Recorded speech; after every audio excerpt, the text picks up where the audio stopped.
Oh, hello, Romeo. How are you doing? Hello, horse. How are you doing? Hello, everybody. How are you doing? Cruiser Zero. Welcome.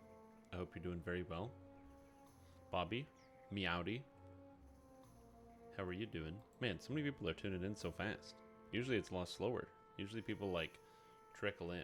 But I guess people be excited. What's up, Hartman? How are you? My volume seems low. Is it? Like, oh, like of me? Here, give me a second here.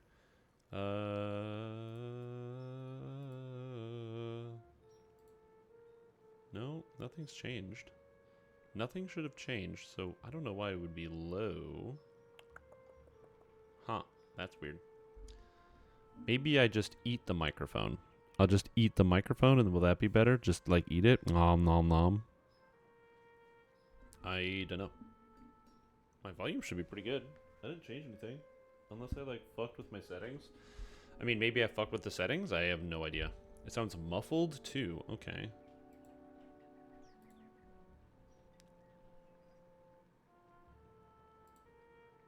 Maybe I am?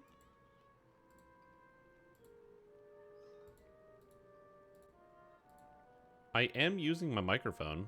Why would it be muffled? It's old settings. It can't be the old settings from the cooking stream. I don't have those turned on. I mean, I can turn off those. No, everything's off.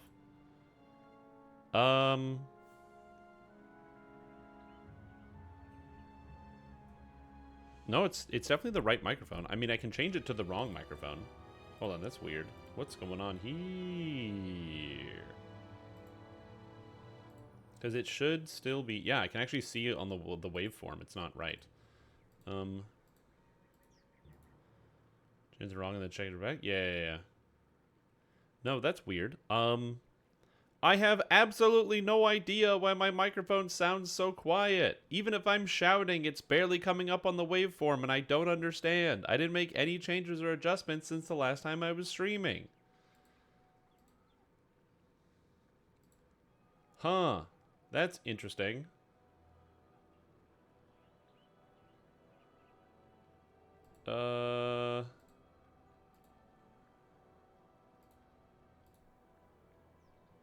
Maybe I, oh. Hold on a second. What if that's the problem? No, I don't have anything on the physical microphone itself.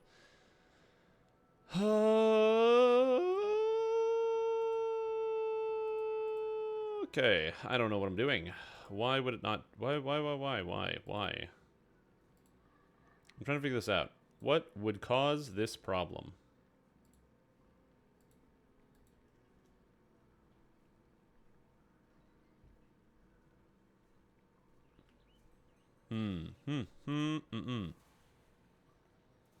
Other kitchen's mic settings? I mean, maybe. I guess I can disable. Like they're all disabled.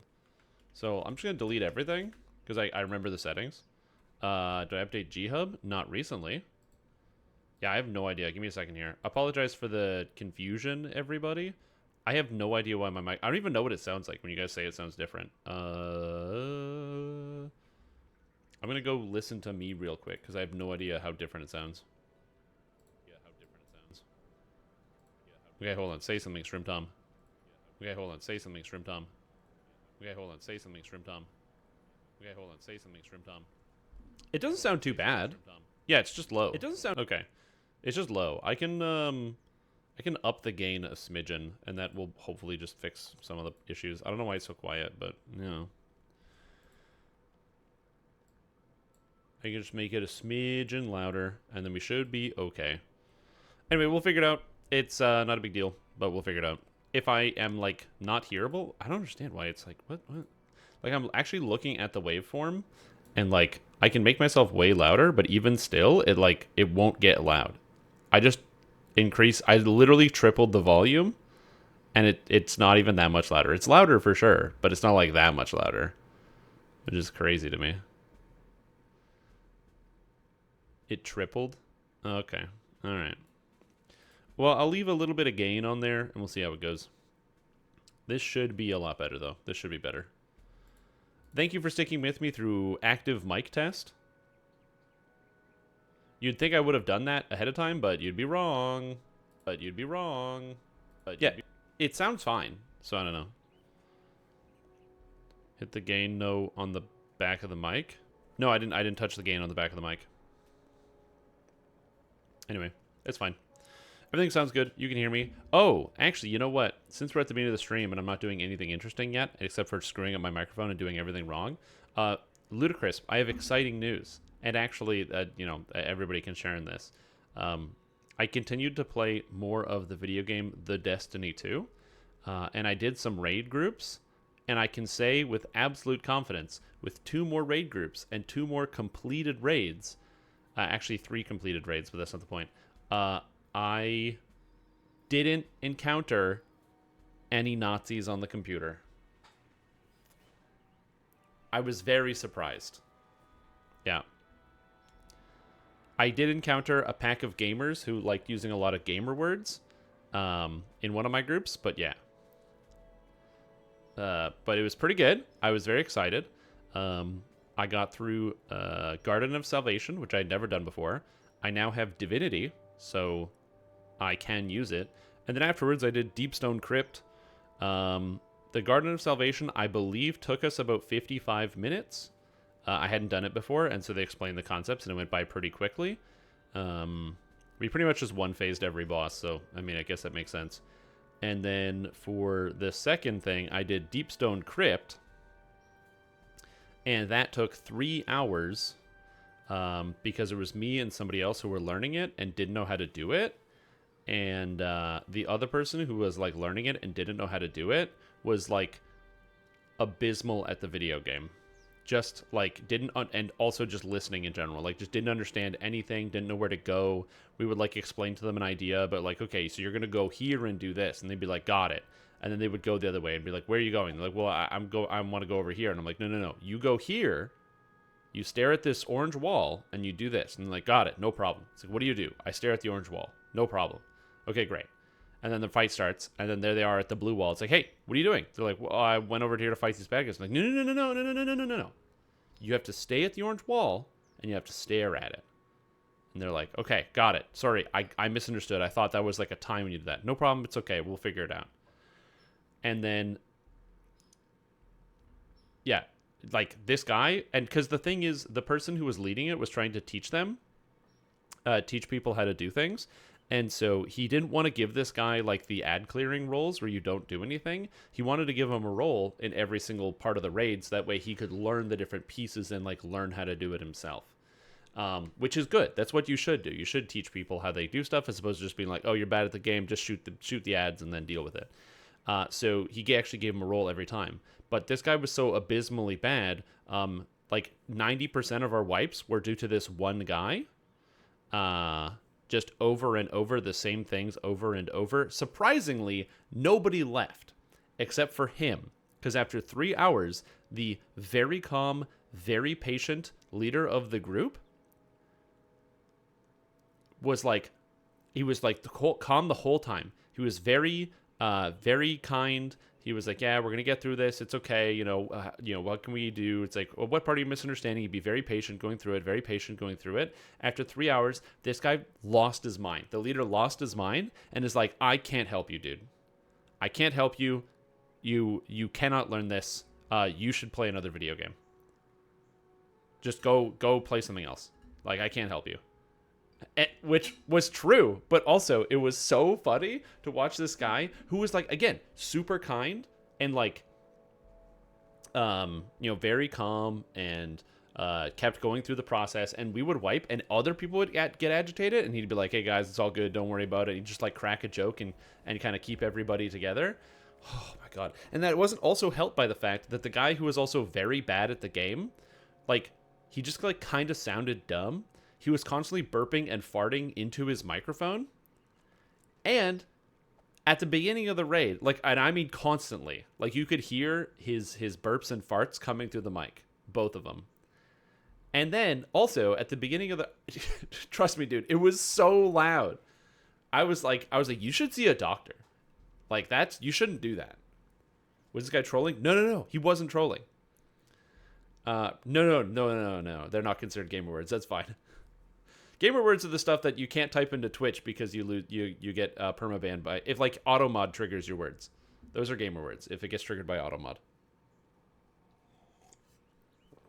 Anyway, so, but the best part is at the beginning of the raid, there was this like fan sound in the background of his mic that was coming through. And everyone's like, yo, what's that sound? And we're trying to figure it out because it was like really loud. It sounded like somebody was vacuuming. And he's like, oh, sorry guys, that's like my PlayStation. It's like really loud. I'm like, it sounds like a vacuum cleaner. Like, you gotta figure this shit out. Maybe get it from like, I don't know, get all the dust out of it? I have no idea. What game? Destiny 2. Yeah, I have no idea, but it was really funny. Overall, it was very entertaining. The raid, like it like there was the frustration that was mounting. I know how to do it. I'm a rogue. Still So here. Yeah, we're stationed in that place. Exactly. Yo, King Connor, welcome back to the stream team. Appreciate the support for 7 months. Thank you. Hope you're having a good day. Thank you very much for tuning in. But yeah, it was cool. So yeah, did Deepstone Crypt. Took 3 hours. Also, yeah, it was it took us about 20 minutes to get through. There's the opening section where you have to use the sparrows to get through the ice field. It took, and again, it was just this guy. It took him like 20 minutes to make it through because he kept like finding him, and then he would continually accidentally go like, oh, I hit the teleporter. I'm back at the start again and stuff like that. He kept hitting the teleporters to go back. So that was great. And then we got to the first boss, and he gave him the scanner job. And he just couldn't do it to eventually, after about 10 wipes of him just like forgetting or not calling out the things, we just took the job away from him and finished the fight. And then, what was the fight after that? Then the fight after that was the one with like where he has like the copies and stuff. And oh yeah, the guy also had like no guns or anything. So he was like rank 100 and something in the season pass, and he just had like no guns. So it was so funny. It's like, okay, do you have a linear fusion rifle for fighting the boss? And he's like, no. It's like, okay, do you have Parasite? No. Do you have Lament? No. Do you have any rocket launchers? Oh, I don't have any rocket launchers. I only use machine guns. And we're like, oh my, how did this guy get here? Where did he come from? This like person. It was amazing. So we managed it. I don't know how many tries it took us to get through the duplicate fight. We got through that. But then we go to the third fight where the space station is like falling. The jumping section. The leader of the group was very great. He was like, hey, turn off the mic, or it's like just turn off voice chat, turn the music way up, and then just do the platforming section. And I was like, okay. So I turned off voice chat, I turned the music way up. Dude, it was so cool. The spacewalk is awesome. You're like going on the outside of this giant like space station, and the music is like blaring, and you have Clovis Bray angrily giving you this like well-rehearsed speech about like just destroying his legacy, and it's so cool. It's so surreal. It was a great experience. Anyway, that took that guy another 20 minutes to get through that. And then we got to the nuclear fight where the space station is being dropped into orbit, and you have to basically explode it with nuclear charges to stop it from destroying the planet before it hits the ground. And so in that fight, we just didn't give him a job. So all he did was run around and shoot guys, and we beat it first try. It was very easy. So that was good. And then the final fight with Tanix was supposed to be... I don't know how hard it is supposed to be, or what you're supposed to do to make it challenging or make it do whatever. But it was at the point where his attention span was so low that there's like the 3 areas where, of the room, and where you have to deposit the nuclear charges. And Tanix can either go towards the start where you come in, or he goes towards the orange wall. And we couldn't get him to go to the orange wall. That's why I mentioned this at the beginning. He couldn't do it. So, like, we were like, imagine that this is, like, the raid room or something, and it's, like, one area is the bank, and one area is the bridge, and one area is the fountain, and it's like, okay, you 2 go to the bank, you 2 go to the fountain, and you 2 go to the bridge, and you got to do the things at there. And then the fight would start, and he'd go over to the fountain. He'd be like, no, dude, you have to go to the bridge. And he would just, like, stand there and be like, oh, right, go to the bridge. Right, go to the bridge. And as a result, we couldn't just get this guy to go to the right spot. That is, there's no monsters. There's no, like, and it was like the first 2 minutes of every raid fight was just getting him to go to the right spot because he just, like, couldn't figure it out. It was, like, it was astounding. It was somebody who was so catastrophically bad. Eventually, as I said, the guy who was leading our group got so fed up after 3 hours of this and was like, I can't help you. I can't do anything. So then the guy left. And then someone new joined in right at the end, and we one-shot it, and it was over. So, because it's not hard at all. It was like, go to the wall, shoot the bad guys, come stand over here, shoot the boss, and it's over. It's done. It was so easy.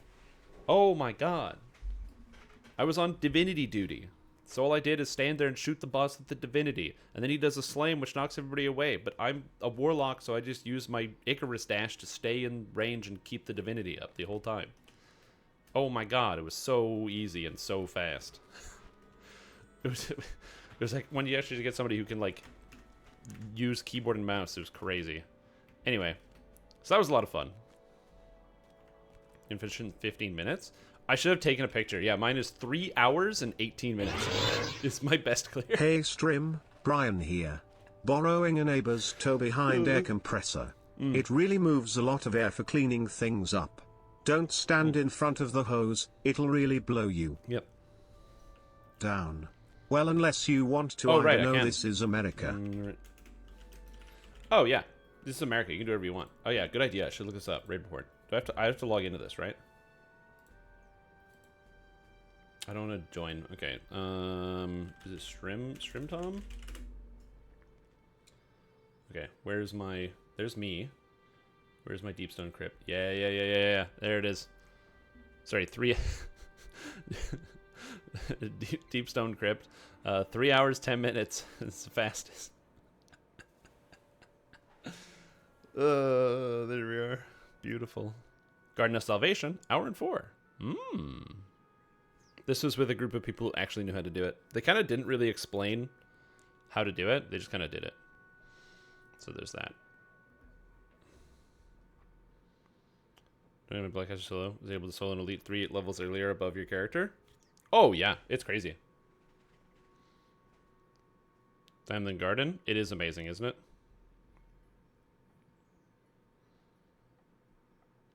Oh, yeah. That and also... did I take it? Yeah, I did. I took a screenshot.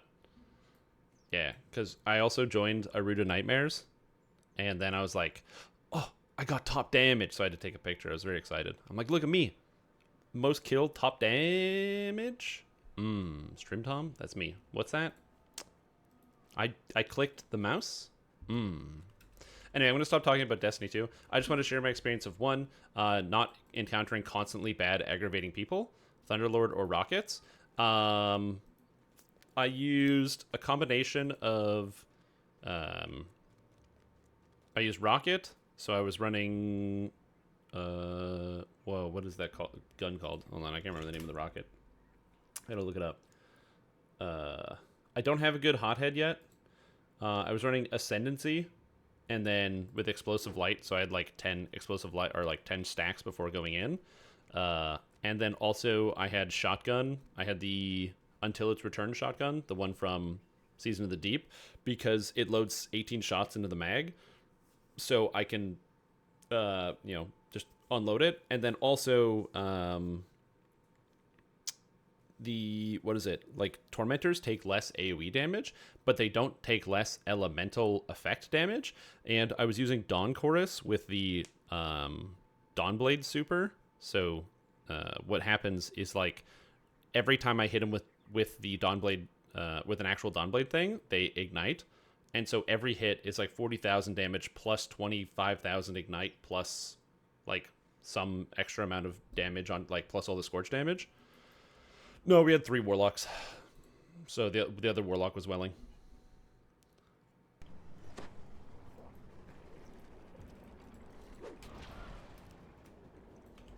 Yeah, I don't know if it's luck or what it is, but every single time I do any raids in that game, it's like, okay, we have 4 or 5 Warlocks plus 1 or 2 of some other class. It's almost always Warlocks.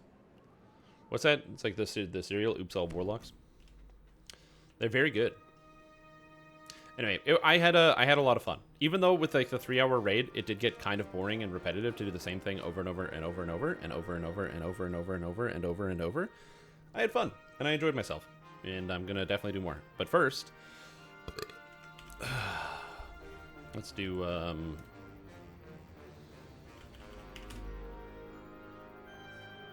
It's Army of Eternal Night. There we go. Let's do some quests. Let's go on some adventures, man. Oh, yeah, I'm a rogue. Also, Wrath Adrenaline, welcome back to the stream team. Appreciate the support for 60 months. Damn, dude, that's 5 calendar years. That's crazy, man. I hope you're doing very well. Sorry I wasn't around yesterday to raid. I had a really busy weekend, and so I ended up sleeping during the middle of the day, which is very unhealthy. Because it kind of like affected my sleep schedule, but yeah. I was dead ass asleep during the day. Oh. That was a good time. But yeah. Anyways, I just wanted to share my experience. You know, I mentioned before that I had a lot of negative experiences playing, you know, the video game, the Destiny 2, in attempting to group and do the raiding content, because I encountered a lot of people that kind of sucked. And so I just wanted to compare my contrasting experience and to say that I did also have a good time sometimes as well. Where the eye is said to be kept. In full mode with a golden emote? Wait, what? The chapel appears Golden Kappa Train? Is that what it's called? Is that the new October thing? Wait, they finished September, so now it's the Golden Kappa Train? And yes, you are getting full mode. If you want to participate and get your Golden Kappa emote, you're going to have to participate in the Golden Kappa Train. What a nightmare. Kappa, what the hell is this? I have no idea. I'm also confused why they're using Kappa. Kappa is like a emote that is not used. I can't imagine it's used too often just on Twitch in general. Maybe it's just like historical, where they're like, yeah, this is like a big part of Twitch history. Okay, fine, I'll join. That's right. That's right. Welcome, Axlet, to the Golden Kappa Train. Appreciate the bits, Cruiser and Axlet. I hope you guys are doing very well, and the sub and everything else. During cooking stream, how the chicken parm waffles turned out? Really good. I wasn't sure exactly how they were going to go, but it turns out I didn't need to worry about it because there was chicken parm on top of waffles. So it turns out it was very, very good. Several gates seal off the path. Before you can try one. I also like Cap. Cap's a good one. Well, yeah, it used to be used all the time, but that was before like more people in general had emotes, I think. Or a combination of before more and more people had emotes that were their own custom things, as well as, you know, you have kind of the proliferation Kappa of Kappa frog-based emotes. Kappa Pow. What is this? What does the fox say? But Kappa. You appreciate the bits, knockers. Thank you so much. I don't know what it's going to be. I didn't get an email about this from Twitch. They didn't send me no email being like, yo, check it out, buddy. There's going to be a Kappa thing going on. Oh, God. Oh, God. Don't hit the bear traps, please. Get Pogvember. Great. I don't think so, because I remember when they wanted to distance, when Twitch wanted to distance themselves from the Pog guy, so they did. And they were like, we're taking, you know, tryouts for like the new Pog emote, and they had people like submit their faces and stuff for things, and they ended up going with Pog Lizard, strewn around the town square, which was very, very different. Oh my God, dude! This guy's crazy. Horse gifting out. I'm a rogue. I was looking at chat and I didn't realize I went all the way down. Well, I need a race. I shall attend to it in a trice. I'm a rogue. I was supposed to stop at the door and I got distracted. I don't think I can even reach a trap or reach a shrine. That's amazing. Welcome. Good job, horse. You got me. Quest completed. You got me. That's good. Thank you so much for the gifted subs. That is huge. That's 20. That's very, very, very generous. And very, very kind. Welcome to Stream Team. Witch Killer, Good Burger TV, Squirrelmonger, Polylove, Zito, I'm a rogue. Aconium. Oh God. Oh God. I'm alive. And I'm not dead due to traps. Thank you, thank you. And we're good. Iconium I shall P-Grain, attend to it in a Carl, trice. Jib Cutter, Haley, Ziv, Xerox, Ob Carnage, Knight, Mar. I shall or, attend to guess it in a Nightmare, trice. Not Breezelo, Captain Superhero, Plaskin, Activad, Dakoji, and H. Savieto.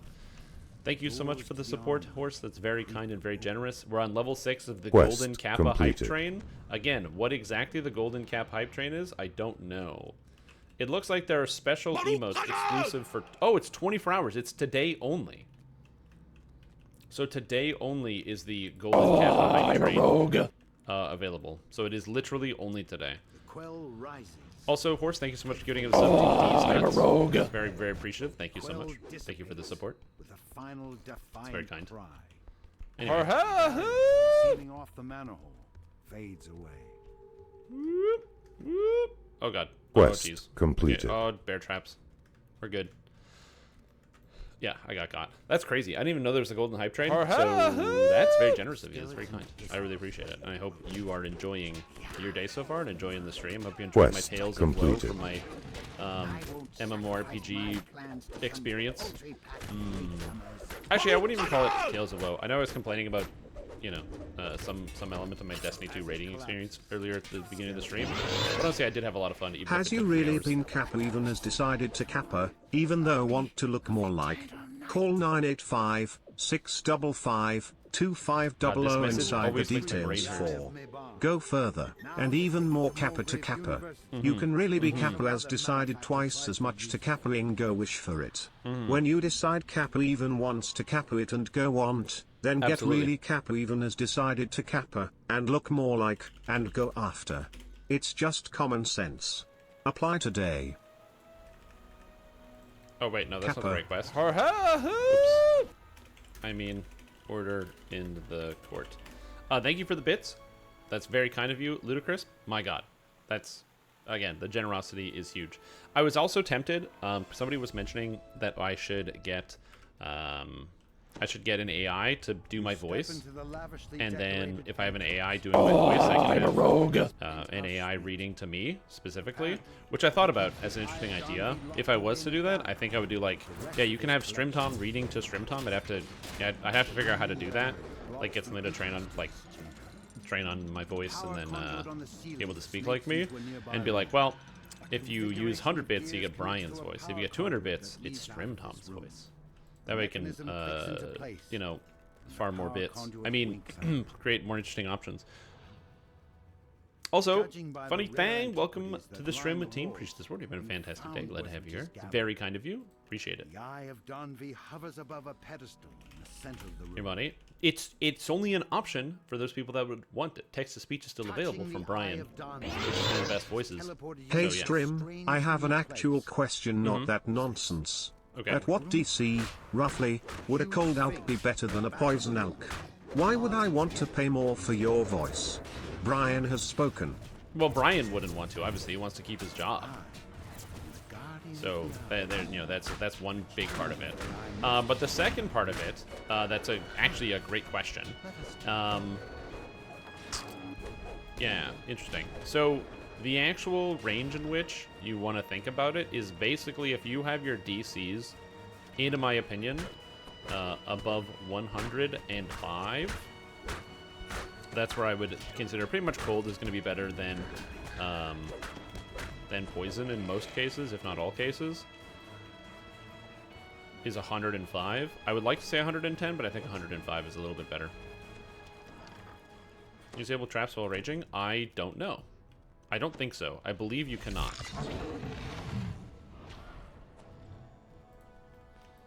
24 hours only? Yes, that is correct. Supporters can enjoy the exclusive Golden Kappa emote for 24 hours. Wait, the Golden Kappa is only available for 24 hours?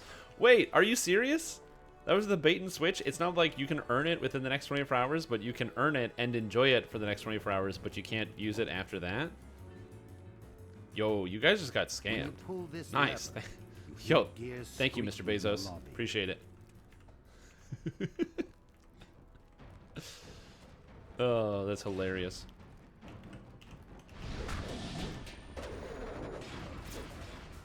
Well, now you know. I didn't know. None of us knew. It was a mystery. So now we all know together.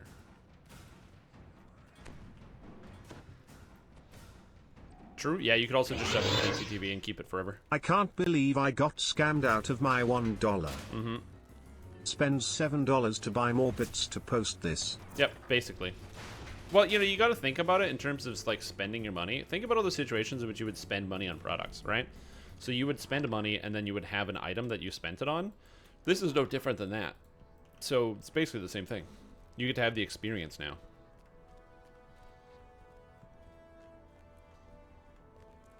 That's right. Yeah, I believe that because you have to focus, you cannot disable traps while raging. Because it disrupts your focus, so yeah. You re-enter the ethereal Sag business times. Oh, man. the rumors before. What a great emote. That one's really good. That one's good. Bribery. Trust me guys, my uncle works at Twitch and told me that it is an 800% value. Mm-hmm. You tell the Sphinx which charge Absolutely. you wish to prove. My uncle Then also works at the Twitch, and that's what he told me jury as well. appears before your eyes, eager to begin. Now that you have finished examining your evidence, Also, I've been back to drinking coffee for the last week, and it's fantastic. You guys have uncles? Estranged ones. and describe the circumstances surrounding how you found it. The Sphinx turns to Barrington If that and counts. says, "Defendant." If that doesn't count, then I don't know what to tell you. Worthridge shrugs. Well, like, also, a friend of mine, his uncle worked at Nintendo, and he told me about how you got Charizard in the first Super Smash Brothers, so, you know, that kind of counts too. Order in the court. Like, I know his uncle, like, well, I don't know his uncle, but he told me his uncle works at Nintendo, and I know about his uncle, so I kind of know his uncle, if you know what I mean.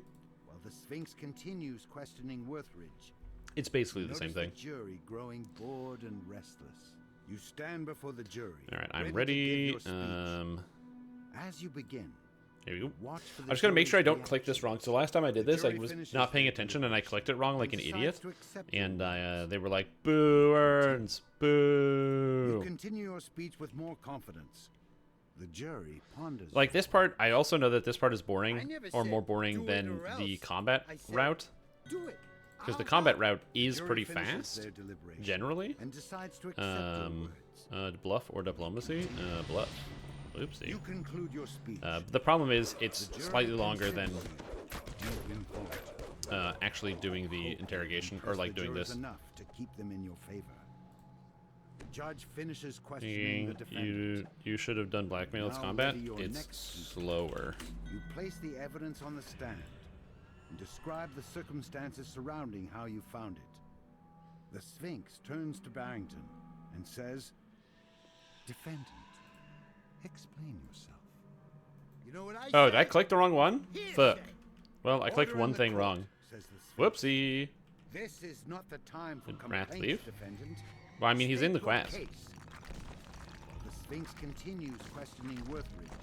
so I don't think so. Notice the jury growing Oh, bored also, and I have a package to Stand open before the that I jury, will open ready to soon. give your I'm gonna speech. once I get to level 20, I'm gonna be taking As a you quick break here begin, to open some packages. Like in the watch chat, jury's I don't know. rules. Worthridge scowls at the judge. As I said, I'm just holding on to that for a friend. The jury finishes their deliberation and decides to accept your God, this is the worst monster in the game. Continue. You continue your speech with more confidence. The jury ponders your words. The jury Alright, we finishes grab their the Eye of the deliberation Envy, and we are done. decides to accept your words. They continue. I actually really like these quests. I've been running them pretty much every single life. The items are pretty good, Appeal and to the it's jury fun. with So one I've been last enjoying myself. statement, delivered with These aplomb. ones work really, really well, You conclude especially your since they're level speech. 16. I kind of think of it as like jury replacement for the considers Veil of you Twilight, deep in whereas thought. for some times when you're leveling, you might have to go Impress do the the Veil jurors of Twilight or enough something to else to keep get them in extra your favor. experience points. Those Judge times are, finishes by the way, questioning the if you don't defendant. own a greater Now Tome of ready your Learning. next I cannot stress enough from just running this You past approach life the defendant how much better hope a that you greater can Tome of trick Learning is for your general saying leveling something you experience. shouldn't. So Worthridge what gestures for those of you that don't know what it is an Objection! item you can get in the You're trying to DDO pull a store fast that one makes on it so you me. gain 50% Understand, more Your experience Honor. points on your The first Sphinx completion does of not every react. quest throughout Heroics. pack It is of a angry permanent jurors effect on your accosts you. character, which means that if you Now that happen the to jurors have, have been if you're going to be pummeled doing into past submission, lives, Every past life you do, you will be getting 50% more experience for each individual quest you clear. Now the thing is, that is basically the same as a 50% potion. For those that don't know, you can buy potions in the DDO store that give you more experience whenever you clear any content, and you can get potions that give you 50% extra experience.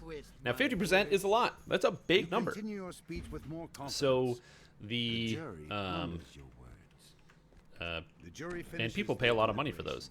and decides But the Tome to of Learning, accept not only them. does it stack, but also it's a permanent add to your character, so you just buy it Appeal to once. the jury It's with like one last $14.95 or something delivered for it, with and it's aplomb. totally worth it. You conclude your Heroics speech. are 1 to 20. The jury considers you deep in thought. Basically, with the Tome of Learning, you cut out about 25% of the quests you would normally need to do while leveling. Don't twist my words. Forever, on your character permanently. Finished the challenge and submitted all 3 pieces of evidence to prove this charge. It's a great deal. I would highly recommend it. I have reached a verdict. Come. It should be baked into all characters. With all Oh, the I evidence agree. you If they made it found, so that the Tome you of were Learning confident that like Barrington affected all your Woodford would be characters proven automatically, guilty. that would be nice. Now that the Sphinx has announced their grave. ruling, the eye is yours. You leave the court Inside Sharn. only to find Worthridge, the real one this time, waiting for you. I mean, accompanied by being a able to group of purchase experience hidden-hand points cultists. is something you've been able to do in DDO forever. Here and steal the eye without So, me knowing. yeah. The second you Said, I check don't my generally security think of, system, like, I started rounding up my you know, friends here. the rate at which you level too much is like pay to win in the sense of like, Sit down. again, the way I think about winning Leaving is only Worthridge glowering in the corner. accomplishing something that you wouldn't otherwise be able to do unless you paid for it. And that's not the case in a lot of things in DDO, but for many people, the fact that you can basically give yourself progress by paying money, that is pay to win. It's one of the reasons why when somebody says DDO is pay to win, I don't argue. It's like, yeah, I mean, for a lot of people's definition of pay to win, it definitely is. There's also monsters in here, I just can't see them. Guarding the farmhouse wants you to investigate the appearance of the giant tree, as well as rescue any farmers you come across. This bizarre golly. event must be related to the Eye of the Monument. Because you need to be winning faster. Stands before a nearby hollow that leads deep Yeah, it's into also that's a the good way to think about it. You concede that this guardian won't let you pass peacefully. With the Woodrow defeated, you can continue your investigation. But yeah, like I said, overall, is this a fighter? Is this a melee fighter using or melee vanguard fighter warforged using warhammers? Which is a build that I played for the solo guided fighter playthrough. Cool. I don't know if this is the same thing, but I'm excited that they're doing this. You can't right now, unless they brought it back because of the new store. But for a while, you couldn't buy the button of winning. Wasn't in the store anymore, which is a shame because I like the button of winning. I'd waste tons of DDO points. Another benefit, though, I will say this, of like not leveling faster, is that I do more quests to level up on this character because I don't have the Tome of Learning, which means I do more quests, which means I get more favor, which means I get more DDO points, which means I get more points that I can spend in the store, which means I'm basically making money. I'm printing cash. I'm like running the cash printing press over here. Call me the Royal Canadian Mint, motherfuckers. I'm rolling the DDO points. Also, to be fair, if you, it's not actually getting more points, it's just more points per life. But if you do, you know, 20 past lives in the time it takes me to do 16, then we're still going to be running about the same amount of quests and getting about the same amount of favor. It's just you get more past lives, so it's not really better. It's like, you know, I'm doing my best here. With the eye removed from the area. Trying to think about it too much? Yeah. Gigantic Is it the, was that the upgrade tome or the +2? I remember they had the upgrade tome when they first put them out. They were only 500 points when they first released the +2 upgrade, and I bought all of them. Every one of my characters got a +2 upgrade. I was like, 500 points? That's crazy. I don't know if they still charge that much. I have no idea. Who really cares? Yeah, that's just about it. Which means more favor. True. Also true. Alright, 3 paths to battle. You'll never guess? I probably won't. Because I saw that you sent me a DM on Twitch after I loaded Twitch. Because I like turned on my stream and then I actually loaded the the website, and then I was like, oh, and so I haven't read your DM. But I will never guess what. What's up? I saw it though. I can physically see it. Is occupied by one of the 3 warring factions on the plane of battle. Oh, that was a thank you? Oh, perfect. You're welcome. I don't remember what I did, but yeah. In the distance, you can hear a cacophony of stomping feet. There we go. It's over here. Claws, and clattering hooves. You can find on your elite. Yeah. By the way, if you don't want to buy tomes, so let's say you don't want to buy like tomes out of the store, but you want the stats. Remember, getting 5,000 favor gives you a +5 tome when you hand in the favor.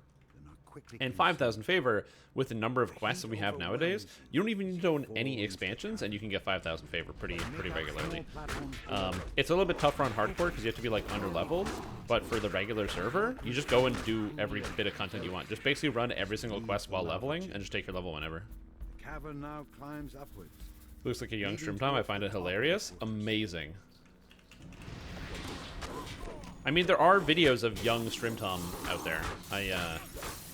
There was a time when I was in high school, I used to have like really long hair. Ugh. And before you were like, oh, did you think it was cool? No, I was just lazy. That's it. It was the reason I think a lot of guys end up having long hair. Not because they think it looks cool or it's an interesting fashion statement. They're just like lazy and don't want to go get a haircut. So then they tell themselves that they actually want to have long hair, and then they have this long hair, but they don't properly maintain it or take care of it, and then they end up getting rid of all of it because they hate it. Yep. I'm calling you out. Never. You deserve it. Across a narrow stone It's still 500? Oh, nice. Okay, good. Yeah, and then there's also, in the next patch, raids will also be dropping +8 tomes as well, the new raids. So you just have to do raids and you'll be able to get some +8 tomes. Which is sick. You're doing it now? There you go. I can't wait to go to Cruiser's Boston house and to see you with like the hair kind of wrapping around like the whole body, basically making like a sort of like a strapped vest around the body with your own hair. I didn't say you lived in Boston. I'm saying you own property there.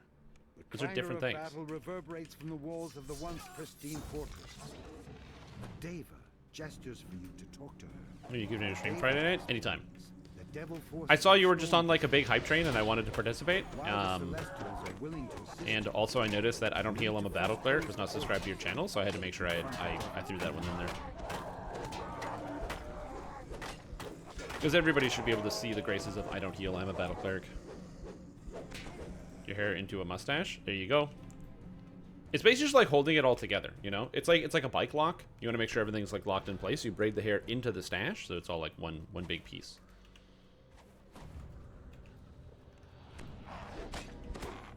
Don't have property in Boston.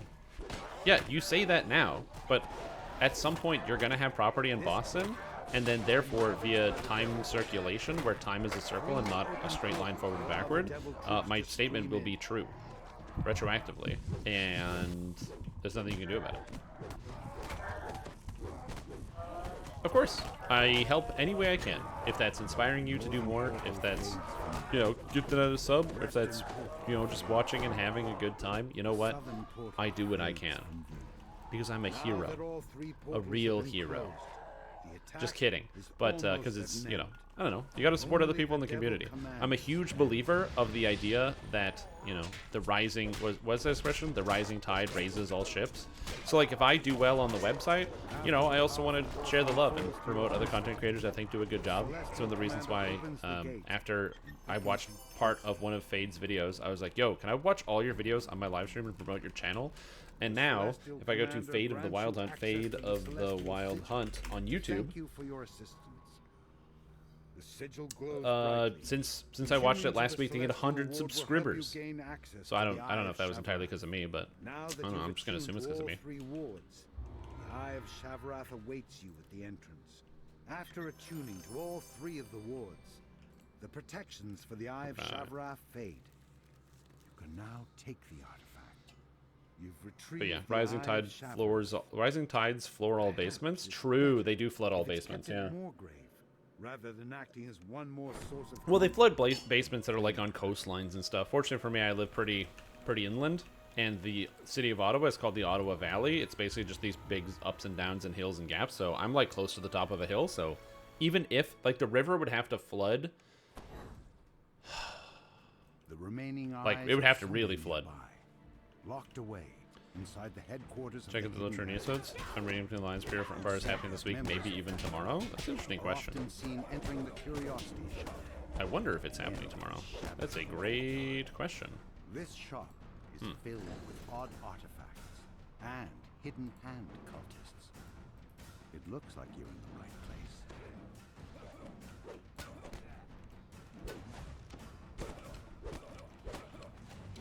You should invest in property? Maybe you should. It's not a bad idea. That's what everybody else is doing. That's why property in my, or the cost of property in my city is very expensive. Would they do the pre-order for Umbar? Interesting. In passing, Frigid air bites. Staying Snow Games has, I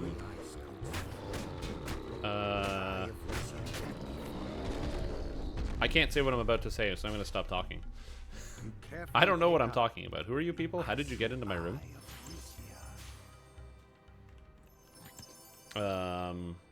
Yeah, you pinged me in the general chat. Because I know there was the patch. I don't think they added the game yet, because they have the splash art. I've already... I know I saw that because I was on Twitter.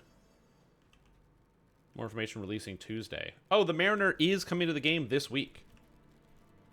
Oh, so that means the pre-order is definitely this week. Oh, yeah, 100%.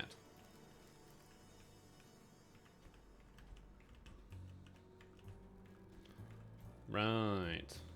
And they're making a bunch of things not To your stack. surprise, Fixing a jovial Bjornings. gnome is perched atop a crate They're in making the burglar middle of stuff the not damp stack. corridor. He waves you over. They're changing champion. They're fixing Guardian because it's way too overpowered.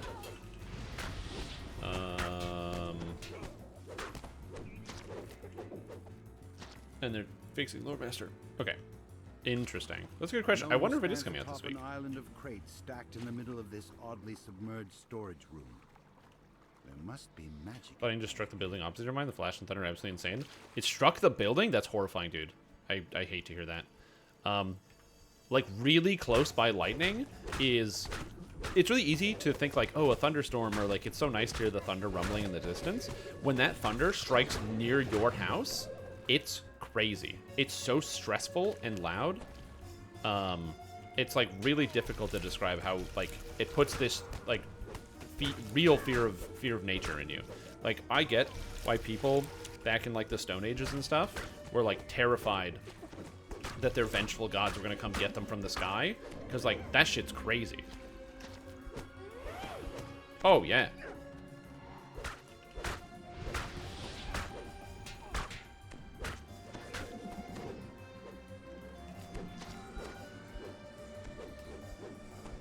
There we go. Let's heal this guy. Heal the barbarian. I'm the healer fighter. So yeah, so hopefully you're okay. But yeah, that sounds very, very stressful. Tell your building to cap out its dodge. Yeah. Just I would say like wait a little bit before you like take a shower, maybe. If you have the ability, just like if you're gonna take a shower, don't get in right away. Your nuclear bomb went off. It's so loud. Especially when it hits something too, like when lightning goes through like a nearby tree or something, and it explodes, and you hear like not only just the sound of it, but the sound of like the tree or the wood splintering and exploding. If you can see it, that's even worse, because then you can see something explode before your eyes. But yeah, Bringing the phrase little and you feel it story through to your an whole abrupt body too. end. Yeah, the ozone as well. Yep. And dazzled you? You don't even, yeah, you don't realize how bright it is. I will say it's very cool when people get like pictures and photographs of lightning as it actually happens. And there's a couple really good, like, what the slow-mo guys have a couple great videos about like how electricity works and like lightning strikes and traveling, so you can actually see it in like slow-mo. But even still, it's shocking just to see it in person. It's a true detonation. Also, what's up, Bricks Richard? I'm currently running fighter and nothing else. This is pure fighter. I'm doing this because I want to build a fighter tank. However, fighter tank requires, fighter tank requires that I get to level cap. And so to do so, I'm just leveling as a two-handed fighter, and then I'll be using a lesser heart of wood to turn my character into the pure fighter version of this character. But until then, I need to, into the tank version. But leveling as a tank is like one of the worst ideas, because my tank build has like a 10 strength and can't deal damage to monsters. So I want to get this character to be at cap, and then I'm going to turn it into a tank. With Moorgrave University donor Vance Sattler and a Chaos Beholder. So yeah, what's up, Effa? Transforms into Effa, what's the closest you've ever been to a lightning strike? I owe you my thanks, mortal. In recent memory, last year when there was like a huge ultra lightning storm that went off here, there was a lightning strike on a tree 2 streets over, and the thing like split in half, fell into the street, and the sound was just like astonishing. It was so loud. Hit the monster to hold aggro? No. Intimidate gives you threat, and my character will be able to hit the monster, I just don't do any damage. But the beholder, now transformed, turns to it. Nice. I don't need the 13.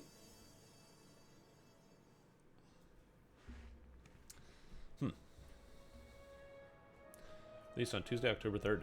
More information releasing on Tuesday. Interesting.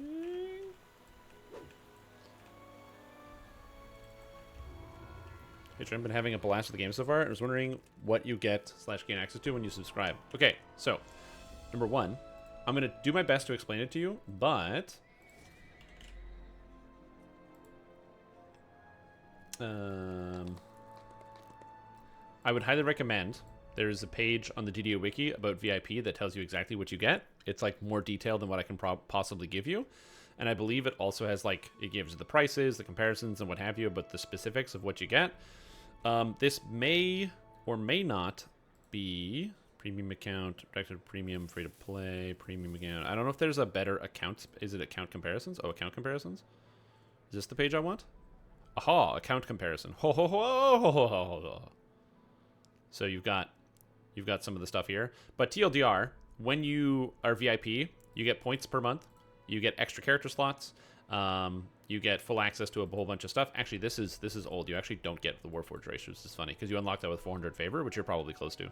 But the big things you get, you can open any quest on any difficulty at any time. You don't have to do normal, hard, elite. You can go straight to elite or straight to hard or whatever you feel comfortable with when you're playing the game. So that is an option. Anything else? Yeah, I wanna do Sane Asylum on R1 and E.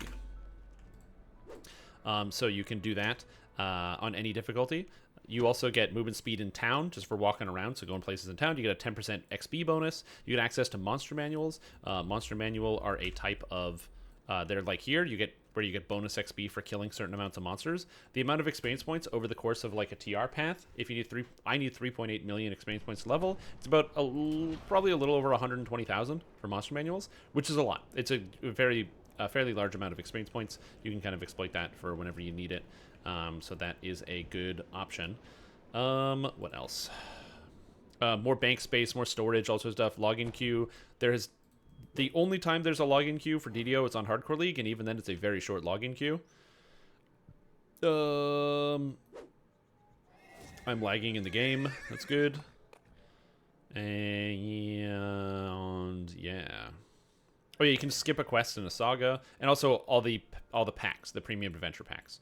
So you have access to all of those. Additionally, if you've ever spent any money on the store whatsoever, so you've paid for anything, like you have to spend at least $5 on something, buying DDO points, spending 1 month on VIP, your character is then automatically considered a premium account. So even if you drop it, you still retain some of the benefits of the paid account. Basically, free to play is fine, but they just want you to spend some amount of money, and then they upgrade you to premium, because that way they can get some amount of money out of people.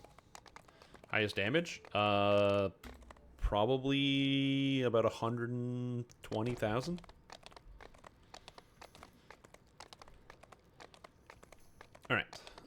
So we're going to be doing Sane Asylum on Reaper 1 and Elite. It's very, very fast. If you do not know where to go, please stay at the start, because if you go the wrong way, it ruins the quest. There's like ways you have to set this up. So if you don't know what to do, just enjoy the XP. But whatever you do, don't just start wandering around. You will reset the quest. So please don't just start wandering around. For those of you that have never done Sane Asylum, which we're doing right here, the whole way that this quest works is that, oh, this guy has no chat. Oh god, oh god, oh god, stop.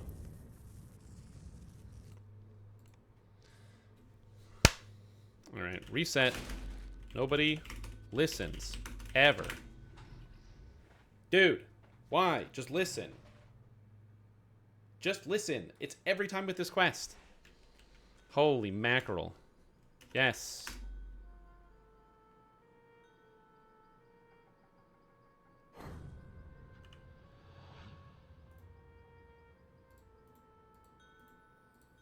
Nobody listens ever, dude. I don't understand. Like, this quest is so hard for people to listen.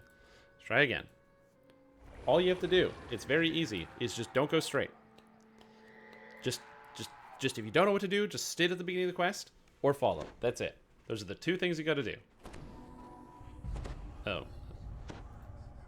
Just don't go, like, if you go this, so the reason why is because there's two paths through the quest, the front door and the back door. Depending on the direction you go determines how the quest is set. If you go the front door path, it changes the quest setting, and you basically makes the quest take more than twice as long.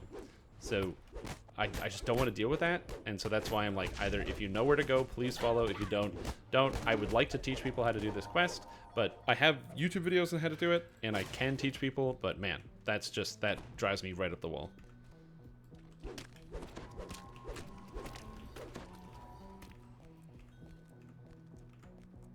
Again, I try not, I don't want to be rude about that, but like, I literally pop in voice chat and say that. Oh my god. To be honest, I also don't know how to do it the front way. I only know how to do it the back way as well, because well, I know how to do it the back way or the front way. The front way you have to use, what is it? You have to go and destroy the right eye and the wrong eye. If you've ever seen those optionals, you're like, how do we actually destroy the right eye and the wrong eye? That's how you do it.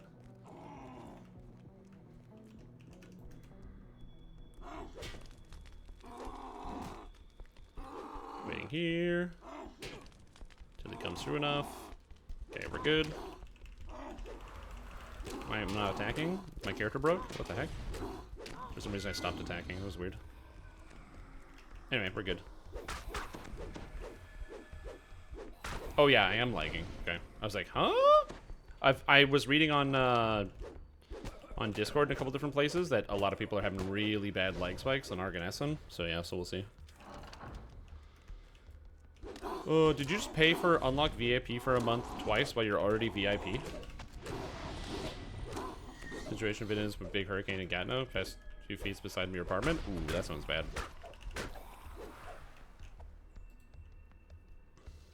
Wait, Gatineau?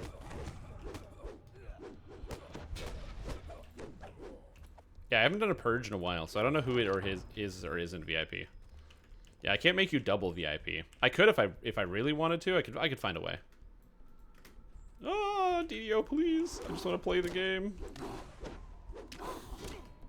I don't want to do a lot. Okay, so this quest goes a lot faster when you can actually move through the adventure without the game freezing constantly. This is a bad example of this quest, but yeah, it is what it is.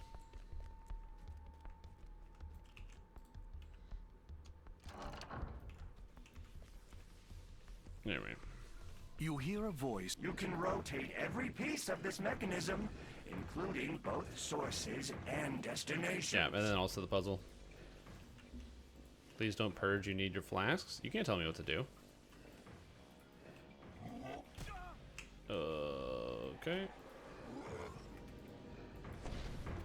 Well done. Now, you didn't miss the one at the bottom, did you? Oh wait, what did I do wrong? Circles need to be lit That goes at this the way. same time.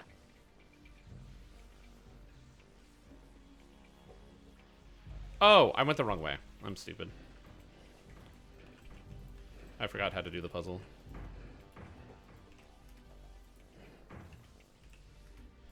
Ugh.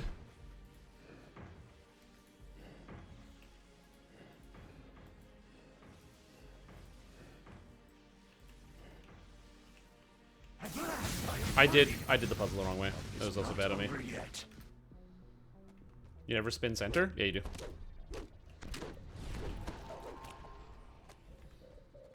For that one, you have to spin the center.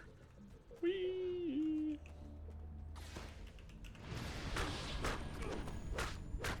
Or maybe you have a different pathway that does it, but the only way that I know how to do it, you gotta spin the center. Oh god. Stop rolling low rolls. Something nasty. I was so close. I felt good. Nurse Ratched falls to the ground, and the haze Yeah, of exactly. madness begins to fade. Alright. Delete. There you go.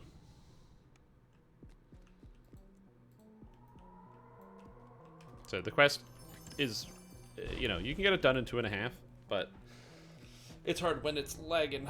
Oh, dimension door? That's what I'm talking about. Abandon. Oh, hi, finally. That's me.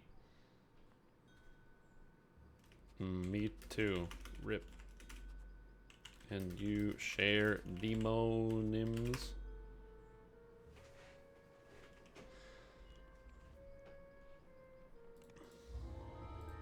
They're essential for your plans.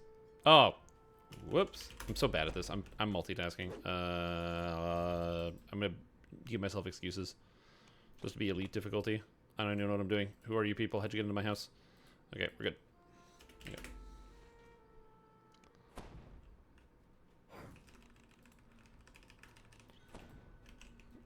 Okay. Yeah, follow to learn. Wee, wee. So again, if you're wondering why it's different, it's just because when you go through the front door, there's like extra security measures, and it changes up the order in which you have to do things. So yeah, this way just makes it fast. You can zoom past everything.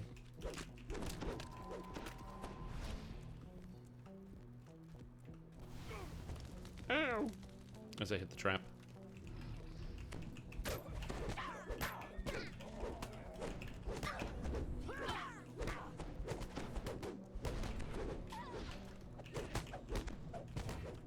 She's down.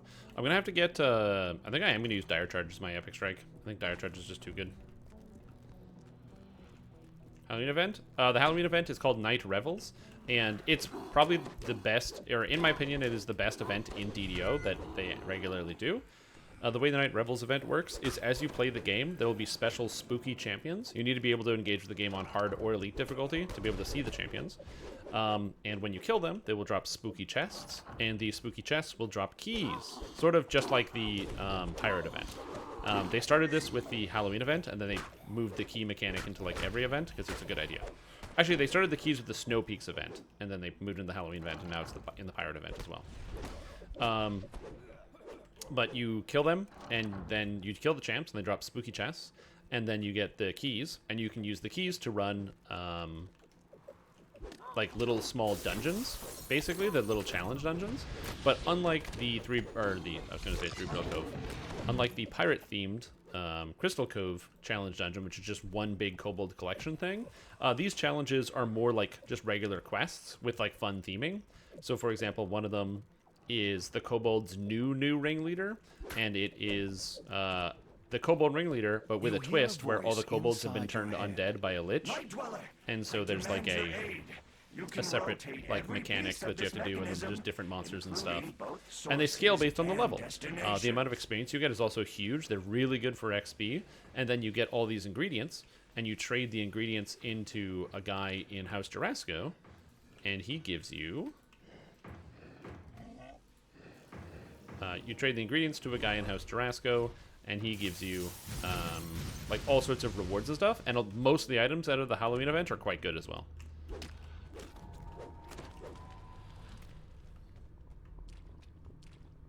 Yeah, so it's really, really fun. I am a huge fan of the Halloween event. Night Revels.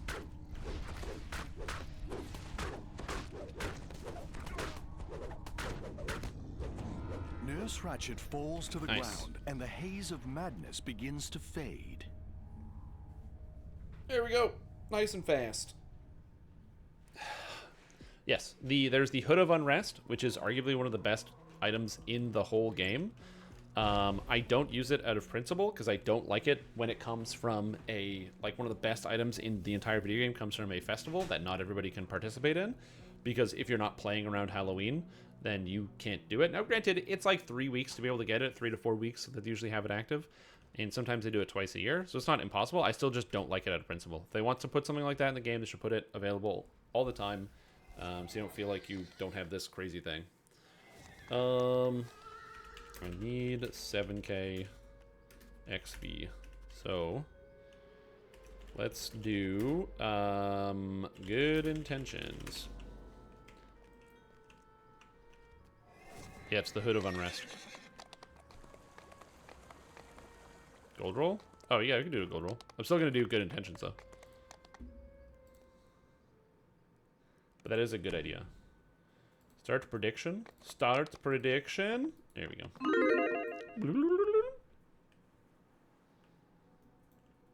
The Reveler's Regalia. That is correct. There's also the Docent as well. So they're both options. Yeah, I assume they're going to be less overpowered than they were before. Across the canal, I have something to show you. That being said, you know, the idea of getting consumable candies for the year, it's kind of cool. I don't hate that one. I think they were too strong in their first incarnation of them. To help craft the wares in his shop. But SSG does stuff like that in DDO and Lotro as well. So, for example, there is like this one, there's a skirmish event in the Lord of the Rings Online where they have an item you can get called Portents. And a Portent is a clicky, so like a consumable, and it has a 10-minute cooldown, and it gives you a dramatic effect for 15 seconds. So one is like 40% increased damage for 15 seconds. One is like, I have it on my tank, it's 35% less damage taken for 15 seconds, stuff like that. And that game has like more robust cooldowns and, you know, understanding how monsters, or like, you know, defensive layering and what have you than DDO does. So like, it's basically an extra massive cooldown on a 10-minute cooldown. The problem is to get those items, you have to play during the event and then participate in the event, which sucks. Fortunately, this year, they made all of those special event exclusive items actually just drop from doing the hardest content.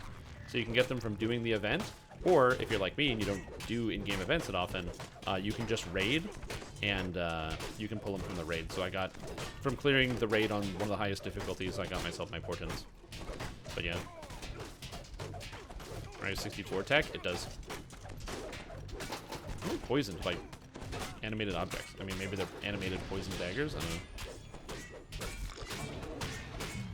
And it's occurred to me that with a largely physical group, or like, you know, as a character that just hits people with weapons, probably shouldn't have picked this quest, but whatever, it is what it is.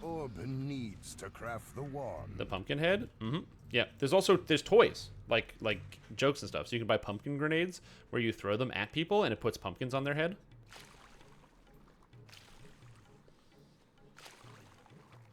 And for 30 minutes, it's fine.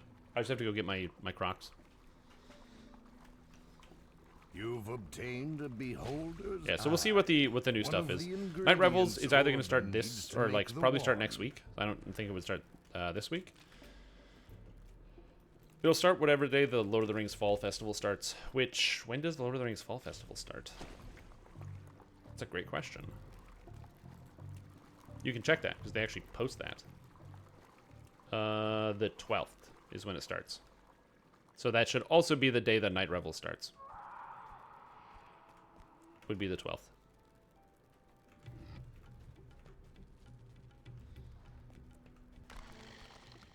Potion just to give you a pumpkin head? No. It hasn't started yet.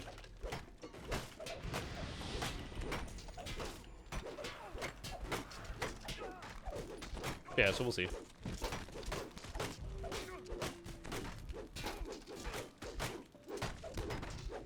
I don't like getting negative levels from this. Oh, this guy that's causing my negative levels. And I can't get to him, but he can still hit me with negative levels. Oh, that's good. How do you remove negative levels on a fighter? Can I just flex him away? Oh, he's got nibbles, okay. I don't think you can flex away negative levels. Oh. Resto scrolls, eh?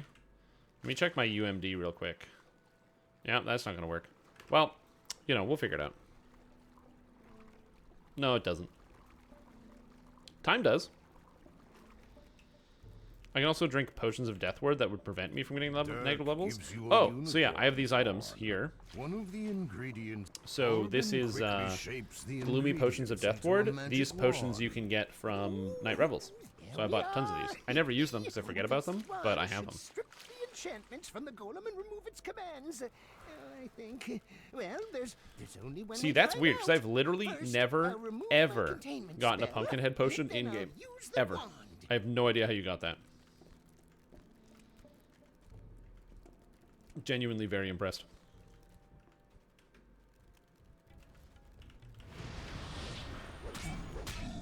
Magic pulses from the golem, animating objects nearby. So I'm not saying that you didn't get those things, just that I have no idea how you did, because like I said, I've never seen them.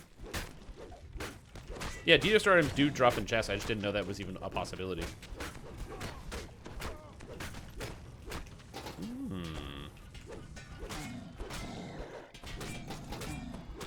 Supposed to be a gazebo. Oh, did the golem not load? Oh, the golem didn't load, so I am fighting a gazebo. Oh no, not the dreaded gazebo.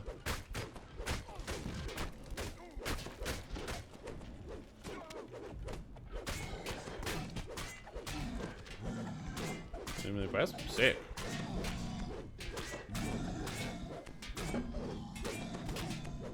There he goes.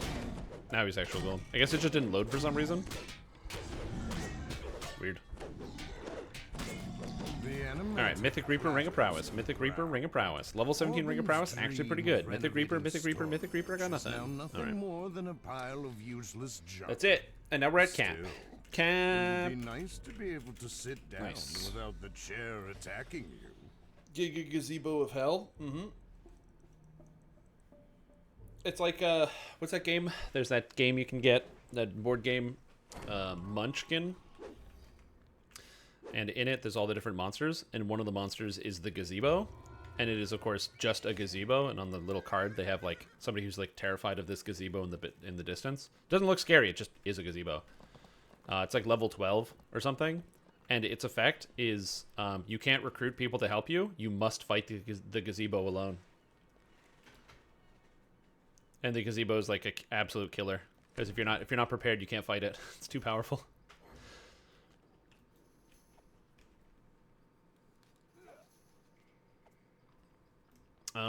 Time to level up. Oh shit, that's not how you level up. Hey fighter man, I would like to level in as a fighter. Okay, repair. Let's go. Level up. I am a fighter. I have strength. Strength, strength, strength, repair. If you're wondering why I'm leveling repair, I don't know what else to put points into, so I'm just doing it. It doesn't matter. So that's why I don't super care. Okay, I could take power critical. I'm thinking power critical. I didn't take dodge, mobility, or spring attack, so starting with dodge at this level kind of sucks. I could take tactical training, but plus 2 DCs. But power critical is a power critical. I critical with power. So I think we're taking power critical, because then I can critically hit people with power. I think that sounds good. All your accomplishments, you have transcended the Nice. title of So now I have hero. points left over. So let's There are a spend our talented points real few quick. who could teach So you I get how 1 to point defeat into life. Shattering Strike, because I didn't take that, because it's good. This is only going to cost 1 later, which is terribly amazing, but yeah, extra damage. So I just got 5 extra hit chance and damage on crits. Which leaves me with Alacrity, which is nice. Nice. Plus 2 ability scores, double strike, action boost uses, tactics, DCs, power surge feats, or power surge uses. And then I want to go get this. So I guess I can take extra use of healing hands. Oh, I just realized I have divine purpose, fallen. I have to reset this tree. Reset this tree. Hold on. Yeah, reset this tree. Yep. Yep. Power critical is pretty critical. It is. Okay. I want this. Take plus 1 hit and damage. There we go. And now I get this. Asmar Fallen Bond. So now I have immunity to fear and 10 extra melee power from that. So I have 50 melee power just walking around, or 70. I don't know where I get an extra 20, but that's awesome. So I got 70 melee power walking around. I love that. Yeah, I guess I get 20 here, 20 here. Capstone doesn't give me any, so I don't know where I'm getting an extra 20 melee power. Probably items. Maybe a set bonus. Nope. I get 10 here from Fallen Bond, which is sick. And, yeah. I have this buff. Two-hand fighting. Oh, right. Damn, melee feats. I actually forgot that melee feats do that. That's no ordinary gazebo. That's the most foul, cruel, and bad-tempered gazebo you ever set eyes on. Ute it. I soiled my armor, I was so scared. Look, that gazebo's got a vicious streak a mile wide. It's a killer. Get stuffed. It'll do you up a treat, mate. Yep. 100%. That is the appropriate reaction to the gazebo. Now, we did talk about this. I asked if I should upgrade my Sword of Shadow into an Epic Sword of Shadow, and I had you guys vote on it, and you guys voted yes, I should upgrade it into an Epic Sword of Shadow for shits and giggles.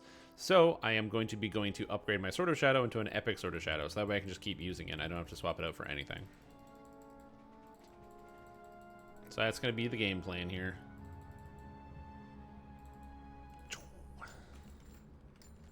Also, I need to go unlock the rest of my Epic Destinies, because I don't have them all. Whee!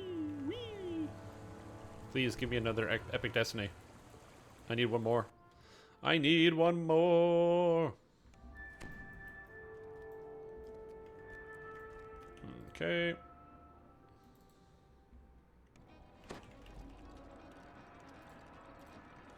Now I have Macro Attack. Okay, so I believe I want to use Legendary Dreadnought for this.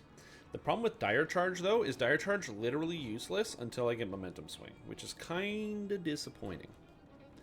So I kind of want to get this sorted out, but I do want to use this.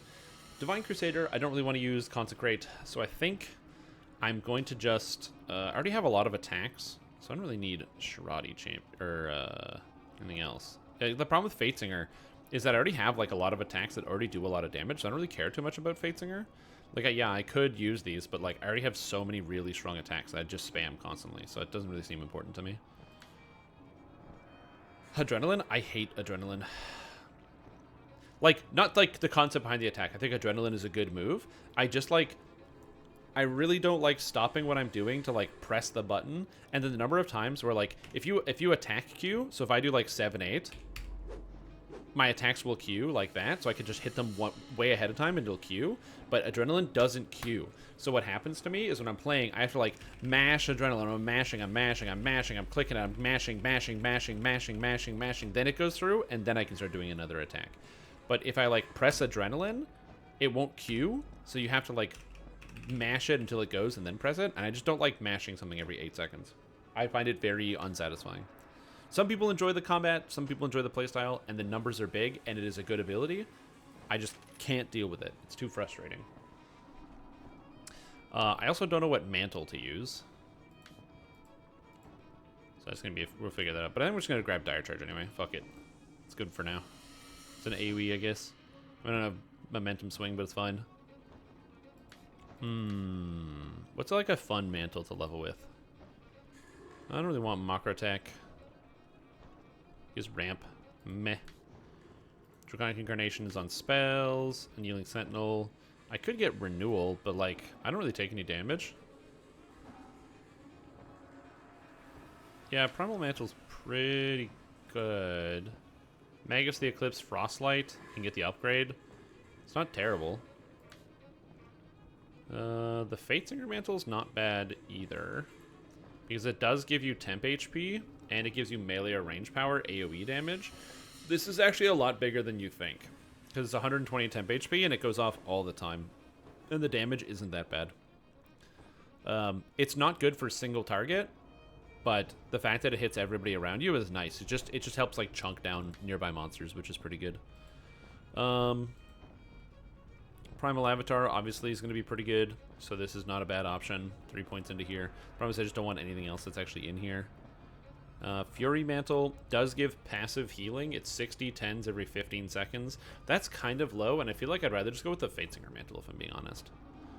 So I feel like Fatesinger is going to be the play. I think I'm going to use Divine Crusader for Confront Any Foe, so that way I get immune to durability damage. And I can also just pick up, like, +3 to hit and damage out of here, and maybe, like, 1 Sunder or something. I don't know, something silly like that. Or alternatively, I could use, like, Grandmaster of Flowers and grab the stunning DCs, because my stun... I mean, my trip is 60, so my Dire Charge should be what? Dire Charge. Oh, I didn't take it yet. Dire Charge. My Dire Charge is 66, so, like, that's just going to land the entire time. So I don't even have to worry about Dire Charge landing. You know what? I think I will use Fatesinger Mantle, because it gives me +3 to skills, which might not sound very good. Or, well, +2 to skills and Harmonic Resonance, and then the Mantle. This might not sound very good, but the reason why I like it is because the extra skills is helpful because my character has no skills, and so being able to use, like, Restore and Raise Scrolls will be easier, slightly easier. Harmonic Resonance reduces enemies' armor class, which is pretty big, because my hit chance is surprisingly bad. Yeah, +2 repair, exactly. And then the Mantle. I like the Mantle as, like, an AoE effect.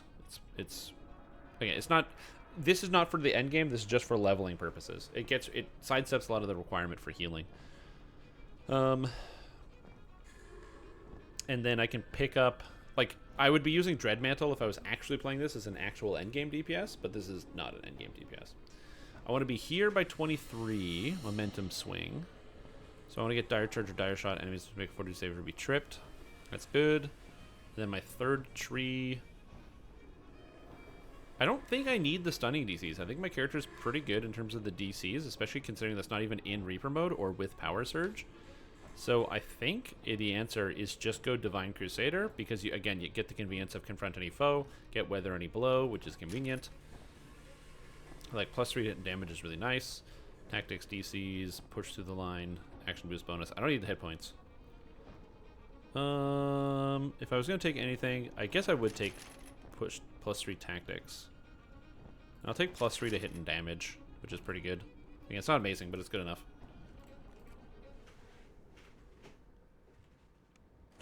Also, each of these give me melee power, so then I'm up to 85 melee power I should be. Nice. And I can put on the Mantle of Sound and Fury, so it's just a passive that deals AoE damage. Again, the reason why I like it is because my character does a fair amount of damage, but with a critical hit, I'm probably not going to kill a creature in one hit. I'm going to get close. And so with Mantle of Sound and Fury, this is going to shave, an extra 500 to 600 points off the top of each monster. And that means I can then one crit them, which is nice.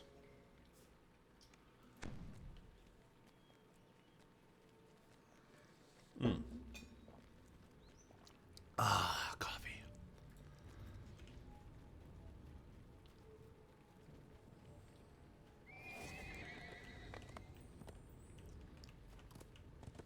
Okay, and then we go to the not legendary rituals, the epic altar of rituals. It's gonna load. It takes a while to load all the recipes, so there we go. Epic Sword of Shadow. Is this even that much better than the regular Sword of Shadow? Because this is 56 and this is 80. Oh, okay. Oh yeah, I guess it's a +10 weapon. And it's a 2.5 W, which will soon be a 3 W. And it gets 2 augment slots. Okay, I'm not going to lie. This is very funny. That is very funny. Anyway, Epic Sword of Shadows it is. Yoink. Yay! So now my sword is 110 base damage rating. Yay! And that's not even including the fact that every time I hit a monster, I get strike with no thought every time I roll a Vorpal. So I get, this one, Spiritual Bond. So I get +1 an insight bonus to attack and damage. So, like, as an example. Battle Meditation is quite good. It's a little bit harder to use in a character like this, which is like a two-hander, but as opposed to a fast-attacking dual wielder or something, or single weapon fighter. But grab something like this control box. Do I need Sonic spell power to make the mantle increase in damage, or does it actually scale off of melee spell power, or melee power? That one I actually genuinely don't know the answer to. So I've attacked this thing for a little while, and now I have Battle Meditation. Boom, +1. And it keeps going up in damage the more Vorpals I roll. I don't know if it's gonna go up in damage, because I have to actually roll Vorpals, and that's the hard part. When you're cleaving people, it goes up higher. There we go, now it's +16. I got Battle Meditation ×2. Bam, and now it's +17. 129 base damage rating, so it goes up. Defender, wouldn't it be better to go Visani Capstone, which is better than the Kensai Capstone, instead of using Stalwart Defender? Well, then how am I going to survive?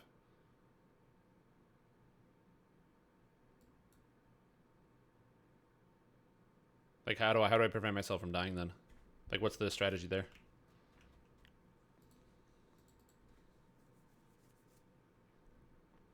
Because, like, the benefit of Stalwart Defender is it gives me 6 extra con, a bunch of armor class, max dex bonus for dodge, as well as 10% hit points. Kill mobs faster? Do you really? What makes me kill mobs faster? Damage with knives? I guess I get 10% double strike, but I already get that here. I get 15% double strike. I guess I would get... Basically, what I would be giving up would be 5% double strike, and all these bonuses from this, and all the bonuses from Azamar, and all the bonuses from Stalwart Defender. But I would gain 10 PRR, 10 MRR, 20 melee power, and 5% attack speed. So for me, I don't think that's worth it for the character that I'm playing. But yeah, I can see why somebody would have that motivation. But I don't think that's good for this character. Because you have to give up, like, too much. On top of that, then I'd also be giving up, like, strength, which is impactful for the DCs, because I don't really have a lot of it. I'd have to give up saving throws, because there's not just a universal saving throw in here, and my character is basically a first life, so I don't really have the saves either. Yeah, I'd also lose the melee power here, although I would get the fear immunity back, because I would retain the fear immunity from this. I'd lose the self-healing from the Azamar tree. I'd lose the healing amp. Again, there's reasons as to why you'd want to do that, but I just don't think it's worth it.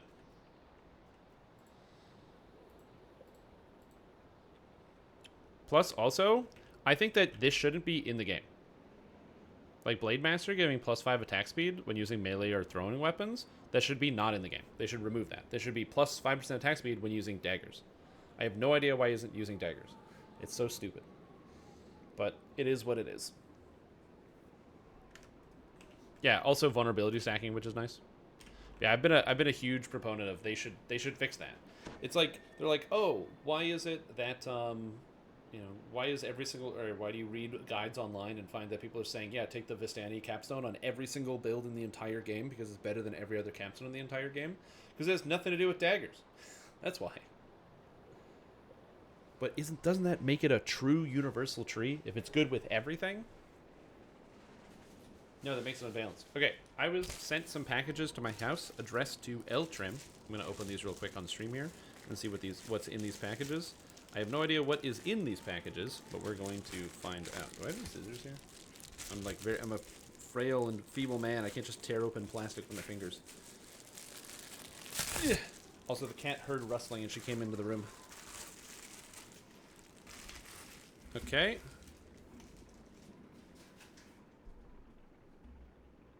Okay,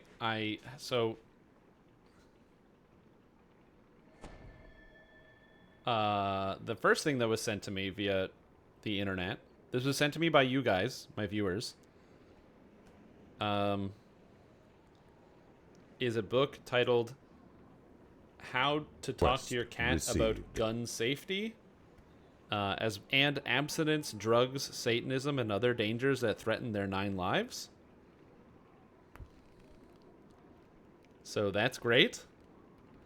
I haven't read this book, but you have fantastic pictures, like cats, you know, engaging in battles against the British, which is important.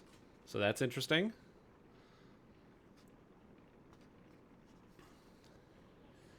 Yeah. How do cats fit into the defense of America? There are almost 100 million cats living in American households, and untold millions more loosely organized into feral militias. Do you not think that the enemies of our nation quake in fear at the thought of an extra 100 million soldiers defending our country? Soldiers who possess superhuman reflexes, balance, and unrivaled night vision? The importance of cats' national defense is something that has been understood by many of our greatest presidents, from Abraham Lincoln to George W. Bush, and is something that, as vigilant Americans, we must never forget. And it uses FUR on here. Yeah. The cats of America are under siege. Well, so thank you for buying me a book on how to talk to your cats about gun safety. On the back, they have a little yellow thing that says, coming soon, how to talk to your cat about the moon landing hoax, and how to talk to your cat about political correctness. So, yeah.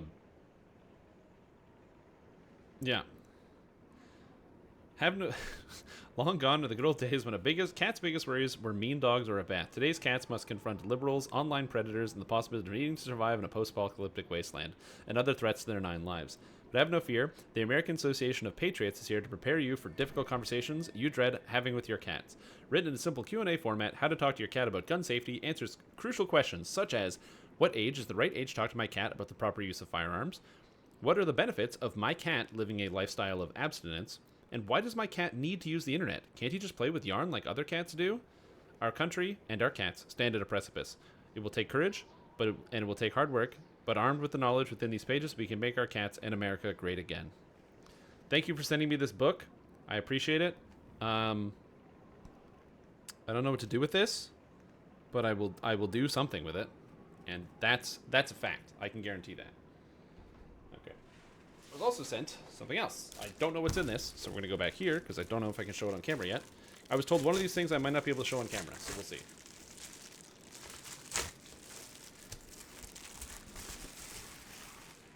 Okay, I still don't know what this is, because it is an unlabeled box.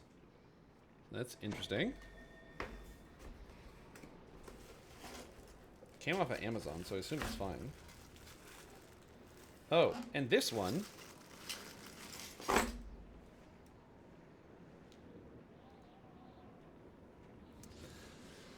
Is it from Narasoth? No, it's not. This one is a series of ring molds for making all sorts of stuff. So now I have no excuse not to make fondant potatoes, because now I have ring molds to make fondant potatoes with. Well, thank you for your support. I appreciate it, and now I can do that. What an amazing set of products, you know? I never expected it, and now we're here. Those are huge. Well, the molds aren't that big. They're pretty small. Like there's like different sizes. So there's like the smallest one goes all the way up to the big one. I mean, what if you gotta siphon out a cake, you know? I don't know. We're gonna cut out a cake, something like that. What if I need to make perfectly round cookies? Also, ring molds are great for making the perfect eggs, because you just crack your eggs into a ring mold. Cool. Well, now, not only can I make properly cut ring molds, you can't see because it's inside this box, I can also talk to my cat about gun safety. Perfect. I don't know what to do with this book. I have to go show my roommate this book because it's her cat, so I need to make sure she has a good knowledge. I'll be right back. I'm going to use this opportunity to get some more water.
Anybody know if Blightcaster Guide is still a good starting build? Yes, it is. To answer your question, Abrasive Row is yes. The Blightcaster build that I wrote, the First Lifer, is extremely good. I don't know where to put these items right now.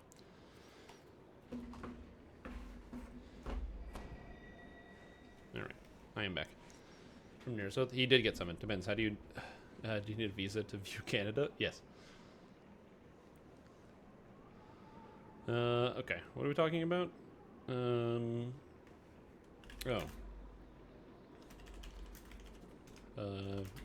Get that.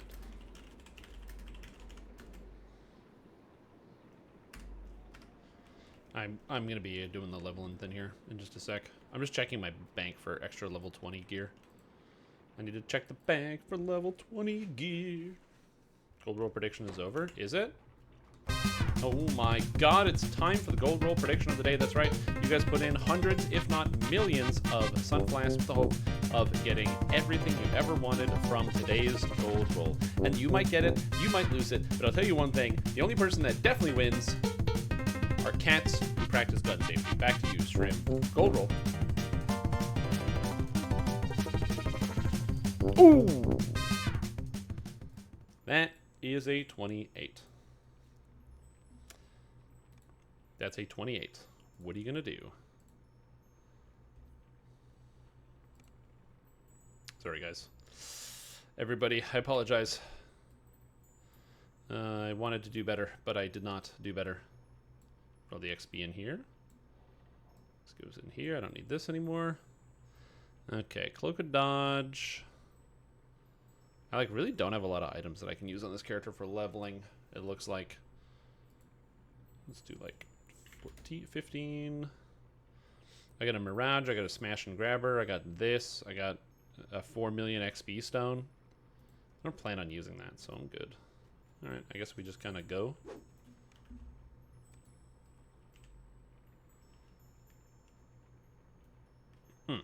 Okay. Sit down a little while longer. That's right, I do. Alright, what do we got going on here?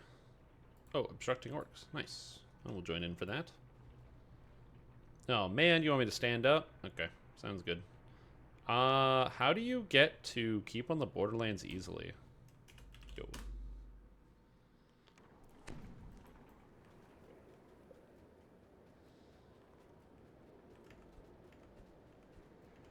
Okay, let's go here. I don't know how to get there, but I'll be right back.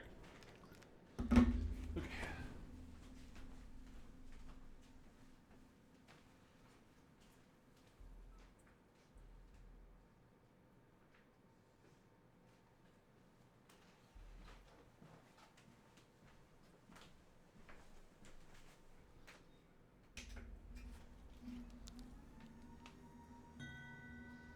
Guys, I'm a fighter. Oh, I'm a rogue. Also, Swinfinity, welcome back to the stream team. Appreciate support. You've been a fantastic day. Glad to have you here. Thank you. Can I buy a shared bank account and get 3 times even if I don't have another character?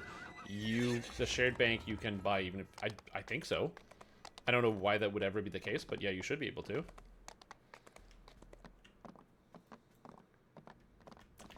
Ooh.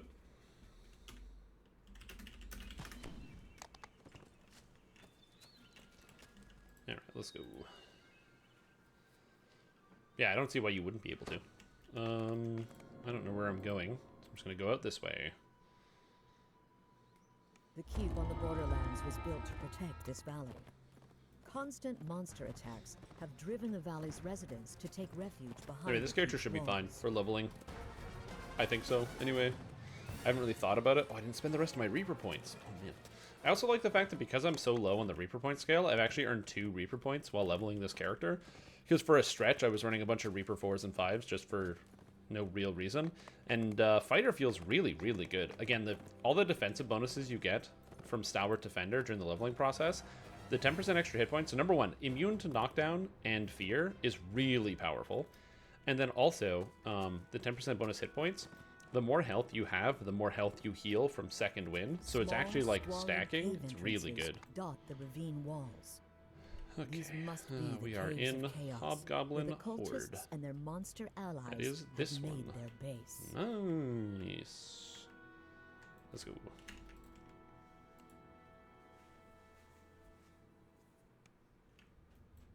Let's go. Teleport from some reversion quest giver. Honestly, that's a good move.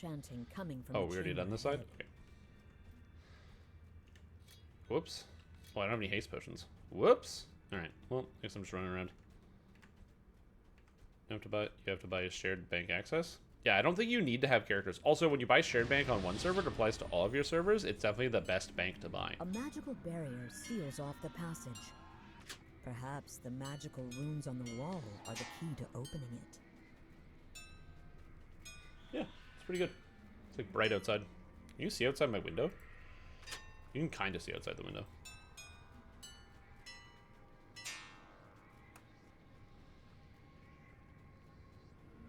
But yeah, it is nice. It's 20-ish degrees, I think, outside. So it's like just about room temp, bright and sunny. I don't know why. It's usually cold this time of year because it's October now, but for whatever reason, it is not. I don't have a good reason for that because I don't control the weather. And if I could, that would probably be bad.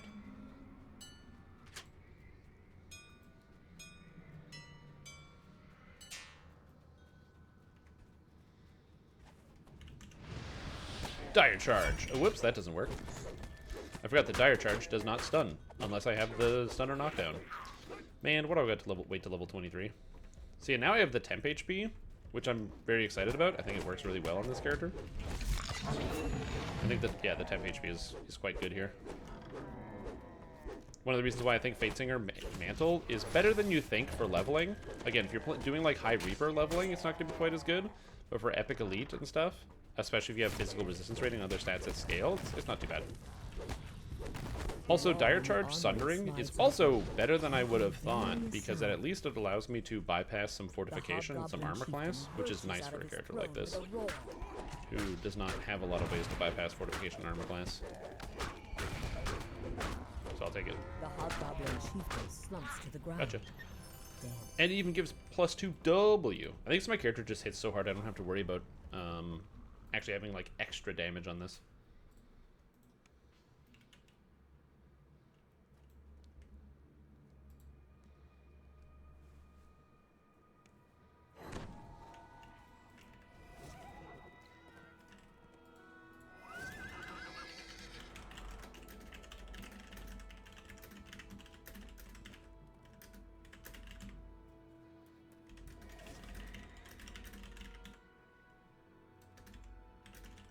Ooh.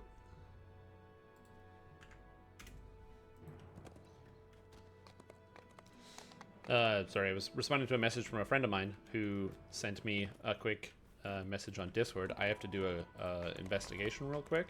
I need to investigate something. I'm investigating. Please hold while I investigate. Okay. Okay, we're good. I just had to investigate to see if any of my players... I'm running a new campaign, and some of the people that are going to be in my campaign also sometimes tune into my live stream. I can't tell them. So I wrote a very, very large Google Doc that has all the information you need for the story. I tried to make it as bare bones as possible, where basically, instead of telling you everything you need to know about everybody in every place, I give you a general overview of each place, and then, or like of each like major province or city. And then I can't click anything. You're already conversing with somebody else, thank you. But I gave a general overview of each place. And then for each individual town or like smaller area, I wrote down like a little like local legend or local lore about that place. Because I felt like that would make the most sense. Because in that way, it means that people can tie themselves into individual areas with their characters, and you don't have to get super bogged down. I did it because this is how I learned the lore of stuff like Baldur's Gate, where when you start playing a game like Baldur's Gate or Pathfinder Wrath of the Righteous, these games don't tell you everything about the world right away in some big cutscene dump. They actually just get you started, and it is the way that the characters talk to you about certain areas or small things you hear about a certain zone. Like one character says, "Oh man, I'm still aching from that last time I traveled over to whatever city," and you go, "Oh, they're aching. Why? What happened in the city?" Your interest is piqued, and now you know something's going on in this place, so you want to investigate. And so that's kind of how I wrote the document. Problem is, it's still like 25 pages long. So buried in one of my documents is one of the towns where I started talking about it, And then about partway through my sentence where I'm like, or like paragraph where I'm talking about the town, I then completely deviate, and I started writing instead, like mid-sentence. I just go, honestly, I would be shocked if you read all of this down here. I kind of got scope creeped and just kept writing. I had the goal of putting out like a sentence or two about each town, and then decided to add history and just breadcrumb the thing so you can infer the rest of the details.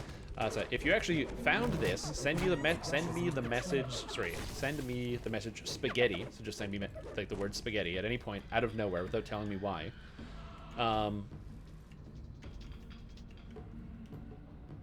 Is there something in the wall? Oh, they're in the wall. AoE spell. AoE spell this here.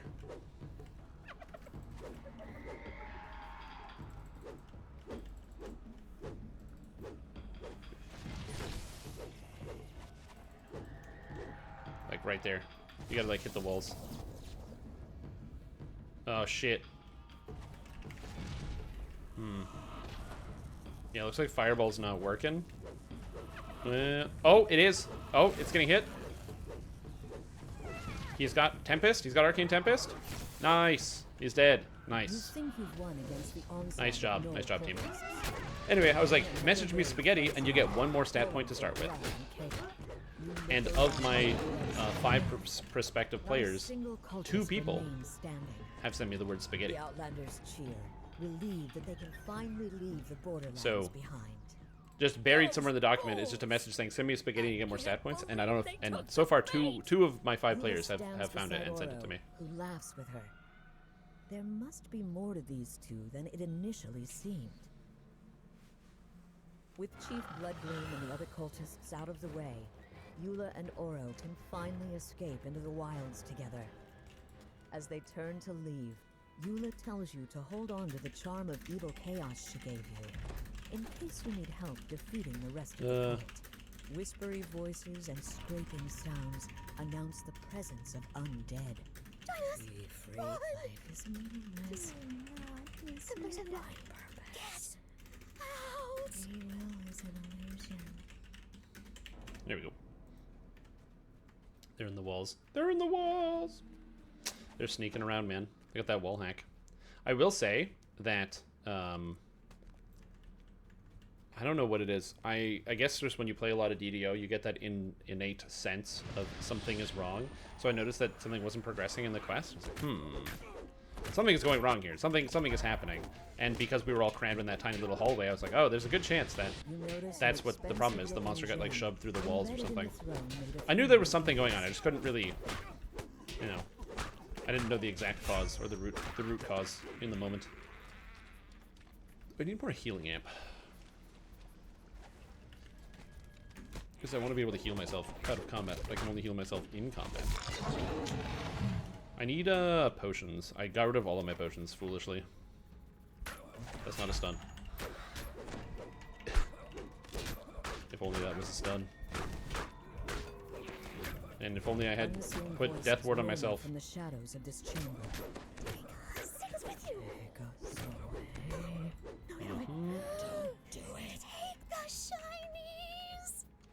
I hate how they whisper to you, and there's like multiple whispers at the same time.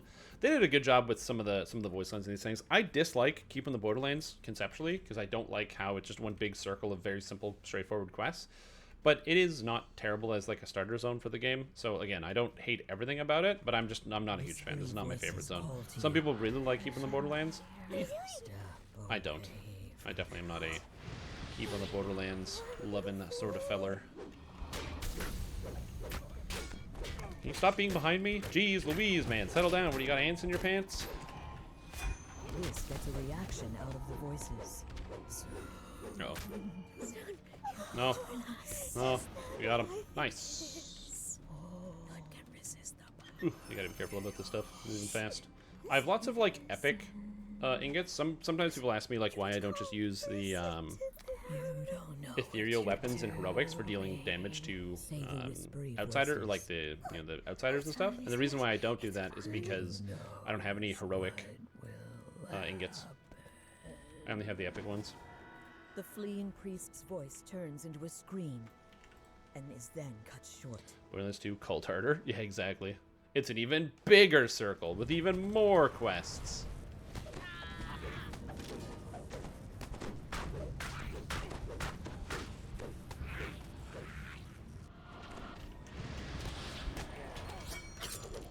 Oh, for the pro tip for those that don't know, if you use Dire Charge, you can basically move through objects and players. If you did not know this, and monsters like NPCs.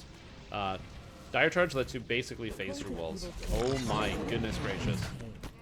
Dungeons and Dragons Online, please.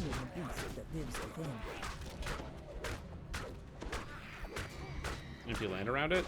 Twice as much empty land. Yeah, twice as much empty space. I think people would like that. Yeah.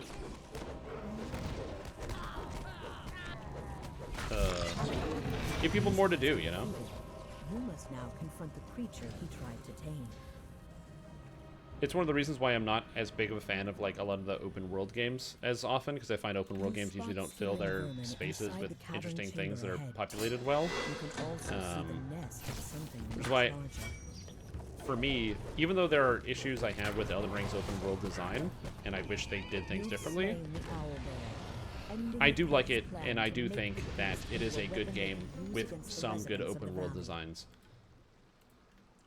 I think the game would work better if it wasn't open world, in the sense of like if they just made the world a little bit smaller and didn't have as many open world sort of concepts, because they do copy and paste bosses and monsters a lot.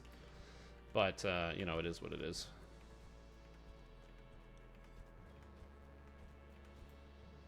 It's still a good game, though, for sure.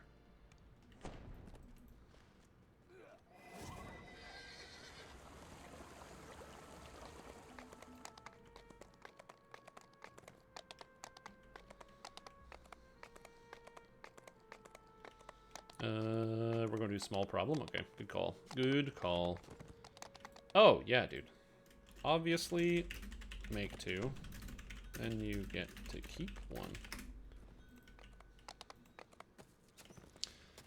I never do these quests while leveling, so this is definitely a bit of a deviation for me. Not a bad thing, though. Sometimes it's good to change it up. There are reasons why I don't generally run a small problem, but, you know, it's fine. Actually, you know what? Before I go into this quest, I'm going to quickly spend my Reaper points that I did not do. Tactics, bonuses, and then I can take +2 to hit and damage, which I'll do soon.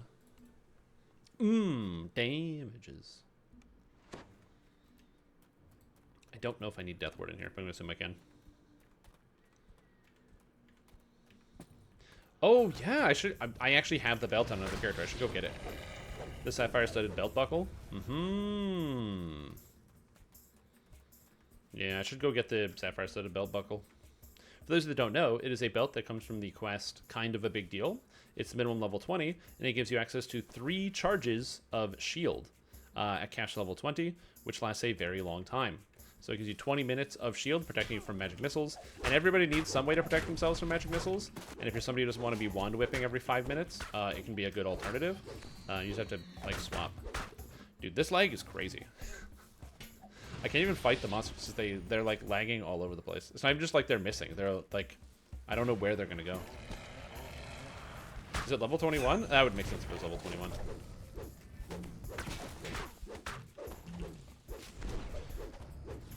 Has the lag also been bad for you guys? I saw in a few different places that people were upset about the lag, so. A thunderous voice rumbles next to you. Careful. I'm gonna go, yeah? Yeah, it's been like bad today. Shallow.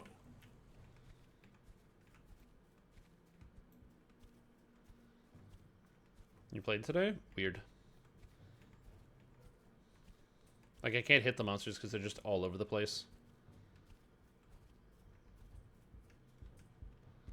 Lag's always bad for you? It's not always bad for me. Last week wasn't as bad, for sure. I will say that the lag has been really bad in DDO recently. And it has definitely made me want to take, like, a solid break from Brawn Pits. Hello? There he goes. It's definitely made me want to take a break from playing the game, like, entirely for a few weeks. Giant, but to any Brawn Pits Sounds like a skill issue. Seek the altar near the waterfall to appease the spirits before you take their water. Don't be jumping off that cliff. That water Yeah, it's been, like I said, it's been pretty bad. might sprain your ankle. So yeah, I've been tempted to, like, take a break from DDO for, like, a couple of weeks.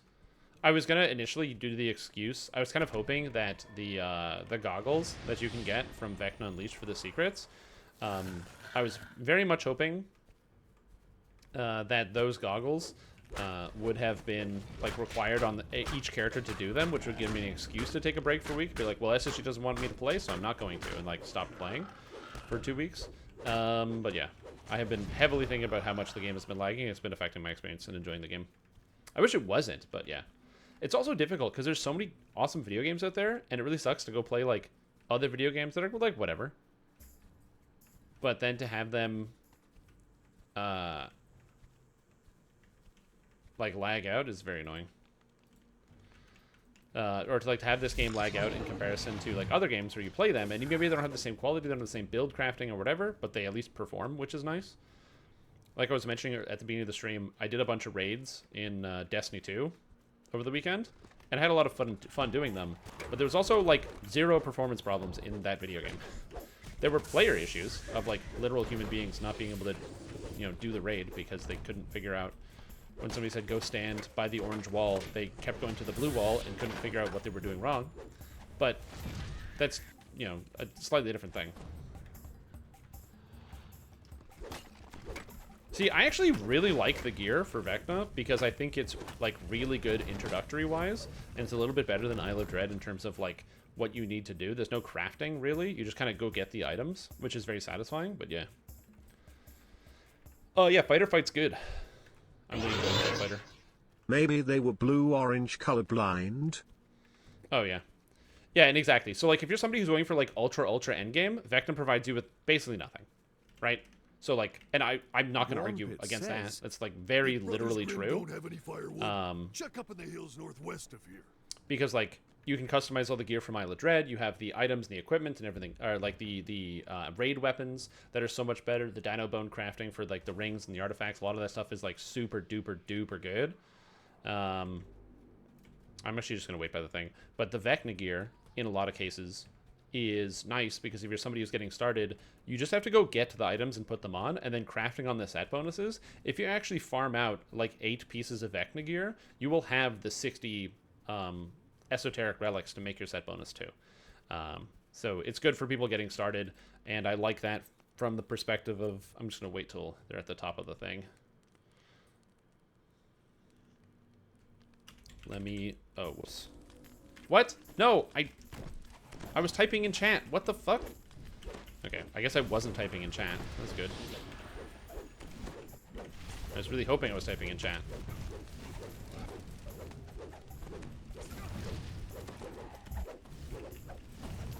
Whatever, it's fine.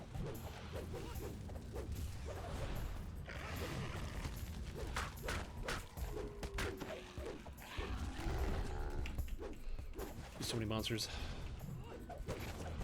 Also, there's like this weird, I'm just gonna describe it. There's like, yeah, there's this stickiness. Oh, there we go. I don't think I have control over bond pits. Whoever has control of them, do I have control over them? Here we go. He's coming. He's coming. All right, we're good. But yeah, anyway, I like the items from the perspective of being easy and accessible. And the reason why I enjoy that is because it means I can make builds that are more introductory for a lot more people. Vecna's only $20 versus like the $40 content or whatever. And so people shouldn't really have any excuses for not being able to go get the gear other than they don't really feel like it, which means that it's easier than ever to get started with an endgame gear set. I think that the current Vecna gear is probably some of the easiest it's ever been to get into, like getting your character geared out and stuff because of how easy it is to acquire the set bonuses and how easy it is to customize it. That being said, because it is easy, that does not mean that it is good, or like the best. Although it is quite good, like the items aren't bad, but it's just, it's not the best. And so I'm not making that argument. So yeah, take to farm at a full set of Dino Bone items. Full Dino Bone, you're looking at probably like 5 or 6 sagas for all the proper bones. Assuming that you're including at least 1 raid item.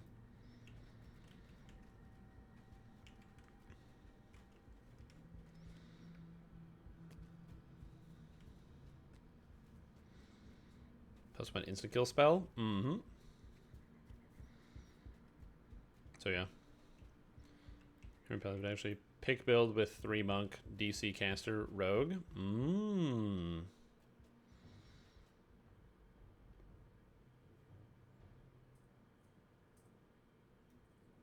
What?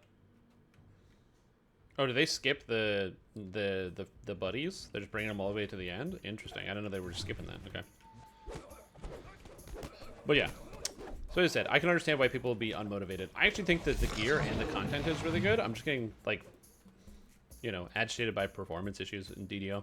When you spend a lot of time playing the game, it's easy to get frustrated by, like, the performance problems. Again, especially when, like... Where'd he go? Did Brawn Pits just run up the hill anyway? What? Anyway, especially when a lot of other video games don't have the same types of issues. This is not me saying that, you know, other video games don't lag, but DDO's lag is, like, very unique. A whispery voice echoes in the valley. And so, it's a... it just gets tiring. Same thing with, like, raiding. And it's the reason why I don't really raid in DDO, but I'll raid in other games that I play. Because it's just... Losing a raid due to lag is, like, very annoying. Brawn Pit safely reaches the caravan. That, and also, I will say this, I do prefer checkpoint raiding. Is done. So... Where's the epic chest? If you stand where the chest spawns, it doesn't spawn? Oh, I never knew that. Interesting. Tests on Reaper revamp. I don't know what test means, but they said that they're going to be working on the Reaper revamp next year.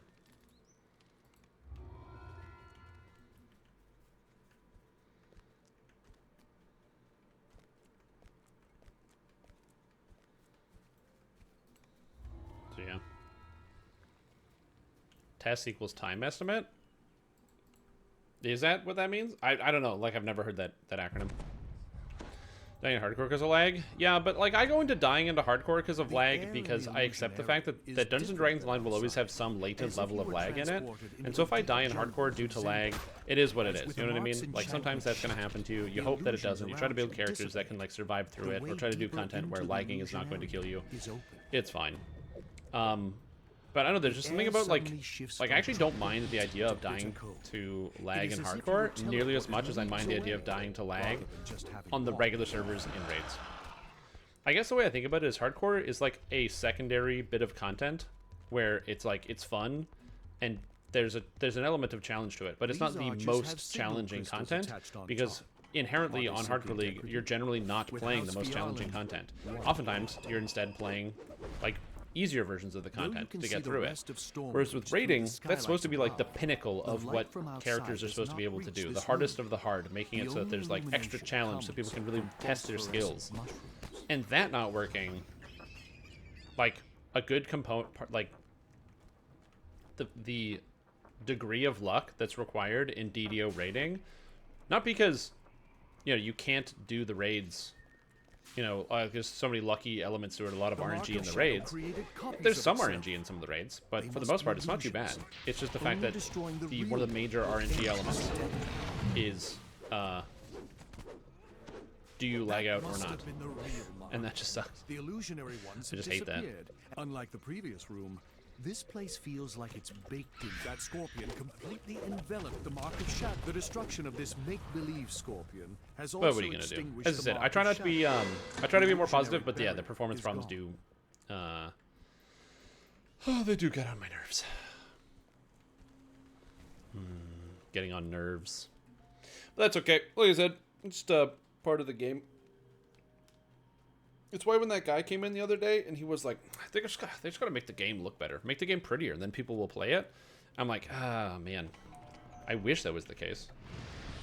But I'm fairly confident, as somebody who plays the game all the time, that if Sandstorm Games just spent a bunch of money improving the graphics and didn't change anything about the game, they would have the amount of player retention that they get from their coupon code.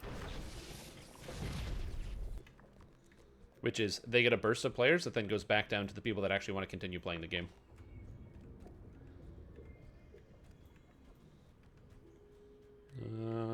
Oh, we gotta actually kill this thing, right? I'm coming. Ugh.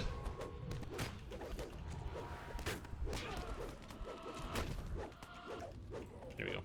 You've run through the gauntlet. Yeah, so as you know, I hope that they can continue to solve some of the problems. They did say that they had some other like larger lag fix coming in the future. Also, they're going to be doing some stuff with Lord of the Rings Online soon that are going to be fixing up a lot of the issues where there are some instances of lag. One of the big things is moving the server architecture onto a 64-bit framework as opposed to a 32-bit framework, so which should allow a lot more data per gallon, a lot more megabytes to go through the computer and to do more things and more data processing and all that. So hopefully, if they figure that out in Lord of the Rings Online, they're a more profitable game. They'll then bring that tech over to DDO, and then that can help with some of the performance issues. Again, the game isn't perfect, and the performance issues aren't the biggest problem in DDO. Well, they're not the only problem in DDO. It would do a lot if the game worked, which is nice. What is loading screen lag? I'm not familiar with that term, Lexi Brew. Can you tell me what that is? Could look less good, perform better, and people would flock. That's just it. Like, it's important if you're going to sell a game that you have to have like a good game that functions. Like that's a huge deal. They probably won't attack you. Hopefully. Lose connection? Yeah. The chat bug when you lose connection? I don't know. I don't really care too much about that one. I have to imagine that one's probably less important because a lot of people probably are like fewer people play with others than play alone. So. You finally reach the house. Oh god! Also the fountain. I hope at this next anniversary they replace the fountain. I have true seeing. Can I intimidate any of these guys? It's this guy, right? The party guest here seems like a harmless old elf, but that facade does not fool you. You easily see through to the malicious tiefling underneath. I'm looking for the retainer. I need a retainer around here. Fairlane retainer. Because the poisoner is one of these people. I don't know if we actually do all of these. Is it you? One of the drink servers looks like an elf. Nice. You see through her disguise. That is two. The glowing red eyes of her true tiefling form. Okay. I can't open the lock upstairs. I mean, I guess I could, but yeah.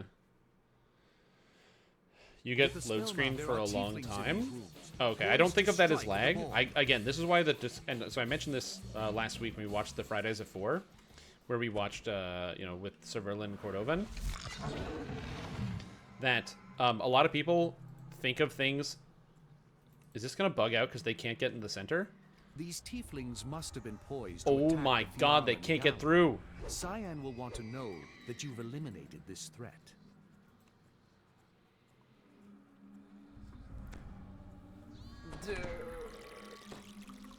What is this?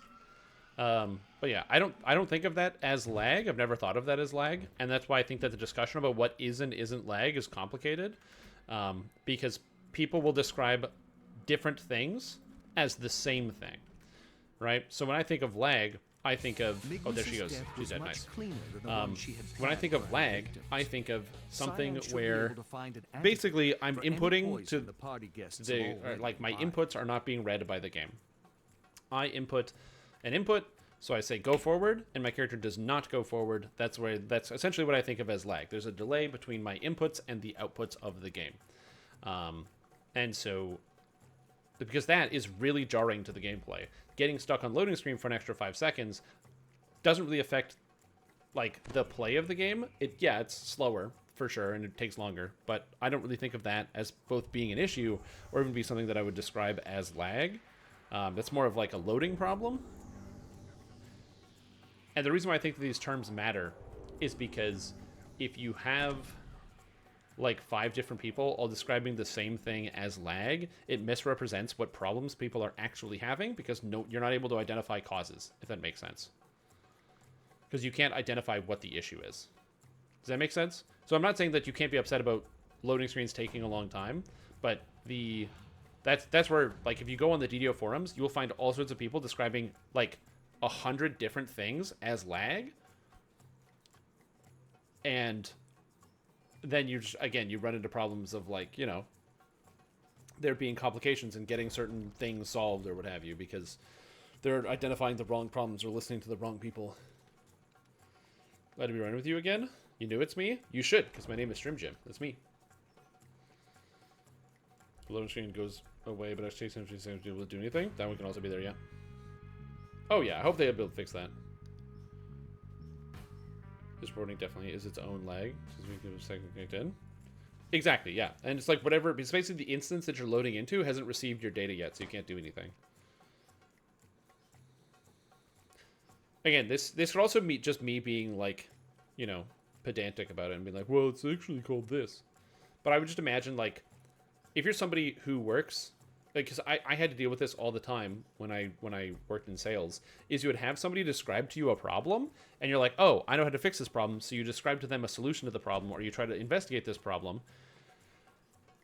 and when you try to, none of the solutions work because they're describing something completely wrong. They're telling you something wrong. They're like, I have problem A, but they actually have problem B. They're just not telling you problem B. They're describing to you problem A. And you're like, well, what am I going to do?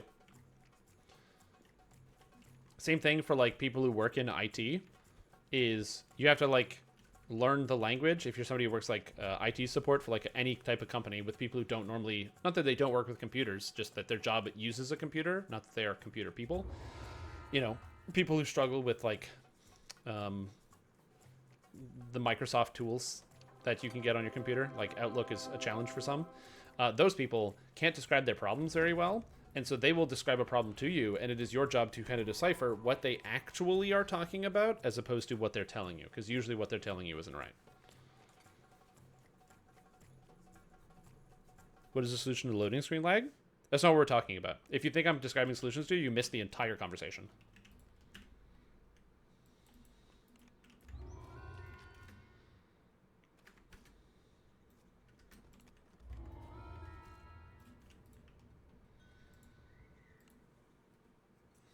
I don't know what the solution is. I'm not a programmer.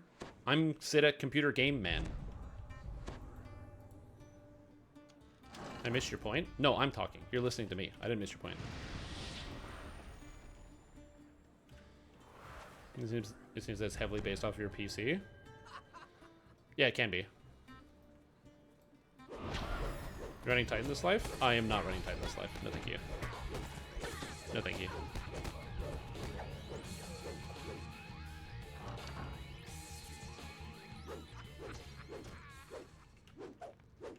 Said, like, I know that one of the things you can do, if you haven't done it yet, there are a couple things you can do to improve your loading speeds in DDO. So, like, an easy way to improve your loading speeds is to put your game on a solid state drive as opposed to a hard drive. That will increase your loading speeds by a lot. Similarly, also, I don't have to pull this. Why would I do that? So you can put your game on a solid state drive, which will help out a lot. Also, if you have less items in your TR cache, your character will load faster as well. The TR cache is stored on your character, not on your account. And as a result, every time you load through a loading zone, it has to load all the items in your TR cache if you have a lot of items in your TR cache. So emptying that out will also help you as well if you want to improve load times. However, there still are the issues where sometimes the actual server needs to load. So sometimes you'll get this when you want to go to a new area. So say you're like, oh, I'm going to go to House Durasco, and you click House Durasco, and then the game just, like, freezes, and you sit on loading screen for like a minute, and there's two causes of this. The first is, like, basically a failed teleport issue where the game isn't going to load you in because there's a bit that got missed somewhere. They work solving some of that, and now a lot of those things will actually bounce you back. It'll just say, like, oh, failed teleport issue, and you'll be back in town. You can just click the door again, and you're fine. In other cases, that's the issue of the new server basically freezing.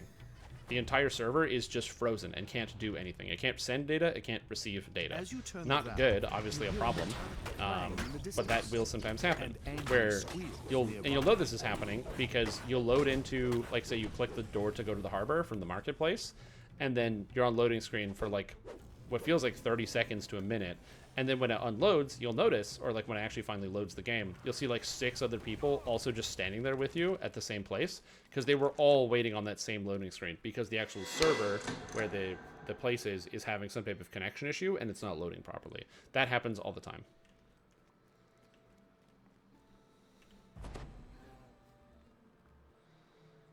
Actually fix anything? Yeah.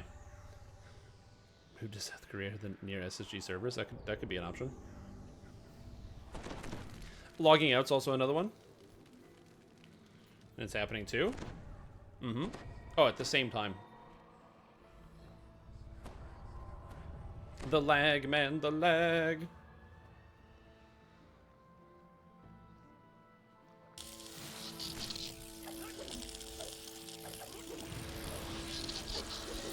Yeah, it depends on what it is. Like, loading screens are not usually too bad for me. Like, there will be moments where sometimes loading screens are a little bit longer than average, but it's not too common. Like I said, I almost never have any type of loading screen issue. The issues that I have for the most part are just in quest. I can't do the quest because the game is freezing up issue. Quest received. Drop times today like 85. Ooh, nice. Able to leave your house without dying of heat stroke? Very cool, dude. Happy to hear that. I hope that stays.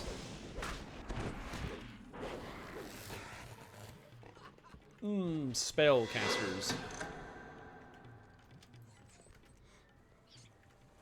As you open the valve, the muffled sound of gears turning can be heard from the water below. Yeah, sometimes you just get stuck, which is unfortunate. I wish that wasn't going to be the case. But yeah, anyway, but my whole point was that describing two different things, so saying, you know, describing something as loading screen lag, out of Tanner's alley and into a quieter, more prosperous when like lag is usually attributed to like, you know, loss of frames and input actions, in the sunshine below.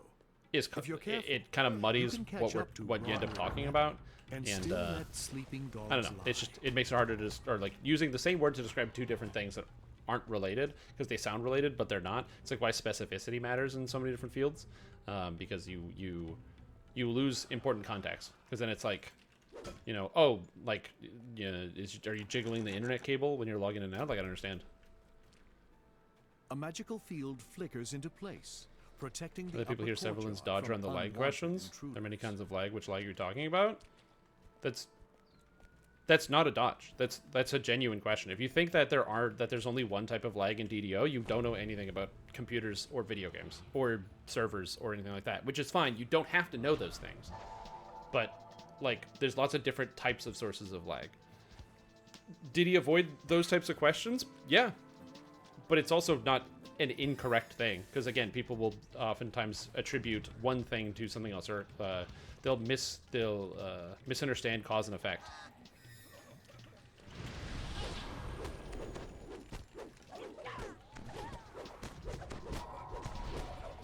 Oh man, there was something that they changed to reduce lag recently, and people thought it was the other way around, that it like increased lag, and they got upset about the change. I'm trying to remember what it was. It's time to deal with him once and for all.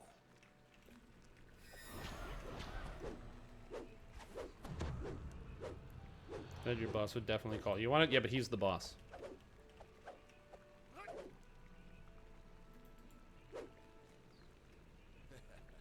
If lag was improved, then we wouldn't be talking about it so much. Yep. That's true.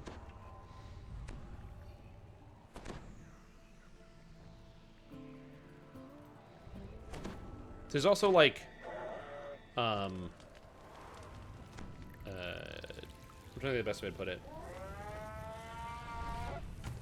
Sometimes any answer is bad as well, because giving somebody information that they don't know how to handle can also be not good. Because again, a lot of people don't understand the, like, the issues at hand. So then trying to explain to them the issues at hand doesn't really help because they misunderstand the again, cause and effect. So yeah, it can be complicated in terms of like different types of lag. Also, just to clarify, because I also watched the same thing, circling back, when people talked about the different types of performance issues, he did bring up the fact that earlier in the year they had like a huge performance patch that was supposed to be very good, and that they noticed that there were like very short-term gains on the servers. And when, you know, people in chat, myself included, were like, yeah, it slid back. He's like, well, we got to investigate that a little bit better, because if it has slid back to the way it felt before, that's not good. So it must be some other type of cause or effect or whatever it was. So it's not that he entirely ignored every question about performance. Whether anything's actually going to happen, I don't know. But he did specifically mention it and call it out.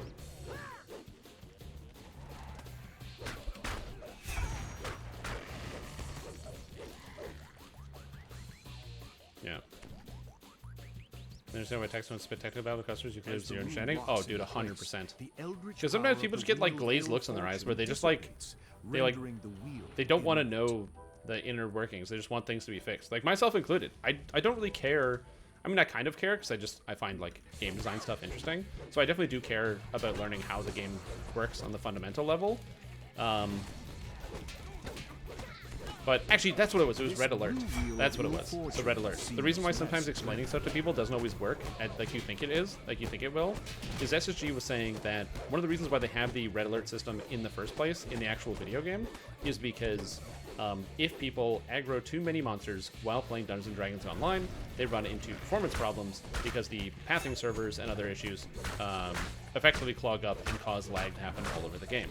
So what they want to do is they want to eliminate people, you know, from getting red alert, because red alert means that there's an issue with the pathing server. So they wanted to remove that. And red alert is basically like the check engine light. Red alert comes on when there is something bad happening somewhere else. And I swear to God, the number of people who tried really hard on the forums to just be like, so just get rid of red alert and the problem is solved. When they're like, no, red alert is that's not what's causing the problem. Red alert goes off because there is a problem. Red alert is trying to rein it in. Again, red alert is the check engine light. That's like saying, oh, if your car is, you know, is out of some type of fluid, like brake fluid, and the fill brake fluid light comes on, you fix it by just turning off the brake fluid light. Turning off the light doesn't stop the problem.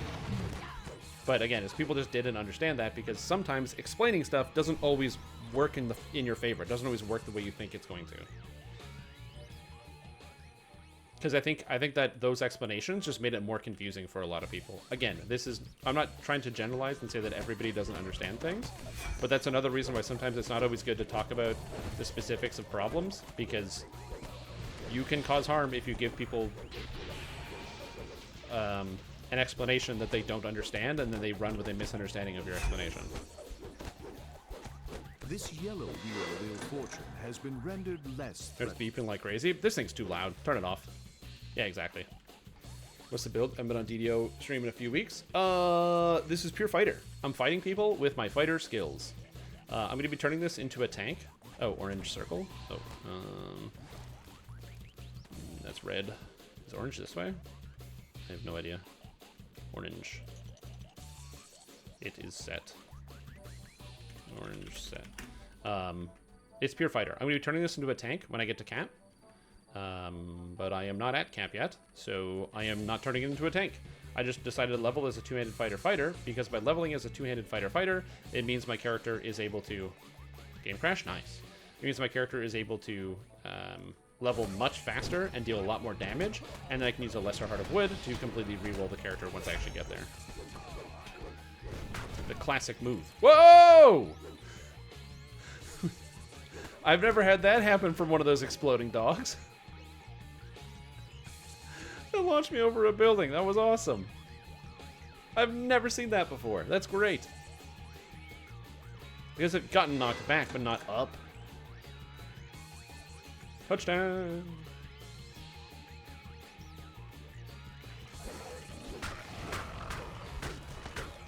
As I said, my so this is pure fighter. It's nothing special, it's nothing crazy, but also it's like really good. Tanks were supposed to be stable. Hey, I'm not a horse, and I'm not a tank, so I am not stable. No! Dude, this rare Kronzek is like never here. An eerie and If you have a Kronzek's cruelty, you're lying. It doesn't exist. a man-made tablet. Also, I like You Can't Hit Me. Bard, fighter, favored soul. He's in Holy Mantle of Crusader. He's got the swashbuckling with the 10 Doge. A contingent of Fialan agents stands near the only open entrance into the tent. Their leader watches you expectantly. It's pretty good. It's a good item. The High Striker Allegedly. stands ready for someone. It's to play allegedly the a game. good item. You gotta get yourself a Sword of Shadow? Yeah, you do. Sword of Shadow, so good. And not only is Sword of Shadow good, I made it epic because I had the materials, so I decided to. How do I have purple wings? As an Azamar, you get an ability called Divine Purpose. And there's two versions. There's the Protector and the Fallen. The Fallen gives you these purple wings and a buff for a short duration. And the Protector gives you, like, angel wings. So now they're gone. Mine give me +2 primal bonus to strength and +5 primal bonus to double strike. What's the weather here? Oh, read the weather? Oh, that reminds me. I have to find a new song for the weather reports, so I'm actually going to disable that for now. Oh, I'm a rogue. Because I don't own this weather song, and apparently it is copyrighted, so I can't use it anymore. Again, this is one of the reasons why it's really, really important I don't play any music on stream that I don't own, and I try to never do that. Because this song used to be copyright free. It is no longer copyright free. The company that produces the song was purchased by another company, because I had to look it up. And that other company has now monetized that piece of media because they own the copyright to it. And so that has retroactively basically applied to a bunch of my videos, and I've had to change the settings on a bunch of videos. So I have to stop using it. The weather report song that I use.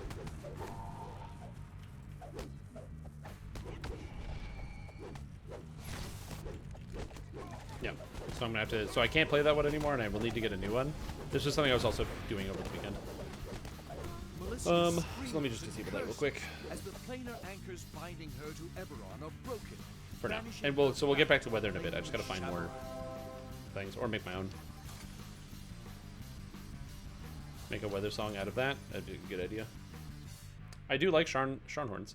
But yeah, so the weather here is... oh, also, Ipsa, thank you so much for the resub. Appreciate this word. We've had a fantastic day. Not for 1 month, not for 2 months, but 32 months. That is 8 times 4, which has no bearing on any amount of time or years. So, I don't know what to tell you. You've been subscribed for a while. Glad to have you here. Hope you keep subscribing for a while, because when you get to 36 months, that's 3 years, baby. And you know what that means?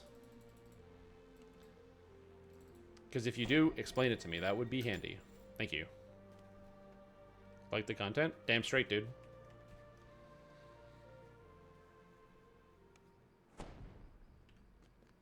So yeah. Thomas Jefferson. Who's Thomas Jefferson? Question, which bank has least logout lag? They all have about the same.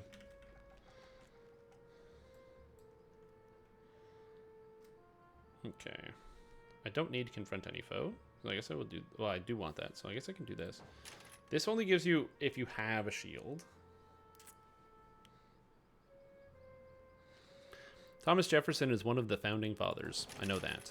He, like, signed the Declaration of Independence. That's all I got. I couldn't tell you anything else about Thomas Jefferson.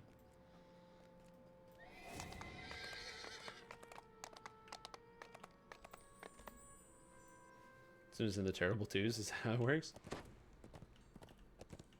Buttstown, New Jersey, or Boogerville, North Carolina. I hope that exists. I got nothing. I got nothing to do. Do I have any items in here I can use? Like, pieces of equipment? Oh god, I'm loading things. Why am I choosing to load things? Nope, nothing interesting. Alright. I'm gonna sit down. I feel like sitting down now. Ugh. Anything from New Jersey is inherently shitty. I mean, maybe. We're doing Vaughn 4? Oh, we're doing all of Vaughn. Okay. I was like, what? I'm not used to starting top to bottom. You fell backwards? I did not fall backwards. I just sat down. I mean, I could have fallen backwards and done that at the same time.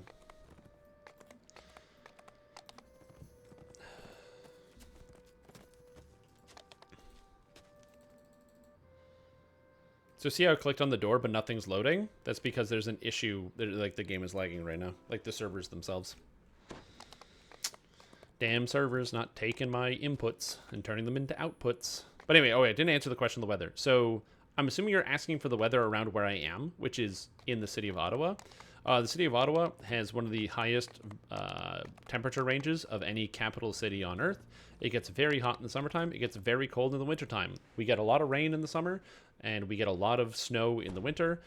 Freezes quite a bit, so it can be a difficult place to live. The Ottawa Valley is quite hot and cold. Right now, it is about 20 degrees Canadian, which is about 67 degrees freedom, for those of you who do things in degrees freedom. So it is, you know, it's a pretty nice day outside. It's beautiful. Sun is shining, a little partly cloudy.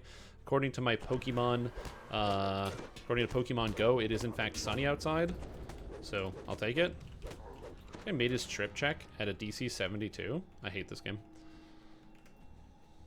The gates of Tharos Arena loom ahead, guarded by a well-groomed... Valley, an actual valley. Phoenix calls it the Valley of the Sun, but it's actually a basin. Yeah, it's a valley. Monstrous spectators pack the stands, eager for the main event. If you drive through the town, you're gonna, or like drive through the city, you'll realize that there's a lot of up and down constantly. It is a very interesting place.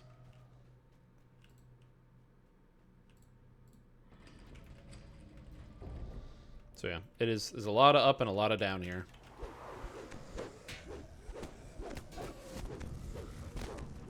That I kind of live like at the top of a hill. It's weird. Not very flat, you know. Which actually, that was shocking to me. I went to Saskatchewan once, and it was just, it blew my mind how flat that place is. Like, the prairies are so flat. It's just flat everywhere. The streets are flat. The you know, the entire town is just flat. Like, if you're on a tall building, you can kind of just see everything around you, which is absolutely not how it works over here.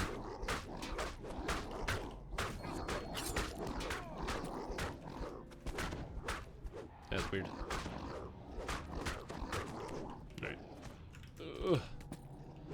Alright. Rolling ones, why? Try to trip a guy. Doesn't work, because they, makes a save. Try to trip a guy. Doesn't work, because I roll a 1. Oh, man. Oh, man. Will equip your epic gear? Yeah, me too. Go, dude. Go, tumble. Look how much faster I am than this bard. Tumbling, man. Tumbling. This is why people are doing the tumbling thing. It's very effective.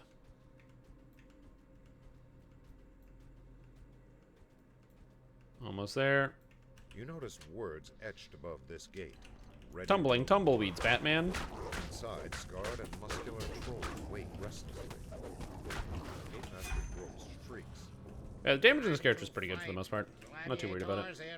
Given the fact that I'm still 20, I'm not even 21. So I don't have perfect two-handed fighting for the extra melee power, or the 21 for the melee power. By the time I hit 26, I'll be at like 160, 170 melee power, and hitting a lot harder, and stunning everything with dire charge. That'll be nice. That should be nice. Crushers, kobolds, and the Mudwallow ogres are hungry for blood, and they're joining forces against the Stormreach team.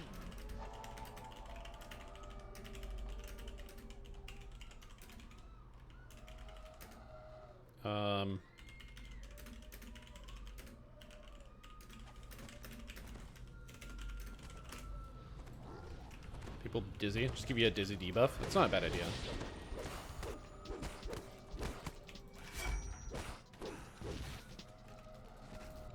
Sprint boost is kind of crazy. Mm-hmm. Yeah, it takes people a long time, but man, does it go. Not a fan. At least a roll, it sounds like you're not a fan of the tumble meta. What do you mean you're not a fan of the tumble meta? It's great. Think about how fast you can move, Cruiser. Just think about it. Are you thinking about it? Maybe that's what you were missing. You weren't thinking about how fast you can move. I'll give you some time so that make sure you can think about how fast you can move. True, it does make the auto running of MMOs like a bit harder to achieve because you can't just like space out as hard. True, that is a problem. And moderate Cruiser again for being a negative Nancy. Yeah, I could, but I think I'm not going to. I think he's allowed to have his own differing opinion. Their luck has run out. The horns of you need to turn on experimental tumble controls under gameplay. Options, gameplay, experimental tumble control. While enabled, tapping block while moving will cause you to tumble.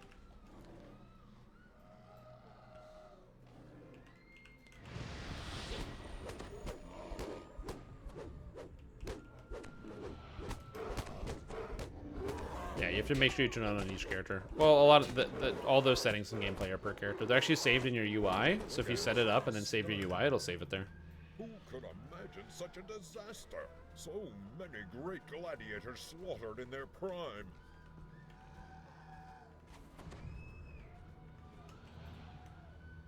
It's time for Yeah, that's literally what happened. He just said, "Hey, can you moderate Cruiser?" And I said, "Oh, no problem." And so I did it. I didn't ask. Do the stream, but the delay is kind of annoying when you're playing mine. Yeah, it's all good. Our brave fighters are entering the arena. I'd be annoyed too.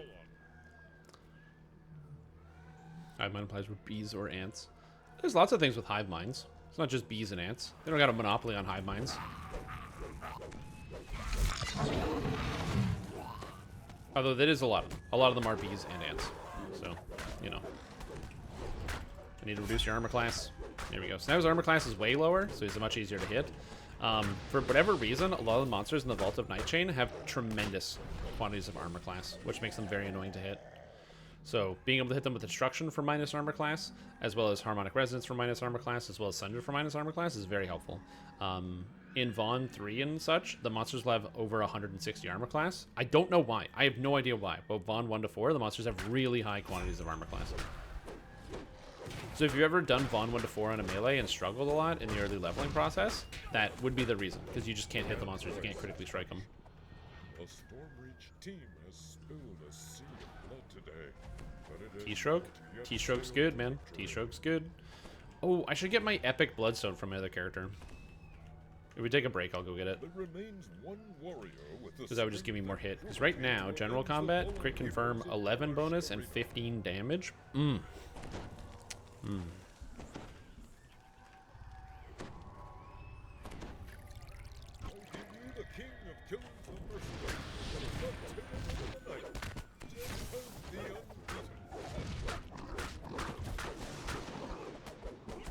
Smash Deadheart the Unbeaten. Smash!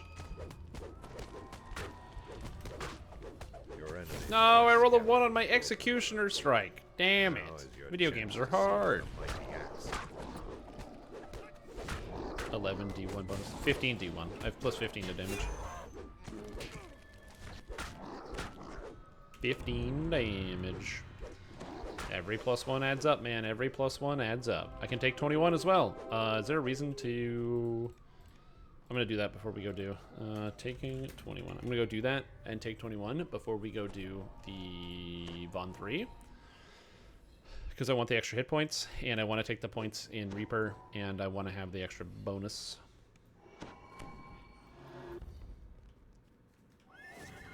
I can go here. Airship. Portal. Oh, God. I probably should go buy teleport scrolls. Are teleport scrolls, are they subject to arcane spell failure? I can't remember. Because I probably want to have them in my tank anyway. Just for the convenience of getting around town.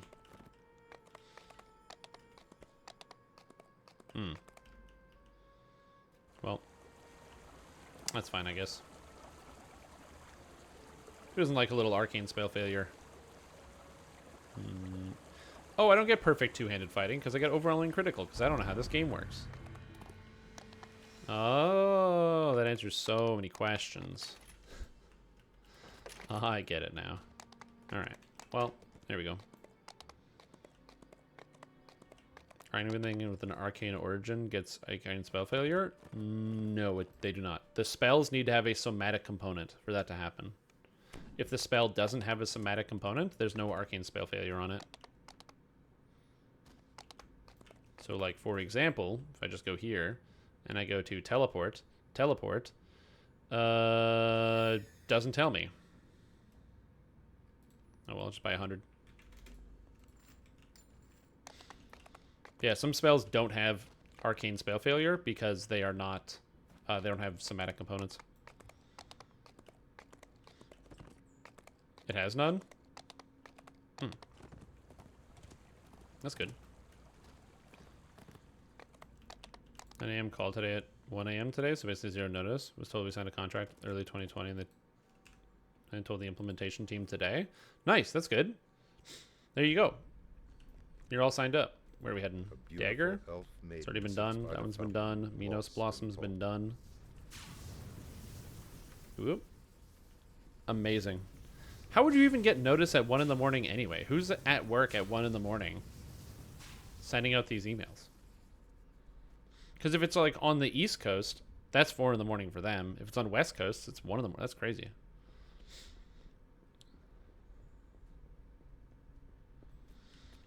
You build for 2 weeks, and those 2 weeks count towards your 45 days? Oh, just build a time machine, dude. Just build a time machine.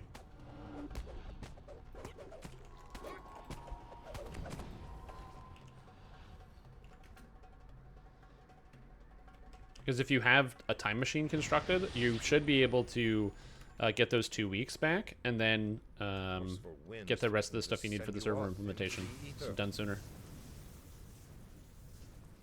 It sounds like it'll work.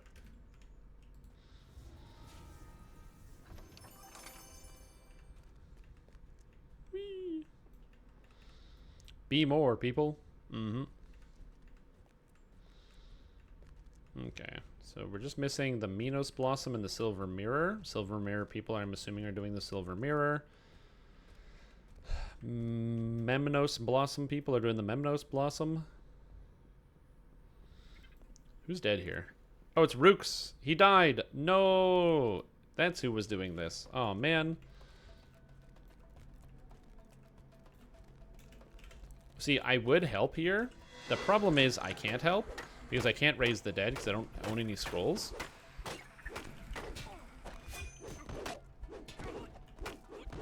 So I'm very sorry, but you have to stay dead until somebody with scrolls can help you. Just kidding, here you go.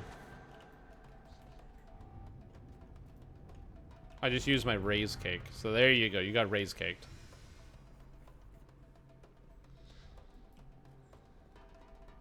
That's when I nailed his wife. There you go. Memnos Blossom. Just waiting on the mirror. We should be done. Nice. Yeah, you just have to be careful. You don't want to like just charge into melee combat, because if you charge into melee combat, you can get into trouble. The restaurant was right behind you. Was it? Yeah, this works. Here, I can do this, though, now that you're alive. Boom. Look at that. 400 hit points.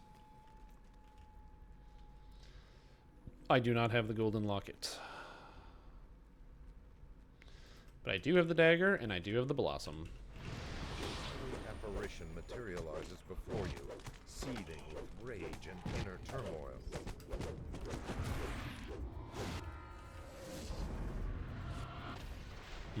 Points. Yeah, I didn't really need that raise anyway. I have points in use magic device. I just didn't buy the scrolls. What's my UMD? 30. So 30 raise dead is 32, I think. Or 36. Yeah, Raise Dead's 36 and Resurrection's 44. So at 30, I should be okay, actually. Oh, here, I'm actually going to test this out. Arcane spell failure on Scrolls of Teleport. The answer is... I failed my UMD check.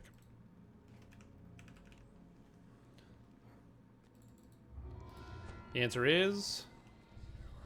no Arcane spell failure. So yeah, you can use teleport scrolls without Arcane spell failure. They need to have a somatic component. Because somatic is basically like moving around, like whipping your arms all over the place. And so some spells have somatic components because you got to whip your arms all over the place, and some spells don't because you don't got to whip your arms all over the place.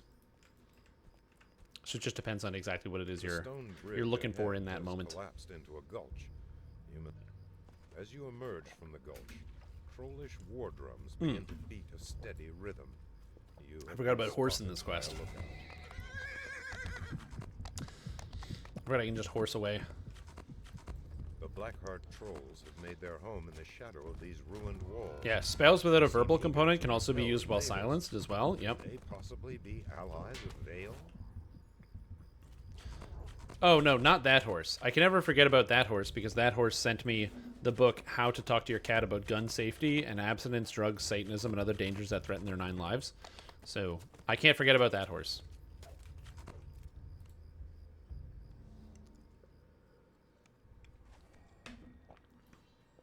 I don't know what to do with this book. I'm going to do something. But the exact nature of what will happen to it, I'm not sure.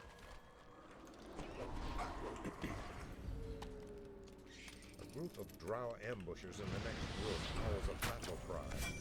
Vale's tribe must be determined to fight. Time for build review later. I'm actually behind on build reviews. I have to do more today. I just haven't done them in a while. Hey man, you gotta... You need to talk to your cats about gun safety so they can protect themselves from the liberals. Or whatever you guys say in America. It's true. The trolls and drow are working together. What character? This is my tank character. I'm re-rolling it into a new tank build, and I want to be a pure fighter. However, pure fighter as a tank does, like, in the way that I'm going to be building it, 0 damage. So as a result, since my character is going to be doing effectively 0 damage, if I leveled it as such, it would be no fun. So instead I'm leveling it as a two-handed fighter, and I will be turning it into a pure tank when I hit the level cap. When I hit the level cap, I will be re-rolling this character with a lesser heart of wood into a pure tank. That's the plan. I don't have the cleaver, but there's that. You have caught up with the inevitable. It stares coldly at you. But yeah, I probably have time. Calculating the threat you pose to its mission. There's always time. There's always time. Yeah, this character's cool. It's got damage from Kensai. It's got defense from Stalwart Defender. And my character was able to do like Reaper 2 and Reaper 3 while leveling without struggling too much. And before you go, oh, it's because of all the past lives and stuff, right? Well, actually, this character has no relevant melee past lives. I have 2 Favored Soul past lives. And a Paladin, so I guess I have 1 Paladin, so 10% extra healing from healing it. My Epic past lives are both tank past lives, and I only have 1 Iconic. So the past lives are really not relevant to this character. It's only the fact that I have plus... I do have a set of +8 tomes on this character, and that's the bigger thing. But yeah, turns out two-handed fighter is just really good. On Discord or the forum? I put all of my builds on the forums, and then I post links to those on Discord. You can also find links to my builds by using the command !builds, which then allows you to see all of the builds that I have posted thus far this year. I have a new cleric build on the way, as well as this character, which is going to be 2 builds in one, the version for leveling, and then the actual endgame build you swap into. So I back them up in multiple places so that people can find the easiest and most convenient way to read them.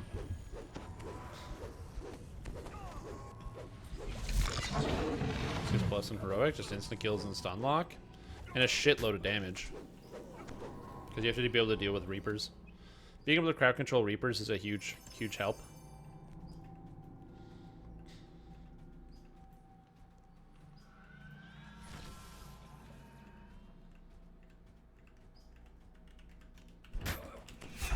Boom! Destroyed! Damn, these guys making their saves against my 72 trip. What do I do? That trip was good. Oh, also, what you should do is you should join groups led by Russia. That's my other piece of advice for you. Join groups led by Russia. That will help you out a lot. The locked gate ahead marks the outer boundaries of the Drow encampment. Yeah, that's a good emote. Stop being mean. You'll Great enter emote. the new section of the caves. In the distance, you hear a Cut out with the strange bully, and man. evil Cut out with the peep. bully. You have never The bully. heard of a beholder serving a Drow or anyone else. I thought about getting improved trip on this character because it would have been just taken 2 feats, but I don't really love the trip animation, so I don't use it very often. I could, I just don't want to.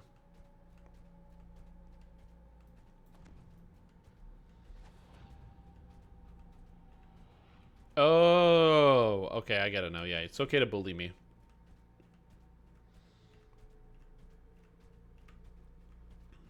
Okay, Whisper Doom at level? Yep.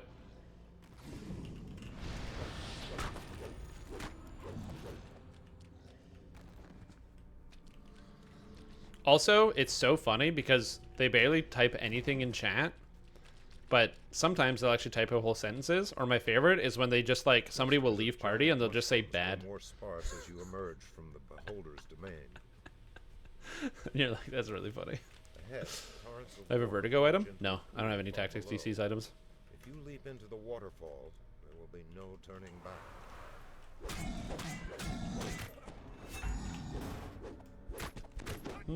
I might have a general tactics item. I don't think I have a vertigo item though. A geyser Do blasts I? water into I the shouldn't. air nearby. It looks Yeah. enough to lift a heavy weight. No. No. Yeah, I don't have anything for tactics DCs. At all. I should replace these gloves though. No, Rooks. There's a shrine, by the way. You can go revive yourself with the shrine. Or you get a res from somebody. Nice. Look at that.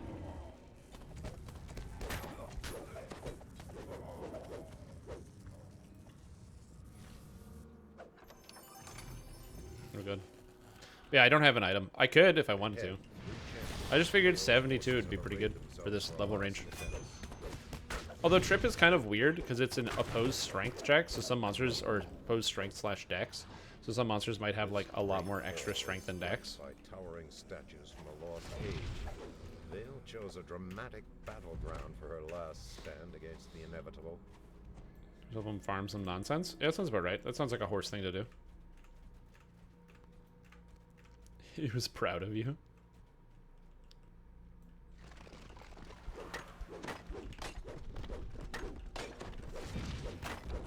Yeah. I had Russia join my group. We did R4, and he said, sprint boot, don't want to do sprint boost quest, and then left the party.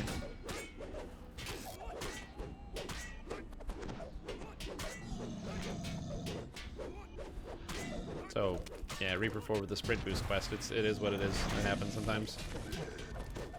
Where did the cleric die?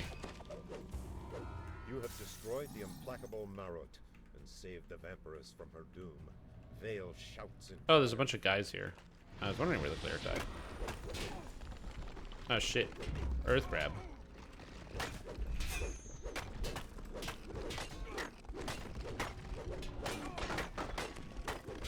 There's also a lot of champs too.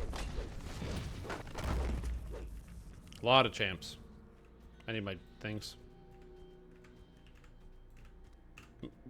Come on, get the loot. Yes, tokens, tokens, tokens. Get the door. Yes, I made it. What was sprint boost quest? Reaper 4.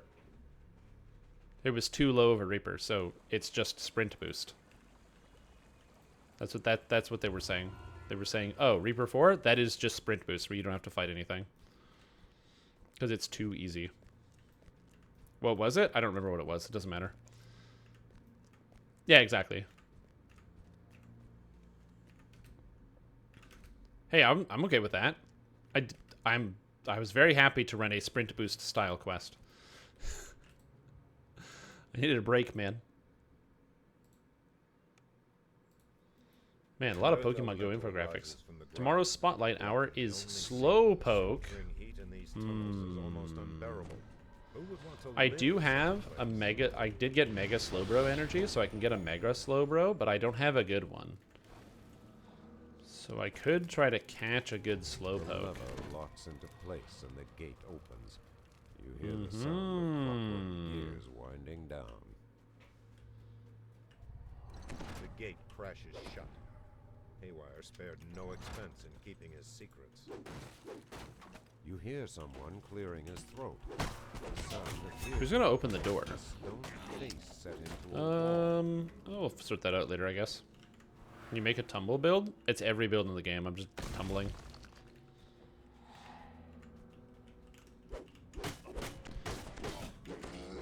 You just play DDO. Every build is a tumble build.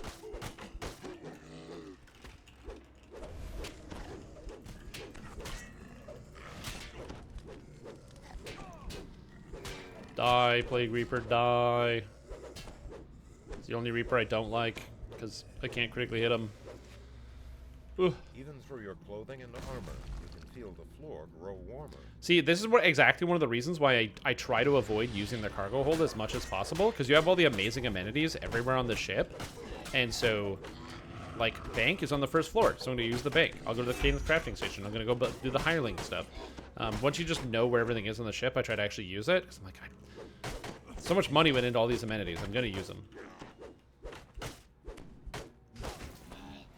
Is it more convenient? Well, it's convenient. Can you stop spamming me with magic missiles, both of you guys? Jesus Christ. Oh, I have Bard Song on me. I can't die. Nice. Okay, we're good.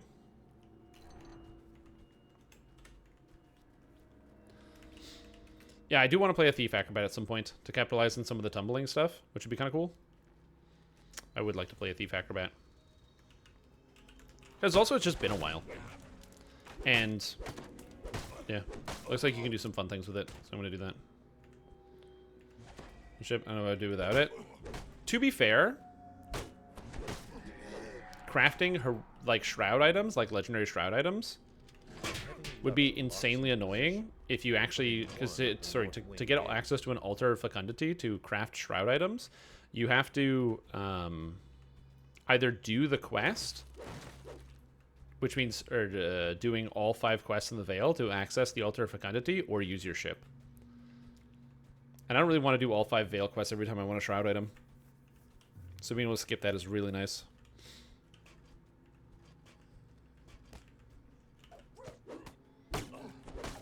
I got him. I got him. Intimidate. Boom. You want a shroud item? It's not often. It is not often, but it is enough. Alright, come on it. Come on it. Come on. Come on. Come on. Come on. Come on. Come on. Come on. Come on. Oh my god. He's here. Finally.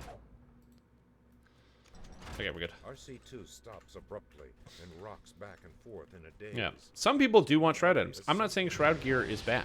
I just, a lot of times, don't want to farm it out. The 20 Reaper point better for, or range power better for Reaper? I have literally no idea, but somebody in chat might know.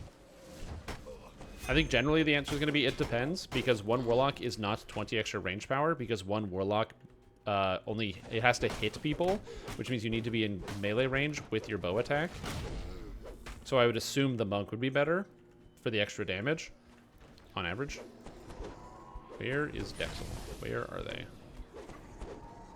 Oh, they're going to have to do the traps and stuff. I did not go that way. Well, I hope they're okay. Yeah, it has to hit targets. You don't just get it for free. Yeah. You have to be in melee.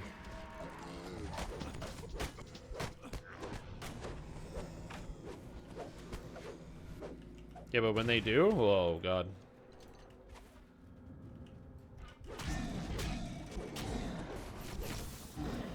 Going back to the game. Yeah, I mean, I haven't done the Razor Claw thing. I feel like I should do it before it gets nerfed. But also, like... What? Okay, I guess we'll just get it later.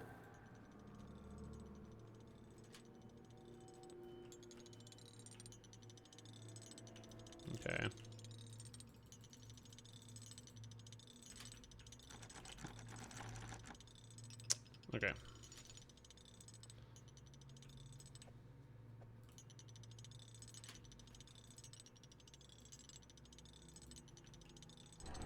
Here we go. You spy the master They wonder if until they're willing key, to pay people just to do where animations, Haywire making said next it would be. expansion. I mean, I don't know.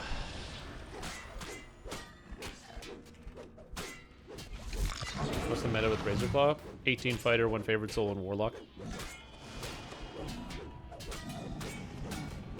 And then you hit people for a Brazilian damage. The last of the guards falls in a heap of battered metal. I mean, it comes to shaving off people's hit points.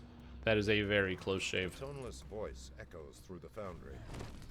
This complex will self-destruct. Well, yeah, it's like it's damage per 5 second. minutes. I Please was. evacuate It's really high DPS because it's a bunch. It's death by 1,000 cuts. Yeah. Yeah, you put 1 point in the Enlightened Spirit tree, which gives you the aura, and then you just turn it on, and the aura will passively deal damage to enemies. And you take the feat Arcane Warrior, and every time the aura does damage, you get 1 stack, which gives you 1 melee power. Stack up to 20 times is 20 melee power for 1 feat. Yeah. I've actually already built a couple characters using that idea and posted some YouTube videos about it. So if you need some examples, there's some videos on the YouTube channel. Haywire continues. Yo, the 1 warlock's good. It works well. Keep running until you reach the exit, and hurry. As soon as I see something. Is that intended or a bug? It's intended. It's spell damage. It's intended in that the game is supposed to function like that. It might not be intended in that the developers don't like that interaction, but it's definitely the way the game is designed. Rumblings from deep within the factory reverberate down the corridor. Stay Like, it's definitely within the bounds of like what the game is supposed to be doing. I think I can make this. Hold on.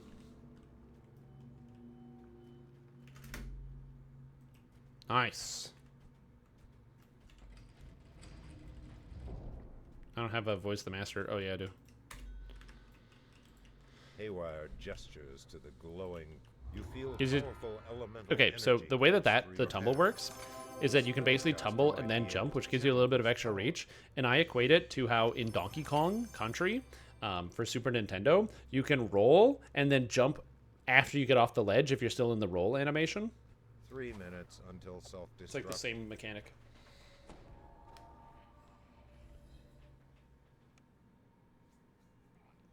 Yeah, exactly. Like if you have a lot of downtime, or if you're just like not running quests quickly, it's not worth it.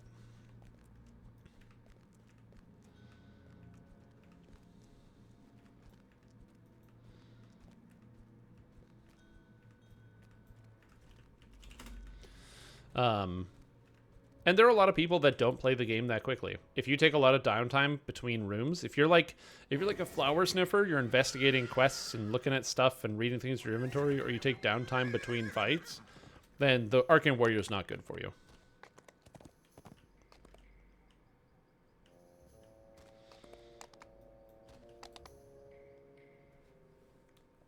Yeah, exactly. Like it's good for questing. Like it's great for players like myself. I just run from pack to pack. I have very little downtime. It's one of the reasons why like the Reaper mode change that made it so you can now heal yourself outside of combat very rarely even affects me, because I don't like I'm almost always in combat. It's very rare I drop combat to be able to heal myself properly, unless I stop myself by like taking hands off of the keyboard. Like if I hands off of keyboard, then sometimes I can, but in most cases I can't.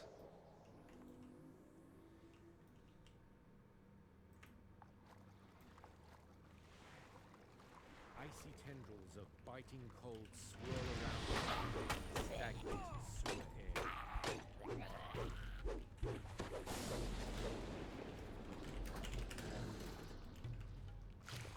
So, yeah. Anyway, so for players like that, I didn't really have an effect. That's why I didn't really care too much about the changes. Some people were like, it's going to make soloing R10s way too easy. Soloing R10s is going to be so easy. Everyone's going to be soloing R10s. I don't know if there's a bunch of new people who are now suddenly soloing R10s really easily. That might be the case. It's possible. I don't know. I haven't seen it. or really looked for it at all. If there's been this huge uptick in the percentage of players who are now soloing R10 content. You need to have a certain mindset to want to solo R10 content in the first place. That's why I never thought it would be like a big issue, because like unless it's something you actively want to do, you probably weren't doing it. And even then, I don't think it really makes content easier. It just makes a lot of content less tedious. But what do you guys think? Since they made the change, that way you can self-heal outside of content, or outside of combat in Reaper mode, do you feel like Reaper mode is dramatically easier? Or it invalidates the completions of people who are doing things? What's your opinion on it? Now that it's been out for a while, we've all had time to sit on it. For me, I just feel like it's a good change to the pacing of the video game.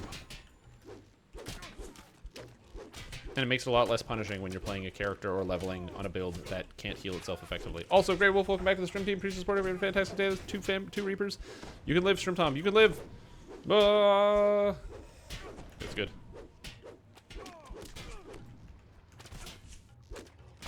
Yeah. Yeah. It's good quality of life. Makes some more mirth running. It's just less annoying. No title combat. Quality of life. I think Reaper's cringe and I play on Elite. Says the guy in a quest on Reaper mode right now.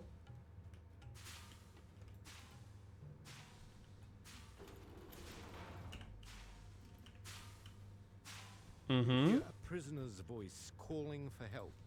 Plorax runs off across the bridge and disappears in the pit. I'm just saying. You hear someone timidly asking for help. I don't have access to America. But there is a bard coming here to disable traps, so I'm going to do that. Did you make the next ninja by last week? Yes, I did make the next ninja by last week. I absolutely did. Mm-hmm. I don't know what you mean by that. You hear a prisoner's voice calling out.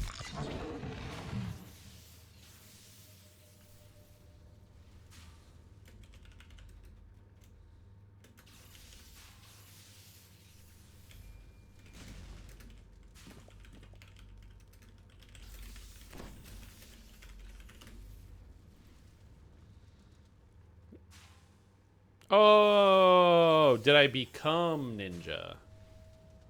The metal grates below sparkle. Yeah, to become ninja. So I gotta change that because ninja, I don't think he's that relevant anymore. I mean, he probably is still relevant in terms of making a bunch of money. But that's a good question. How relevant is ninja? The shadows, disappearing down the tunnel the way you came. We got ninja. Runs down the tunnel, back to the ladder, and disappears from sight. How relevant is ninja?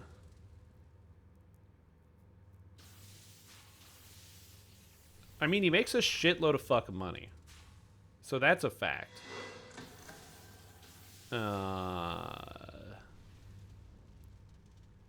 He's not gaining relevancy, but he still makes a lot of money. Okay, here we go. Voice whispering orders in the still air, followed by the clattering of Made it. No, I didn't. I thought I did. Damn it. I'll get there eventually. For those that don't know, Ninja is I guess he still is, a relatively popular content creator who was a professional video game player who played video games professionally as a profession. So he would do like Halo tournaments and stuff like that. And was pretty good at what he did. But he gained a lot of popularity with the release of the game Fortnite because he would stream Fortnite and be, again, quite good at Fortnite and was a very good player. And since kids like Fortnite, they would watch Ninja streams. And then he also changed up his quality of or his type of content to be very, very kid-friendly, where like he would no longer curse on video, and he would, you know, kind of did like a big 180 shift on his like online persona to be a lot more young person friendly, and gained a huge amount of popularity as a result because now you can be marketed. He's like kid friendly, so you can be marketed to children. Then because he's like a famous gamer kid, he got to do all sorts of stuff. He got like to go on TV a whole bunch of times. You know, he did tons of TV appearances. He helped host New Year's Eve once. I needed a whole bunch of stuff. So is he as relevant anymore? No, I don't think he's as relevant as he used to be. But he still makes a ton of money, and he can kind of just do whatever he wants as well. So I know he steered away from being as a little bit. He's less child friendly than he used to be. Where he doesn't market all of his content towards children. I'm coming. I'm coming. Don't you worry. I got you. I'm gonna save you. Whee. Percentage of his revenue you think is money that the parents said kids stole? Maybe at a time in the past, but I imagine most of his money is just made off of brand deals and, like, currently brand deals and just ad revenue. Yeah, he's a very wealthy man.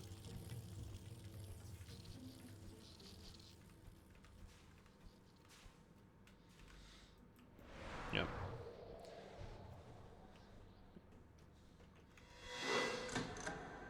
Here we go. Shows how to properly manage the air jets and electric floors. No problem. So, first of all, live. Good job. I can't heal you any more than that, so you got to figure out the rest of it. Okay, so how do you properly manage it? Here's how we do that. I'm going to show you everything you need to know.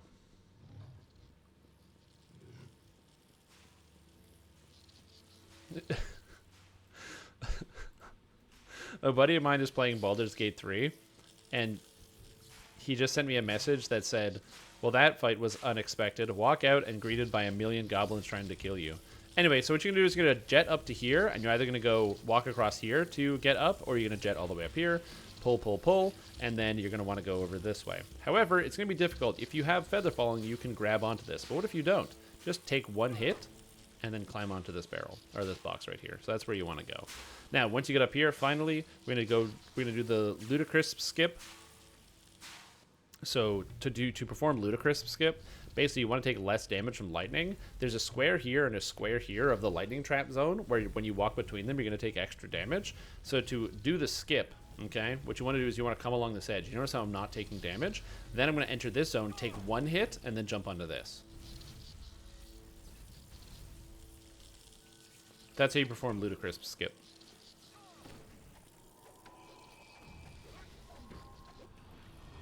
I call it that because I never did it, and then Ludacris posted a video on how to. He's like, "Hey, did you know you could go this way instead?" And I was like, "Yo, what's up, this guy?" I was actually just about to talk about you because you sent me a message about your goblin thing, and I thought that was really funny, and I wanted to share the story. Because I'm not entirely sure how, because I will say, I don't entirely know how you thought it was unexpected that you went into the camp and killed all of their leaders and then left, and then the goblins were mad at you. But yeah. I do agree, like, it's a shock at first, because I did the exact same thing, where I walked outside, like, I took the fast travel, because it was like, oh, I need to sell something. No one has any money, and I was like, oh, there's a vendor like in the little goblin camp area where people are partying. I could probably just use the vendor there. So I teleported in using the fast travel to the waypoint, and then I was in combat all of a sudden with everything, and I was like, oh. Right. And hardcore is saying ow and dying. It is better than AO. You have found the far end of the Blood Road.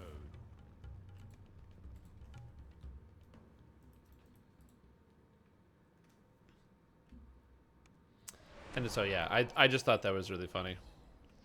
I will say, I really appreciate you giving me updates on how your experience is going through the Baldur's Gate. It's very entertaining, because something I've enjoyed a lot is just hearing about people's experiences with the game, because everyone's experiences are so very different. Because people just handle different circumstances differently, and there's like a lot of alternate ways to solve similar problems. I will say, one of the things I don't like about a lot of video games is when you have the obvious ability to cure diseases or to heal people, and the game won't like let you do that, where it'll be like, oh, this person is sick, I try to heal them, but they're like, oh no, it's a special disease, you can't just use remove disease, you need a special disease. And I hate stuff like that when they do that in video games. Like that just sucks to me. When something like that. But I found alternate solutions where, like, you know, some people will struggle with it to solve a problem or do something, where I'm like, oh, I'll just kill this person, and then it solves so many problems. Yeah. You broke nearly 60% of quests, and Evil Story makes no sense. Yeah, if you played within the beginning of release, then that's a bad time. Because at the beginning of the game, nothing worked at all. There were like tons of broken quests. Also, for those of you that are playing Baldur's Gate 3, Act 3 is not finished yet. Like, you can play it, but you will run into quest bugs left and right. I am still experiencing quest bugs, so Act 3 is not complete. They did not finish making Act 3. Also, the camera is... Yes, camera boss is a real problem. Holy shit. The camera boss is so hard to deal with.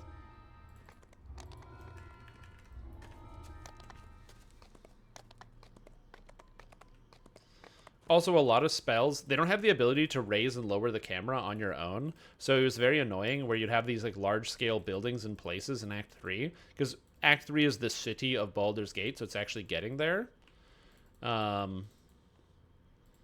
Like, it's not finished in that there's so many bugs. I would, if I was on the dev team, I would be, like, a little upset about the fact that it was released in such a state, if that makes sense.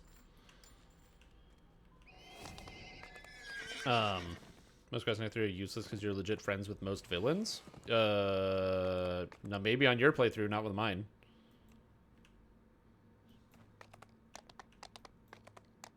But yeah, it was like, I wanted to like scale a building or go around the outside or cast like the fly spell or something. And the fly spell just like, I'm like, oh, I want to go see the top of the roof of this building, but you can't scroll up on the building. So yeah.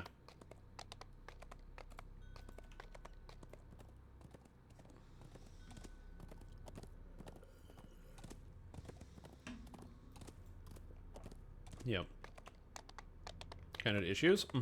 Maybe I just because my brain is slow and I do things in an improper manner. But yeah, I ran into a lot of problems.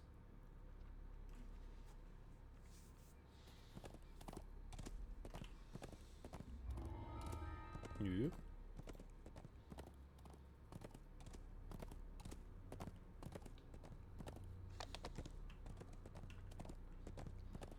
Iron Throne somehow. I didn't miss the Iron Throne. I did that. This impressive structure houses the tomb of the Wizard King.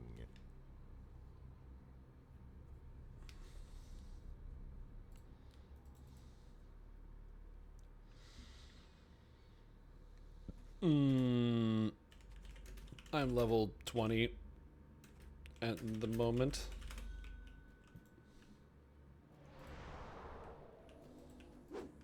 You enter the tomb's antechamber. You will find it occupied by... Here you go. Like haunted manager just brings me out for another quest to solve that quest? Oh, I don't know. I don't think I've done that quest. Find the Iron Throne unrelated to Gortash? Amulet having to be worn even if you pass the checks? I have no idea what amulet you're talking about.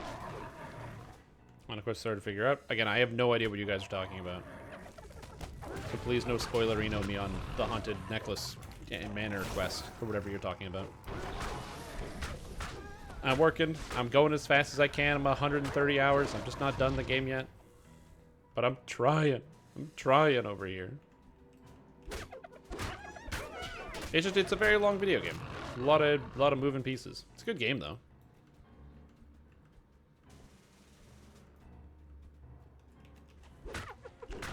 Again, I don't know what you guys are talking about. The gnolls are no longer a threat. Hurry, for the Wizard King awaits. I did the amulet quest?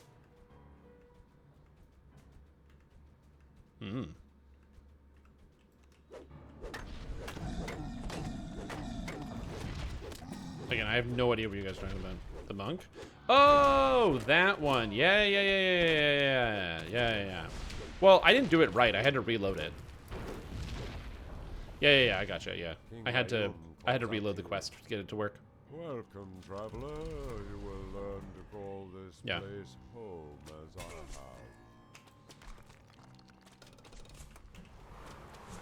Yep, I had to reload that one. I ran into a bug the first time. Bugs. Bugs. So many bugs. I'm gonna shoot. Alright. Why are there so many Reapers in this room?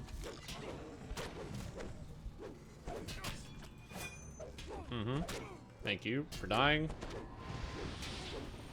You know what's better than Trip? Shattering Strike. Okay. This is not what I'm happy... I'm not very happy about the circumstance. Whatever, it's fine, I guess.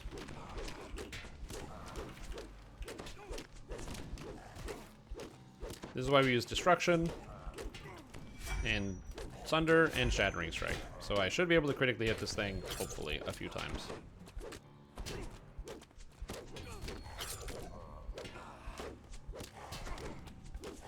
He's dead. Nice. I need a potion of some kind. Also, I need to stop getting hit for like 150 damage, please. Okay, I need a potion. Potion. These are potions. Curse removal potion? Sounds good. Okay, I'm fine. So you'll be able to drink a potion to get extra healing up.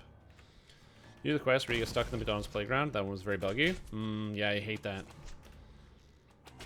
You know, all the McDonald's in the city, they've been getting rid of the play places at them. So they don't have any play places anymore at most of the McDonald's. They're tearing them all down and just turning them into extra space in the restaurant. I didn't do a playtesting on Act 3 and not let spoilers out. Oh, yeah. Which, I get it. Again, I didn't say game bad. But I just have noticed that I have a lot of problems in Act 3. That's all.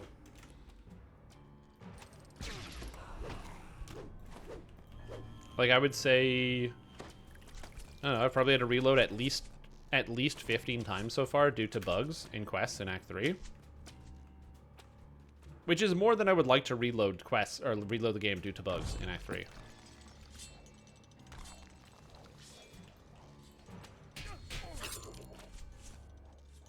Remember what level you were at that goblin fight? 4. I was level 4.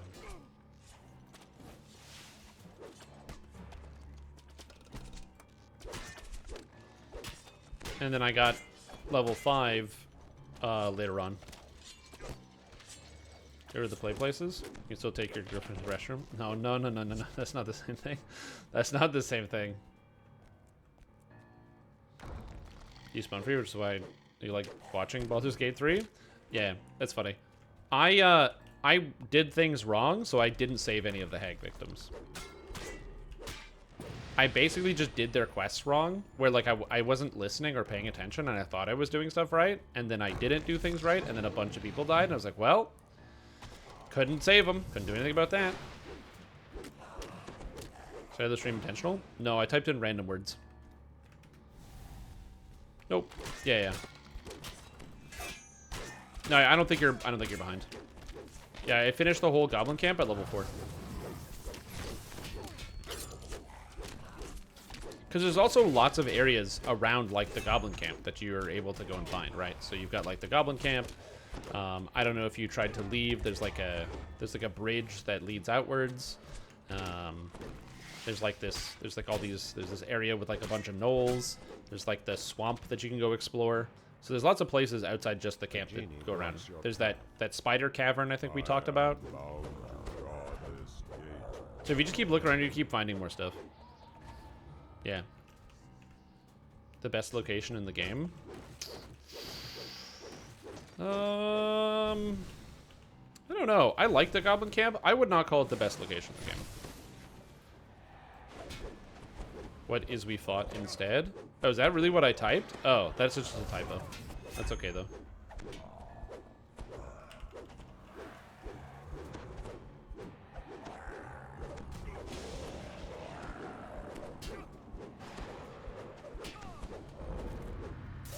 I'm trying to think of what areas were my favorite. I'm not finished the game, though, so I'm still figuring it out.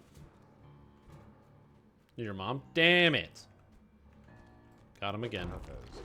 You know, you can complete it. Yeah, if you feel like it's worth your time. I personally don't really repeat any quests because I just kind of sprint through stuff. But, and I just move on to the next one and then on to the next one. But yeah, if you can complete things in a good pace, then absolutely. Sometimes people will like normal hard or like elite hard normal a quest to get more experience points.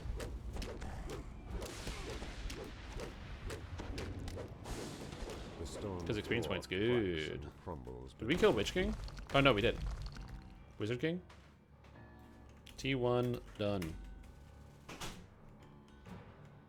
You hear growls and gnawing sounds in the darkness. Here we go.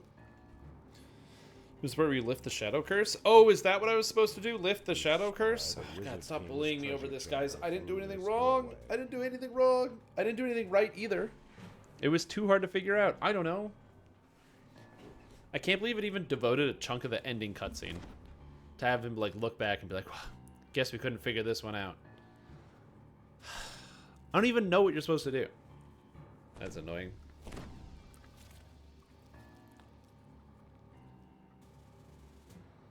The reason why it's so dreary in there? It's not dreary. Everyone's having a good time. I had a lot of fun there. Does that not count? Mm-hmm. I missed nothing. I did everything perfectly. There was just no way to help them. They never nerfed Blood Rage Chrism. That was a cool unique pit. They probably could unnerf it if they wanted, but yeah. The problem I have with it is that at the time that it released, it was just the best item in the game, and there was no consideration for anything else for that slot. And I just like, I feel like the game is more healthy when you have consideration for like at least 2 items that you would think about using. Are you ever gonna get sleep with Halcyon? I mean, I can make a new save. It's all good. Pay your fine you get for... Yeah, I know.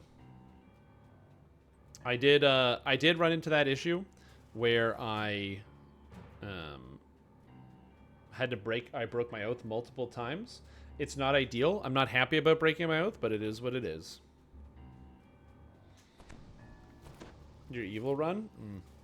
That's a good question.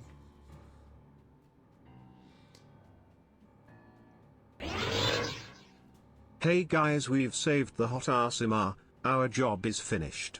Guess it's time to head out on the road, see if anything can happen there. Yeah, stuff happens on the road, you know? Why not? Yeah.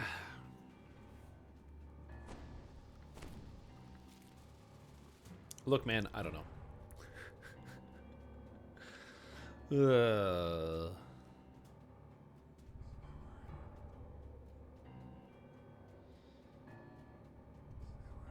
Drabe Brino is missing most for story development. Oh, is it just like not in the game?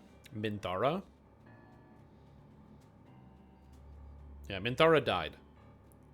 By my hand. I stabbed her to death. It worked very well.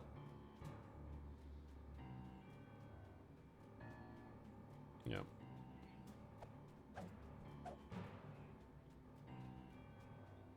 Yeah, because it also removed curses. It's bugged. Patch 2 or 3. Yeah. I will say, anybody that beat Baldur's Gate 3 in the first week, you know, definitely had a very high likelihood of running into game-breaking bugs, considering they didn't publicly test Act 3.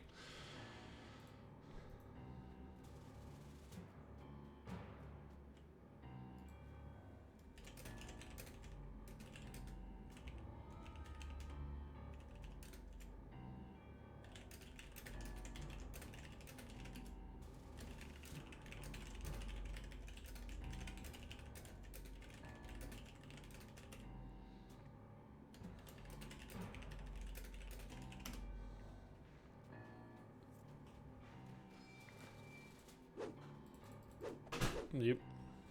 Just sounds like horrible company practice. Well, they didn't want the secrets about how the story was going to be out. A lot of video games don't let you see everything.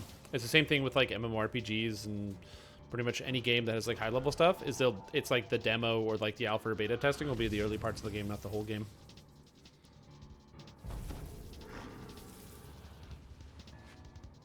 It's like pretty common. No one's level 8 before finishing? Damn, dude. That's crazy.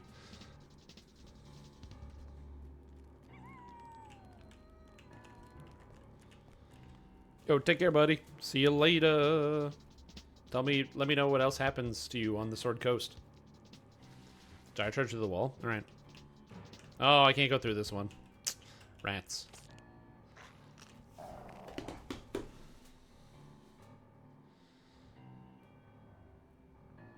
Did I look and kill everyone on your first playthrough? Yeah, you did. You played a Necromancer in your first playthrough, and you had to fight and kill everybody. R10 Tempest Spine? I don't want to do R10 Tempest Spine. I'm good. A nearly epic sword good against epic gazebos? Yes, it is. It chops right through them like it's nothing. A lot of people, not all of them. Oh, sorry. You killed a lot of people. Of course. Not all the people. Just many of them.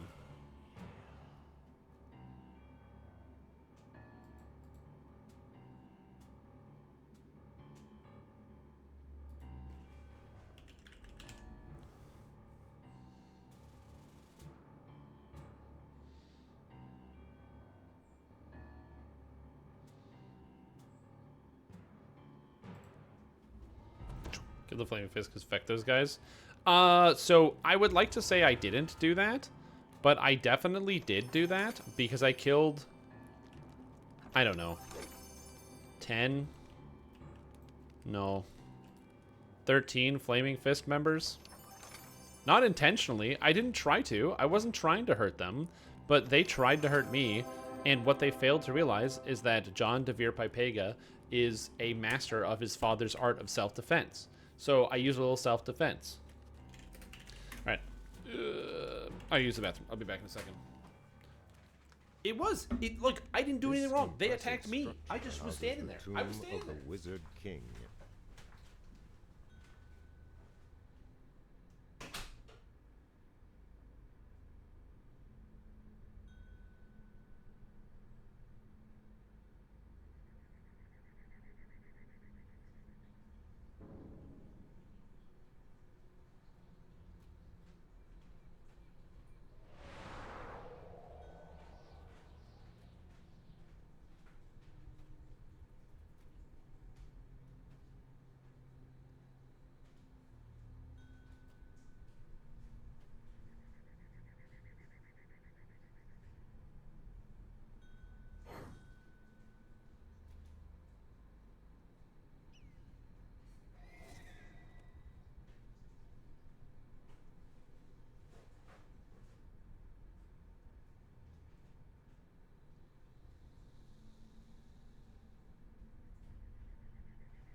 Oh, so much better.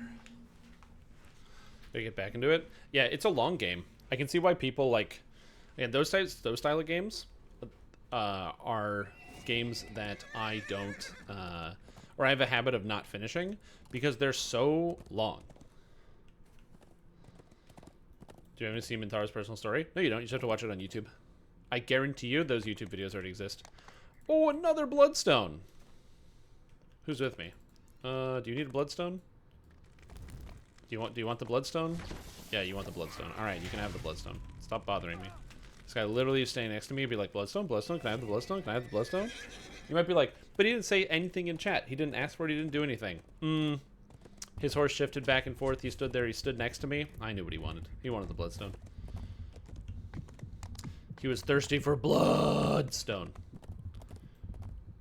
Do you have any cash right now? I'm kind of broke. Honestly, okay, also weird thing. So I broke my oath by not killing a hag. I broke my oath by killing slavers. And then I didn't break my oath by killing 13 guards in town that were just doing their job. Also, correct.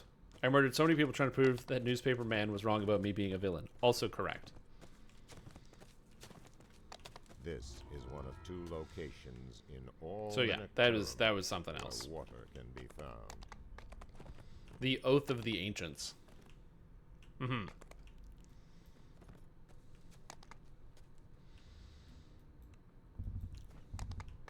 But yeah, butchering 16 or 13 guards in town. Nothing. Not a single note. No one got upset at me over anything. What does more tumble skill do? It makes you tumble further. Visitors must travel through this checkpoint to reach the well-defended burning city. If you let her go. Yeah, but I made a deal.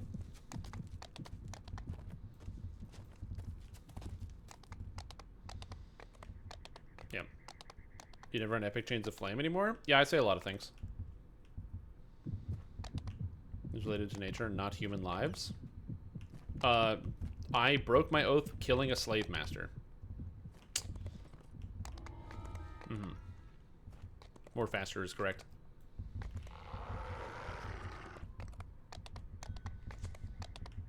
It's natural. That was my thought. Again, I actually don't have an issue with the concept that you can break your oath. My main problem is the fact that in the game, they don't give you a clear definition of what your oath actually is. That's my main issue. If they had more text that told you like about your oaths, you could have a better understanding as to what constituted as breaking it. I think I'd be okay with the concept that you can break your oath, but it's literally two sentences. It's like, here are 2 sentences of behavior, figure it out.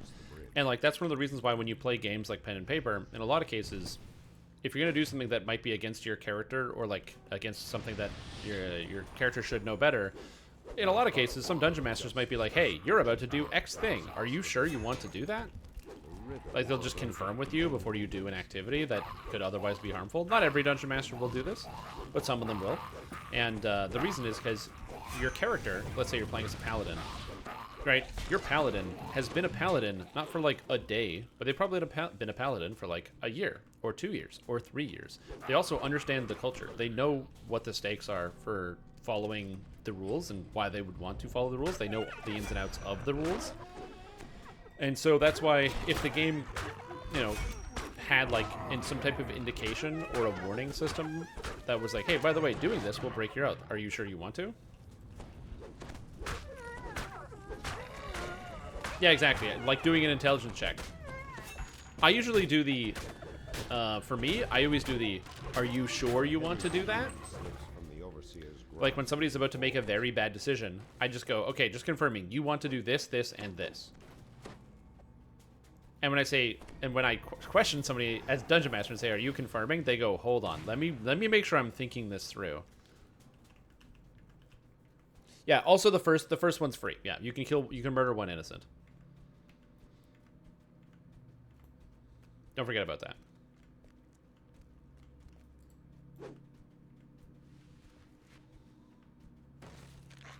Here, you lose your deity feats and such. In 5e, paladins are not based on deities. It's based on you swear an oath to a set of ideas. Yeah, they kind of got rid of the whole like worship of a deity granting you power in 5th edition. So like worshiping a deity is something that happens, and some people are closely tied to their deities, and their deities can grant people power if they choose to, but that's not a like class feature, if that makes sense. Like clerics don't draw power from, they draw power from their faith, but it's not directly given to them from their god in 5th edition, and same thing with like the domains. Yeah. Oh god, oh god, oh god, oh god. Okay, we're good. This guard post is strongly defended. Damn, those arrows hurt a lot. A heavy key slips from the overseer's grasp as he falls. There's a trip. Oh, well, it's fine. Intelligence, but no notice. It's just designed, which can be improved. Like I said, and I hope that they will change it in the future. But or at least somebody makes a mod, which I don't think is a crazy thing.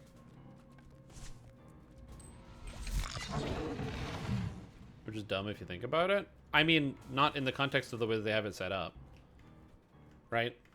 Like that would be dumb if you use 3.5 logic, but in 5 logic it makes sense. They change the way that magic comes from. Magic doesn't come like directly from a deity.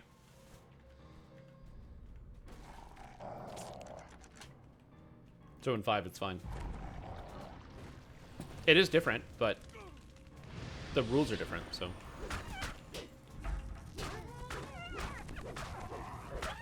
Because, like, you gotta think about it. A lot of deities will encompass more than one domain. So, like, there's more than one deity that has, like, magic as their domain, as an example. And so you may be somebody who follows more than one faith. So the easiest example I can give you is, like, the Sovereign Host in Eberron, right? So the Sovereign Host are a member of 6 or 12. I don't know how many are in the host. 12? I think it's 12. 9? Something. Anyway, there's a lot of members of the Sovereign Host. Let's just say that. So there's like 9 members of the Sovereign Host. And so if you are somebody who follows the Sovereign Host and their teachings and their guidance, you might find an affinity more closely related to one of the members of the Sovereign Host than another, or a couple of them. And so instead of your power being granted from the deity itself, it's more of the principles and ideals that they serve, if that makes more sense. The updrafts in this volcanic cavern are searing. Right? So, like, if you're somebody who follows, like, a pantheon of deities, it would make more sense that the unifying principles of sections of the pantheon would give you the power more so than the individual deity, like the governing principle of the world, of the universe. Due to clerics, the spell plague stuff. I don't know what the spell plague is, but no, it's just they wanted to move it. They wanted to make it so your characters, the worship of the deity that your character worships doesn't have to be the same as where your character draws power. If you're like a divine character, because again, as I said, pantheons and things make it a little bit easier to involve, and a lot of games have, like, you know, many linked pantheons or linked deities in their game, so it just makes it more sense from a character building perspective.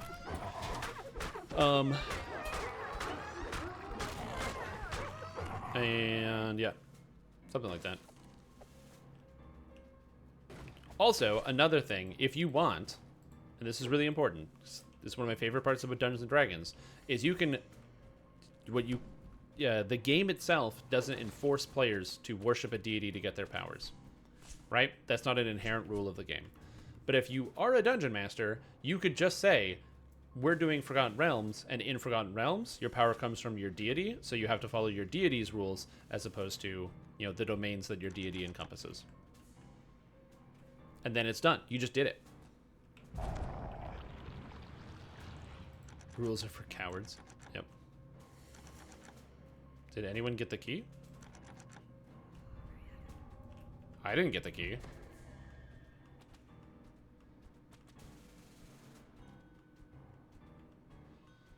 Yep.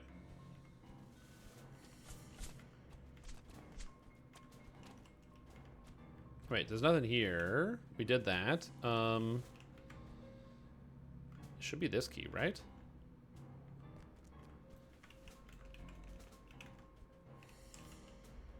I got it. I'm coming back. But yeah, it's like I said, it's more of like you're basing it based on the ideology that they represent and the powers, like the domain of fire as an example. You might be a cleric from the domain of the domain of fire, and you draw strength from the domain of fire. And so as a result, that means that you know, you worship I'm trying to think of fire deities or domains. I don't know. You could worship any member of the deities in that group, or you could say, I am a devout cleric of X deity. I only follow one deity. And you know, you can still play your character the same way as you did before, basically, is the way I'm trying to think of it. It just makes it more open so that somebody can follow a group of pantheon or whatever it is. You can still play your character the same. You can say, oh, my character is a devout follower of X, and that's perfectly fine, because that fits within the game. In fact, in, you know, your standard D&D universe type character, pretty much everybody is going to have a connection to one or more than one of the deities anyway, because they're an ever-present part of most people's lives.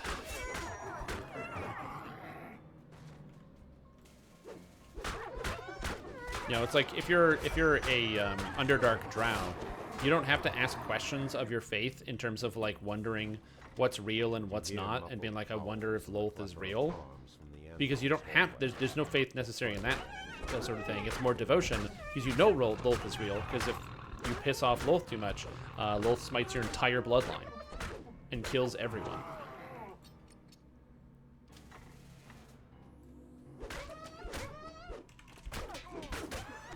So, like, you know, it's less of an issue of faith, where it's like, oh, you need to have faith that something is real, and more so, you need to apply and devotion and submit to a greater power, because the greater power definitely do be existing. I'm gonna get it eventually. Come on. Come on. That's not good.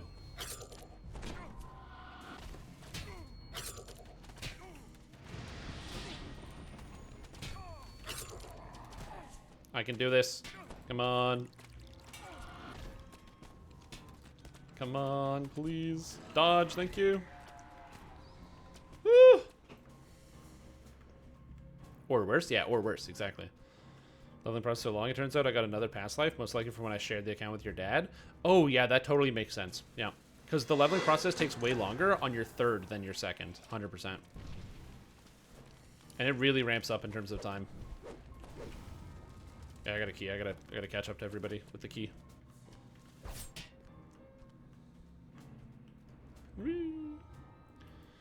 Here's religion if you want. Yep. Exactly. Which I think is like a better way to do it. Gives you more freedom in terms of how you design out your characters. The burning city is not as oppressively hot as below. So say skip heroics. I agree. I also think that they should remove the additional experience required. I think that 1.9 million XP, they should just flatten it out to 2 million and then call it a day.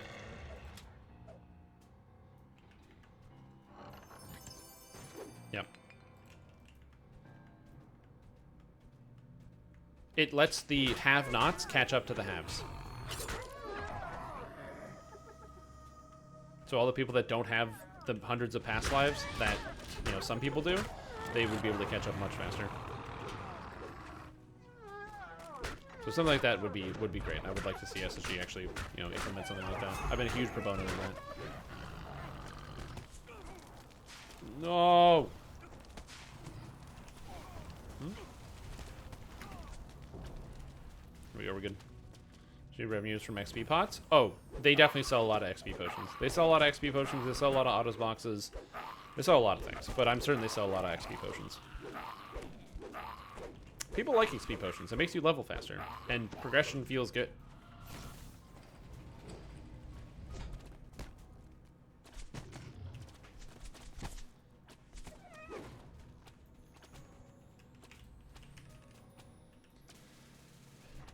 Heroics. I mean, autos are always 20. Yep.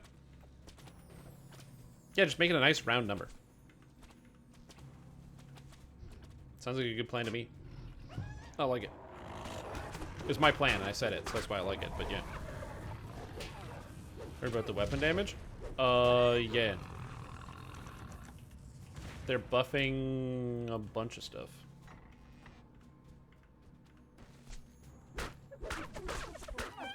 Yeah, well, they're not just that, but they're actually, like, touching a class. They're buffing Alchemist. I think? Or did I imagine that? I think they're buffing Alchemist.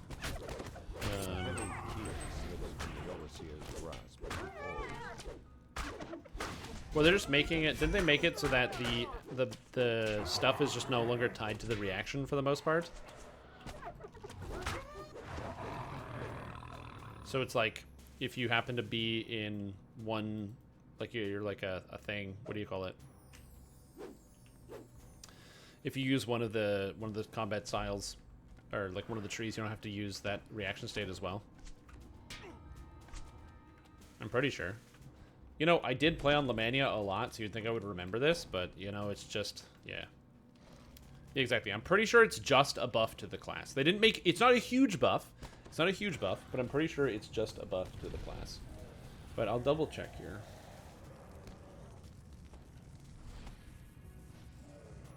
Yeah, balance refresh... They did a couple things. Oh yeah, they also reduced the cost of Arcane Archer by 11 action points. Reduced the cost of Kensai by 8 action points for reasons I do not understand. Because of all the trees that need buffs in DDO, Kensai is not one of them. I'm not saying don't buff it. Because like it's good, but like 2 week, no one used it. True, no one used Kensai. I agree. Yeah, nobody.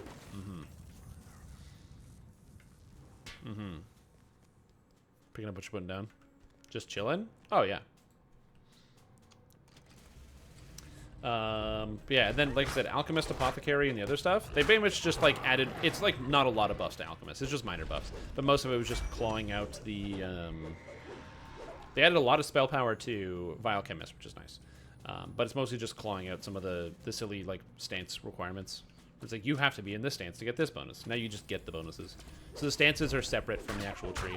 Investing into the stances made a lot of sense from like a conceptual standpoint, but it basically just meant that like, if you wanted to try something different or like use your stances in a different way, it was harder to do that in combat because you had more tied into what the stance was.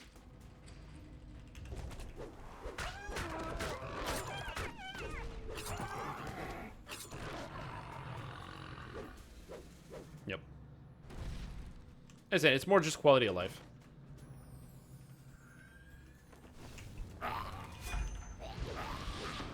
Understand the stances? Well, they're not making it any easier to understand. So if people had a hard time before, they're going to still have a hard time.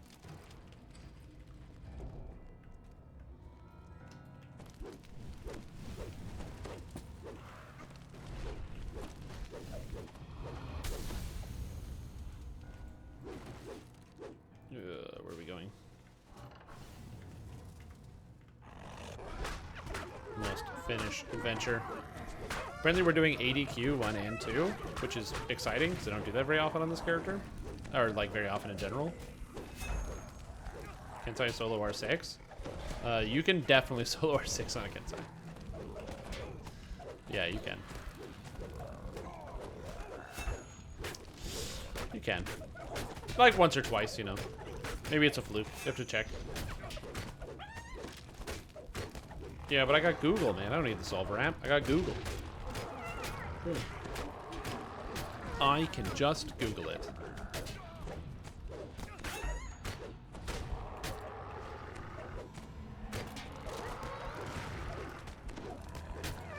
God, I wish I did more damage to this thing. But I'm missing so often. Shit, this guy's armor class is high. Damn you, monster. I'm less than 100 to hit because I don't have any melee focused past lives. Oh, but I got a Reaper point. Let's go. 33. Damn, that's a lot of tokens of the 12. Thank you. How do you create a hotbar that works off something besides your number keys? I see, say, like Shift Plus. I don't know how to make one. Okay, I'm going to show you how to do this, dude. It's called key binding. So what you can do is you can change what your keys are set to in the game. So you're going to go to Options, okay? And you're going to go into Key Mapping. So under Key Mapping, you can change what things control what. So for example, let's say you don't like WASD for movement, right? Where for turning, so W and all that stuff, you can change it so move forward can be a different key by pressing the button and changing it up. Now that applies to every key, which means if I scroll down far enough, eventually you will find the individual slots on the shortcut bars. So for example, for the shortcut bars, shortcut bar 1 slot 1, I have it set up to 1, 2, 3, 4, 5, 6. For shortcut bar 2, it's shift of all the same buttons as shortcut bar 2. And then if I keep scrolling, I can find even more stuff. So for example, shortcut bar 3, that's this one, number 3 right here, I've been set to R. So then that way I can press R and it activates this one. Shift R is the same thing. So when I click on this button, it brings up a menu that says, press the key you want, and it'll be mapped. You may combine keys with Shift and Control to make new mapping. So I press Shift R, and now it says Shift R on it. Does that make sense? High above the scar, So that's what you're going to want to do. You're going to want to keybind things based on the shortcut bar and the slot, which is lower down. It's about halfway down the menu.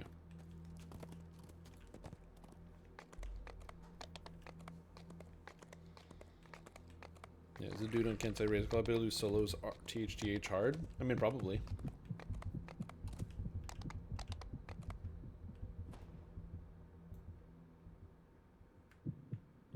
This enormous crack leads to the Volkur Spiral, site of many ritual sacrifices.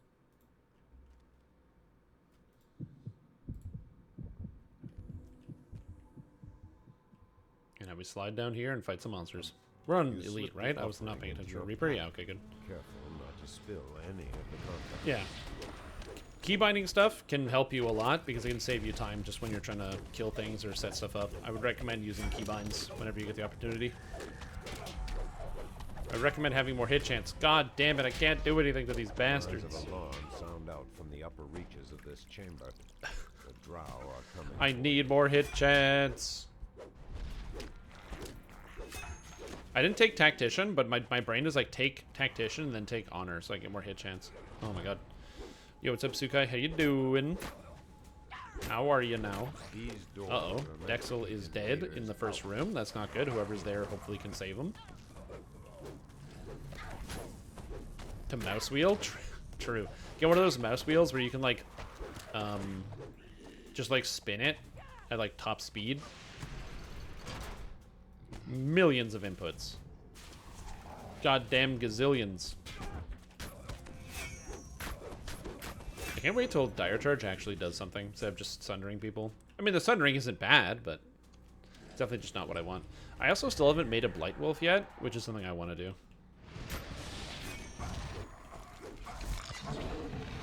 I still want a Blight Wolf someday.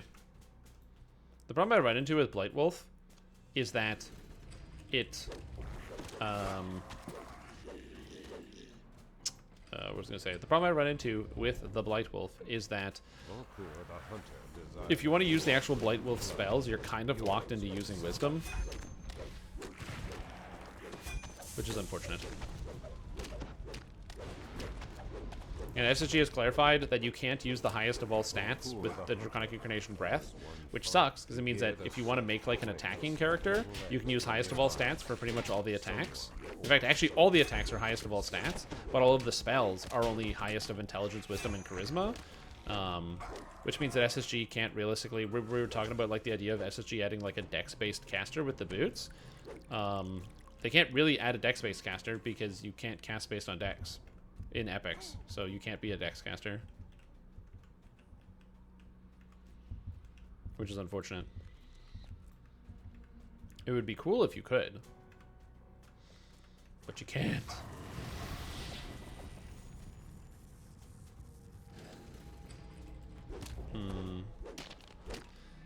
Who knows, maybe we'll get new Epic Destinies or something. I'd rather they just change it so all the Epic Destiny abilities use highest of main stat. I feel like there's no downside using highest of main stat. Just because it doesn't make any builds better, because the builds that are better are going to be doing the things the game wants you to do. It wants you to cast based on your caster stats, and it wants you to attack people based on your attack stats. Like, that's just what the game wants you to do, and as a result, there's lots of easily built-in synergies that make those builds very, very powerful. So it makes complete and total sense as to why, you know, something like that would end up being better, which I don't think most people have an issue with. But, like, you know, expanding it out, I don't think it would break anything. I could be wrong. Maybe it does break something, but I don't think so.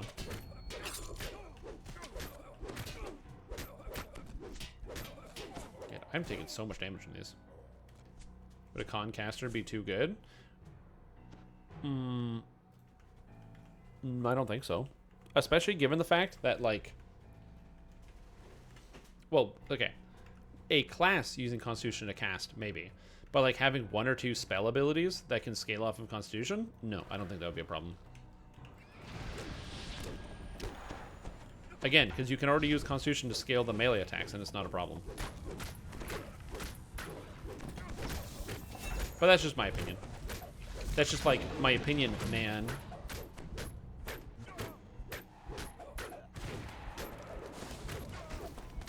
Otherwise than just the boots? True. With the Nope. defeat of Volkur's There is final aspect, one weapon, which is the Unkor's Cleaver Heroic, that has con to hit and damage.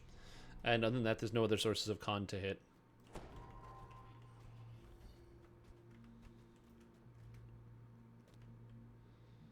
So if you want to use Heroic Unkor's Cleaver, then yeah, you can. I don't super recommend Heroic Unkor's Cleaver, but that is something you're allowed to do.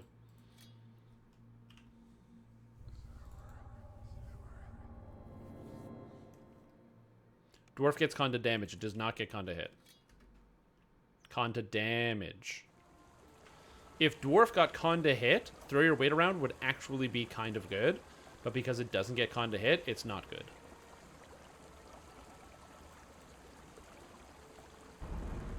I moved out of Streamlab.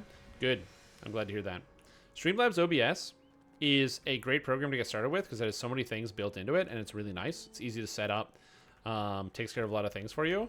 But man, does that program eat up processing power. Holy God. It holds your entire computer hostage. It's crazy.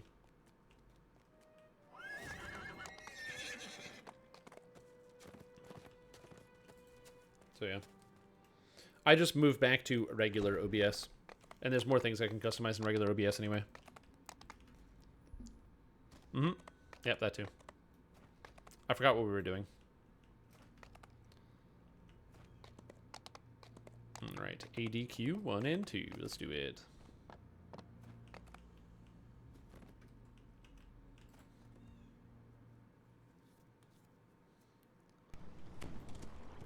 Okay.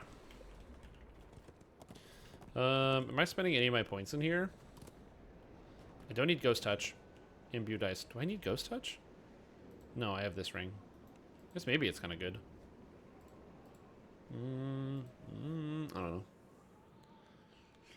Yeah, without buying a stream deck? Isn't that crazy? Also, there's like a million plugins for like OBS and there's like a million plugins for stuff like OBS and stream elements and all sorts of stuff. A lot of really good tools. Okay, I have the Afridi Orb. Kellex Shattermoon. Thank you. Okay, I believe we are good. Let's go. Do ADQ. Bloodstone, it's on another character. I'd have to alt. How to remove the frozen barrier into Toad Tobias? You have to go pull the...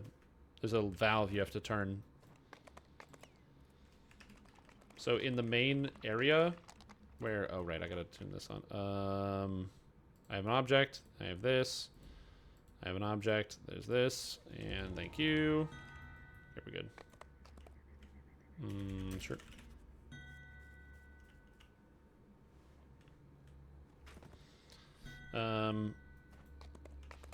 But yeah, what was I gonna say? So the frozen barrier, to remove it, when you go into that area, or like towards that area, you can go straight and there's a frozen barrier, or you can go to the right and there's a boat. If you swim under the boat, there's a tunnel, and you go through the tunnel under the boat. Yep.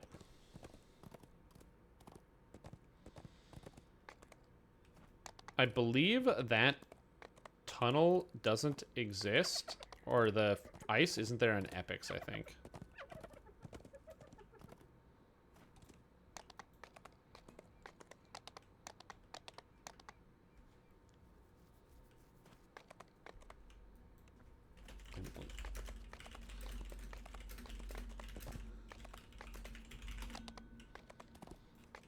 Super.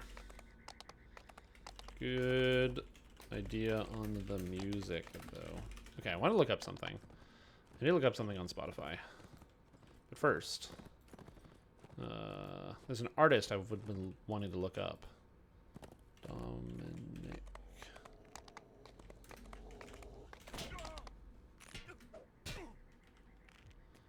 Aha.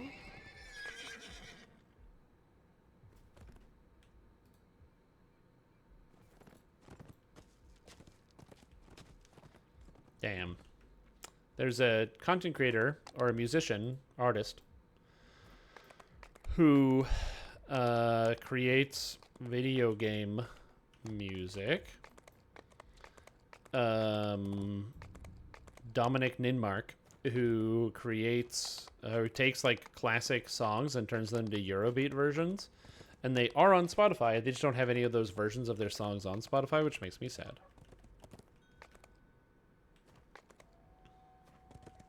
The path is not open. On Epics, the path is open. On Heroics, the path is not open.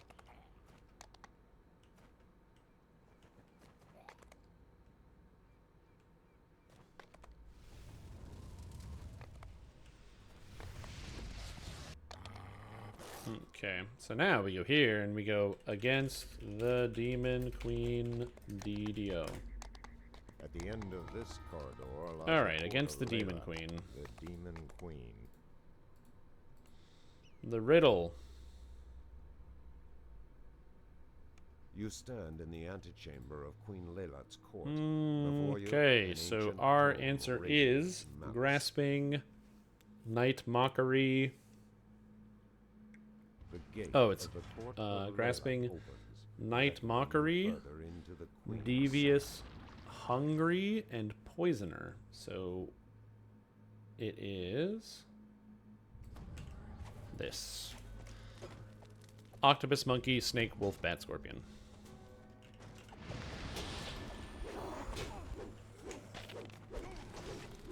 I need the first two words.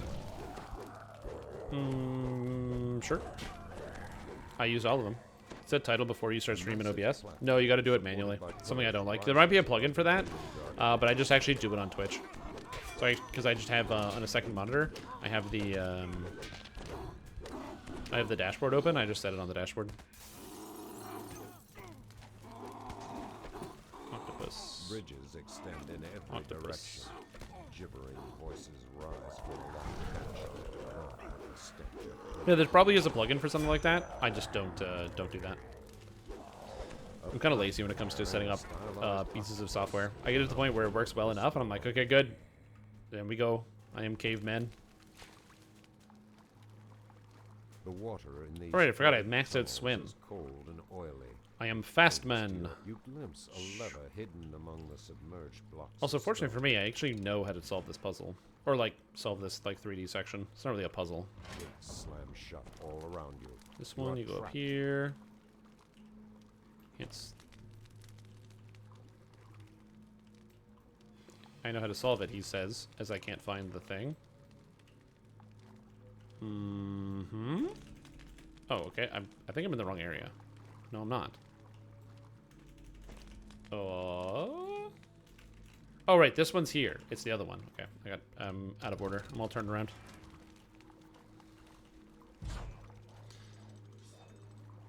And now we go over this way. Oh, I need to open that. The key is down here, right? Yeah, I need to get the key. You're wondering why I'm first person? It's because I can't, like, there's like, I don't know, there's too much stuff behind me. So that's why I went first person to be able to see it more clearly. Okay, we're good. Ugh. Am I drowning? Huh, I'm drowning. Didn't think that would be the case. Alright. At the far end of the shrine, demonic glitz glow top. Okay, get this. Goodbye, Mind Flayer.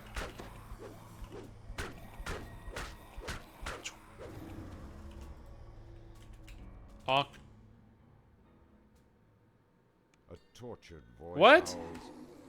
howls, What? Did somebody else click the thing at the start?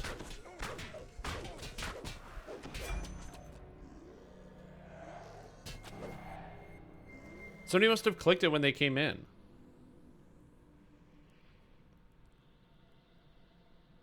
Because I had grasping, night, mockery, devious, hungry, poisoner. Yes. No, it's always guaranteed every time. Somebody must have clicked it after I did it. That's the only way. Change it. I'm gonna change it.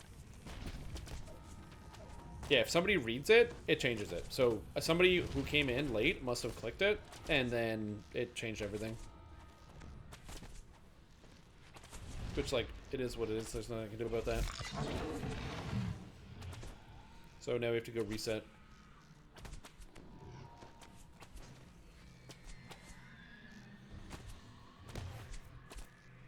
I don't know.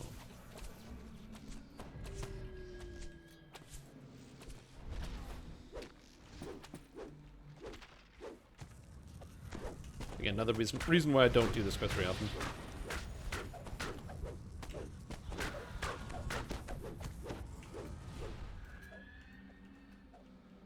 Alright. That's freedom. Okay. Now we're gonna go back to the start. And do it again.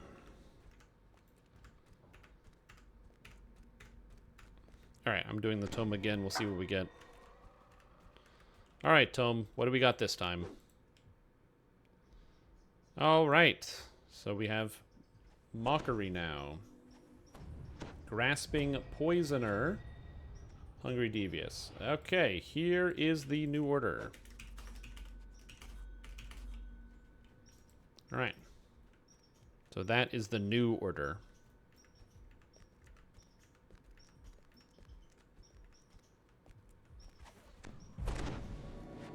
You do Monkey. I'll do Going Scorpion. A plaque bearing a I'll go Scorpion. stylized scorpion is mounted above this Yeah, door. every time you click that, it resets the order. So if you're like, if you're not sure what to do, you just make sure you don't click the altar.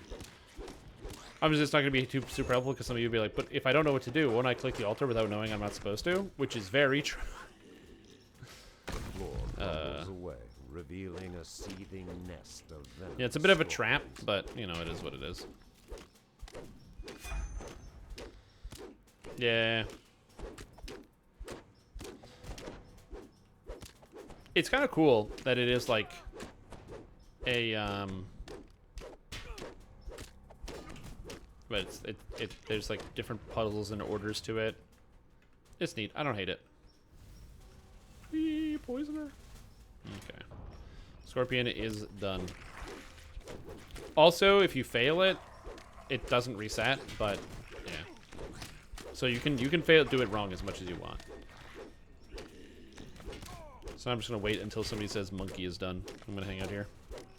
Monkey. So we dance. But yeah, it's kind of confusing. It gives you like a little story. So if you haven't seen it, so you'd basically just read through these things. So it's Mockery. So I got this one. So in order of like where the keywords were. So it's Mockery, Grasping Poisoner, Hungry Devious, Knight. And so that's the one that I got. And so I threw this one in here. So that's what we got.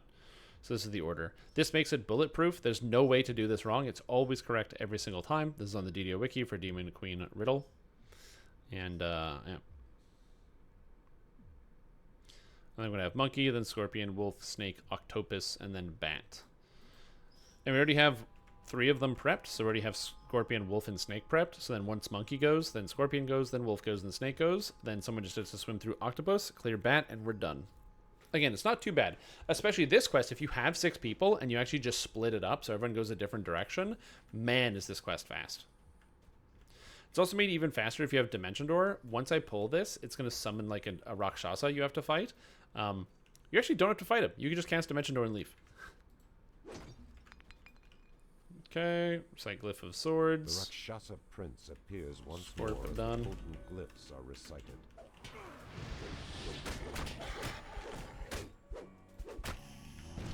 And I'm just going to fight this guy. I don't hit him that well because his armor class is too high for me, but we'll get him eventually. Need more hit chance. Gah. Oh, he sundered me. So with the 3 stacks, I'm reducing his armor class right now by 25 currently. Then I can sunder him. Miss, because his armor class is too high. That's really funny. You might be wondering why it matters that their armor class is so high. The issue is critical hits. If I can't hit him, then I can't actually hit him with a critical hit either. It's a complicated. He's at minus 35 armor class. I'm still missing everything.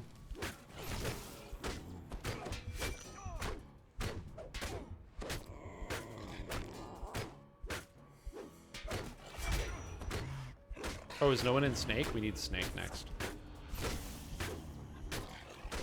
Snake.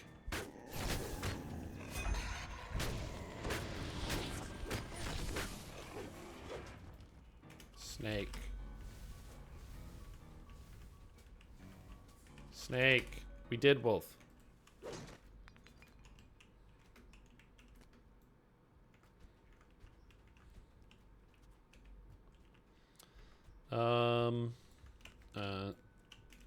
Swimming.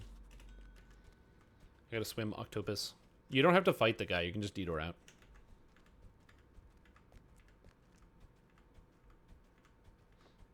These just never scaled down from the stats crash. I also agree with that. I actually think that not only did the AC not scale down, I actually think they scaled the AC up. I think that the AC went up in some of these quests. A flash of reflected light catches your eye from the murky floor. Okay. Almost there. Okay, I gotta do this again. Get out of here, buddy. The prince's image. Octo done. Glares at your body with a gathering Now anger. we're done with octopus, and I'm just gonna fight my way out of this.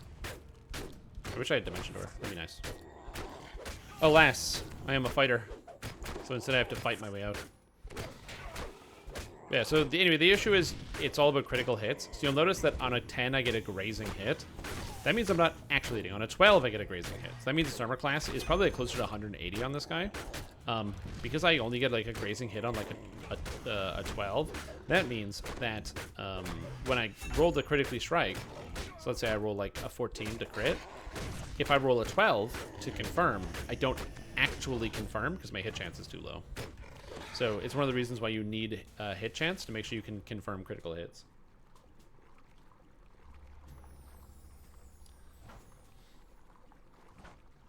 Whee! Yeah, you just need hit chance. It's one of the reasons why a lot of people struggle with hit chance in the new or the revamped Droam chain.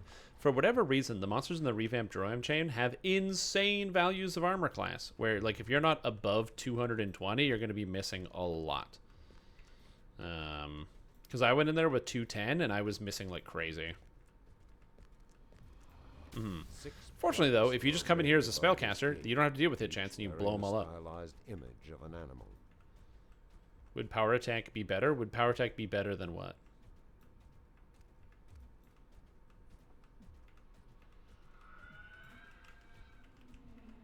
I'm using power attack currently. I could have used precision instead, but I wanted more damage while leveling. Precision is also a good option for this character. I don't plan on raging, so this seems fine. You've honored me according to the ancient ways. That's right. Good. Die, snake lady. I've got 143 physical resistance rating. You can't defeat me.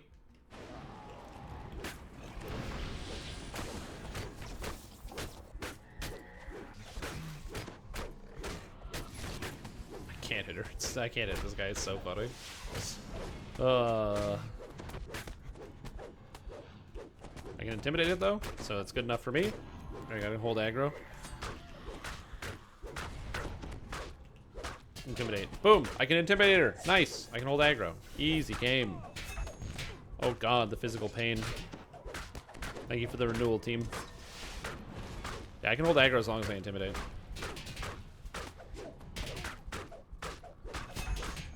Reeling from the force of your assault, Queen Layla vanishes. Oh, I've been meaning to ask Cruiser. How's Cruiser Jr.? How's little Cruiser Jr. doing? Is he cruising? Is he junioring? Things going good? Getting bigger by the day? Damn. Layla winks back into Every day? completely unharmed and hissing with fury. Was this just another illusion? I have no idea how big that is, but I'm gonna assume that's a big baby.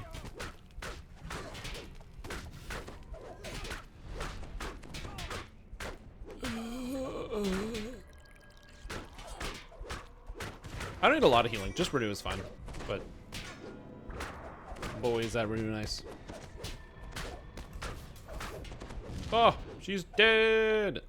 As Queen Layla vanishes, Milk for these growth spurts? Absolutely. expression lifts from your I've soul, noticed too that if I drink a lot of milk, then I also revealing grow. Queen into the circle of Widthwise. eternity.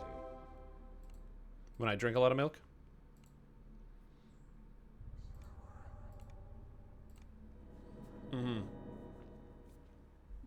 I've actually, I myself grew a little bit widthwise in September. I don't have a particular reason, but I don't know why. It was just like I was stress eating a lot, which is something that apparently I do. And so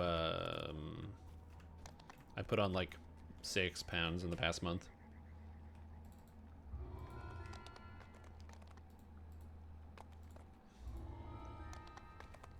Which is not ideal. That's why the cooking show. Oh, yeah. Well, the cooking show didn't help because I made chicken parm and waffles. So yeah. So anyway, I'm gonna be improving some things. All right, let's do a raid, everybody. I got stream the horror. I turned the stream on and I'm spraying and I hears clang clang clang. What's breaking here? Yeah, you're terrified. Oh, just the stream. You're terrified because okay. you're like doing something, and you have a tool in your hand, and you're like, "Oh shit, am I gonna like explode and die?" Is something like you're on a tractor, and you hear the banging, and it's like, nah, it's just metal and metal. Salad and waffles, yeah. Salad and waffles. Anyway, everything's fine. I just need to like get a little bit more self-control, and by self-control I mean just like I gotta eliminate that pattern of behavior. It's a newer thing. I don't know where this came from. But at some point in my life, I began the process of doing the stress eating, which I'm not happy about. I'm so glad we have spellcasters in this party. Oh my god. I can't do anything to these guys.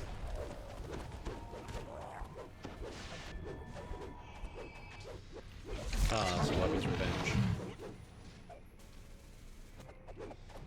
How much for XP is this worth? 75,000? Yo, this is actually going to give me my level. I'm going to get 23. Which means Dire Charge is going to do something. Let's go, dude. That's very exciting. Something I was not expecting. I also don't know if I can intimidate Queen Laylat. I have, like, intimidate the skill. I don't have any items, but I can't intimidate these guys, so I have no clue. So we'll see.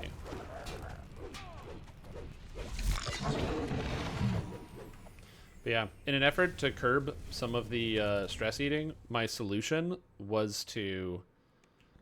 my solution to curb some of the stress eating, at least right now...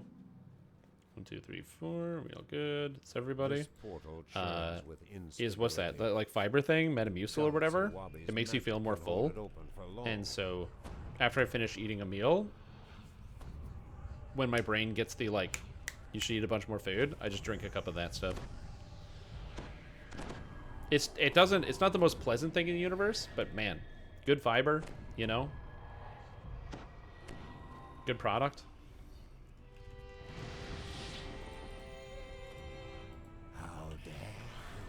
Okay, I can intimidate her. I wasn't sure if I could. Go, ranged. Go.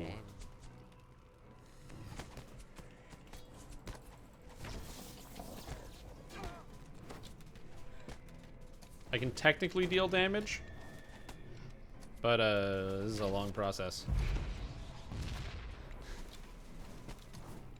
0. 50. Get him.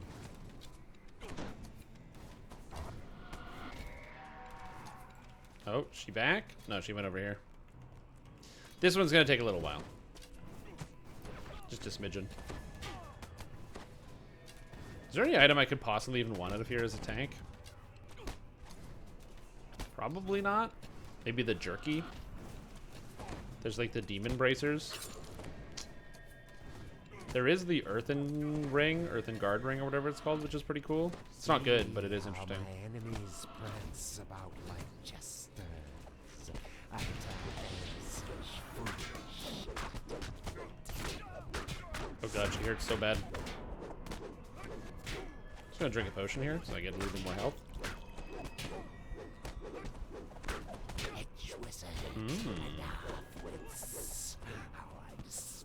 great. We got more ads. Get 'em.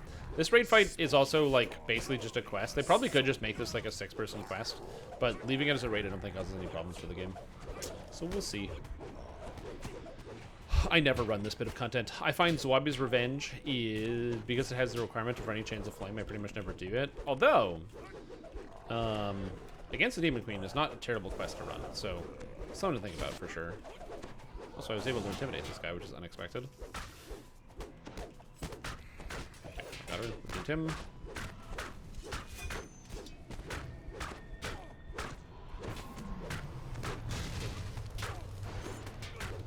Okay, heal self. Intimidate. I failed the intimidate. Okay, that's not good. Hopefully that's not a big problem. Also, she hits multiple times in front of her. You want to make sure you're standing behind the boss at all times. You do not want to be in front of Queen Layla, because she will hurt you. Obviously, I'm supposed to stand in front because I'm tanking the boss, but yeah. If you're ever unsure where to stand, it should be behind the boss. All right. I think when she gets to like 40%, she comes down for the rest of the fight, but it takes a while. I also have no idea how many arrows I have. I'm just gonna keep shooting until I run out of arrows. Oh, they're holy. They're actually doing full damage. Let's go. Oh, I can haste boost this too? Boom. Bam. Bazinga. Bazanga. She'll die eventually.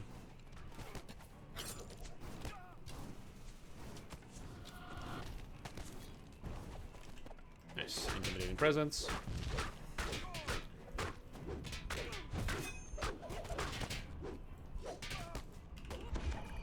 Don't want to die, please. Yeah, she's spooky. It's the 6 hits per round. Also, this monster, Marlith, when you play in 5th edition, because I used a Marlith against my party, that's a cool monster. Thank you for the heals. I appreciate it. Team. With spell power in inflict damage. Necromancy, negative.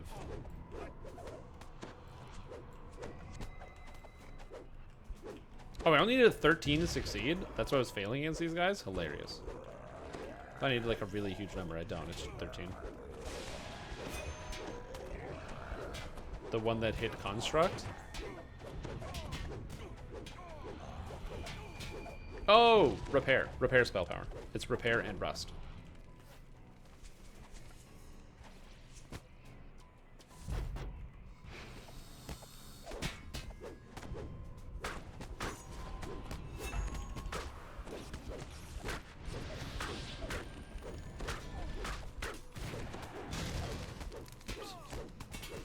Make sure no one's in front of the boss.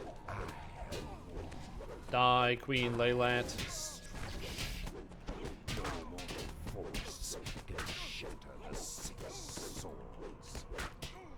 Okay, we're good. Everything is fine. Get the boss. Get him. I'm alive, technically. Drink a potion for extra healing. Oh, God. Queen Laylat, please.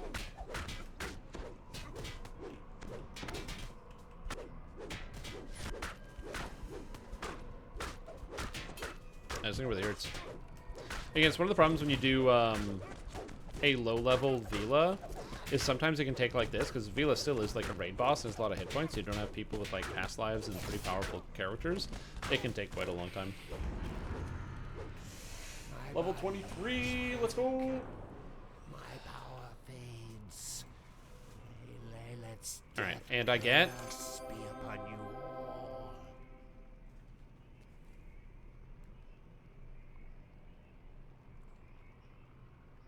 I got the Bloodstone? Oh, is this not the raid chest?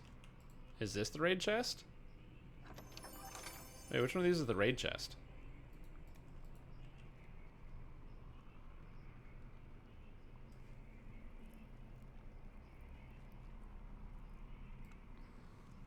They put Sans loot into the raid chest?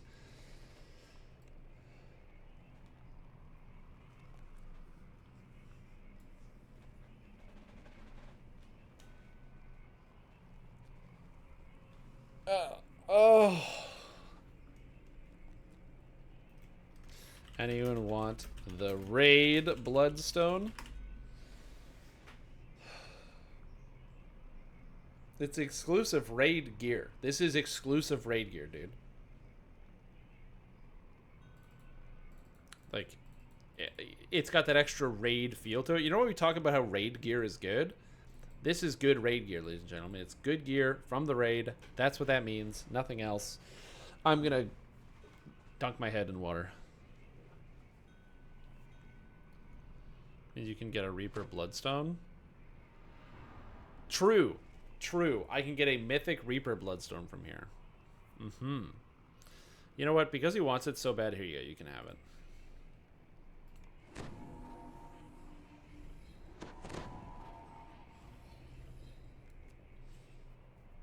Well, I got runes. I got runes. I'm getting closer to what I want. Hilarious. So yeah, I did not know that that could drop. So we did the raid, and the only loot that we got were sands items, like just from the general desert. We got a shield of the scorpion and a bloodstone.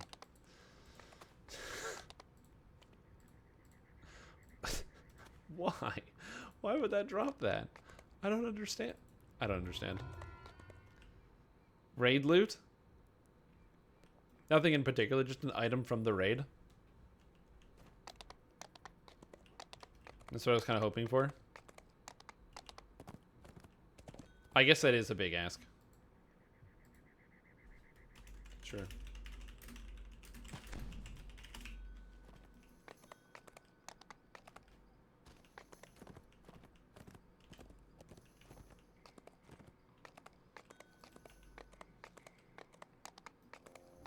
I just gotta get some water. And repair. 23. Yeah, let's go. So now I'm 23. I get an extra +2 to attack and damage with all weapons. And my weapons can no longer break. And I get whatever this is. Most importantly, 5, 10, 15 melee power. Plus this also gives me mana, which I don't care about. This gives me hit points. And this gives me hit points, which is nice. Now we want to move up here. I believe I will take +1 to hit. Because I like +1 to hit. And then I will take the knockdown on momentum swing, and then I will go with strike twice for some extra double strike. All of that is good. Sweet. So now I can knock monsters down with a DC 69. Nice. On my dire charge, which I'm pretty happy about.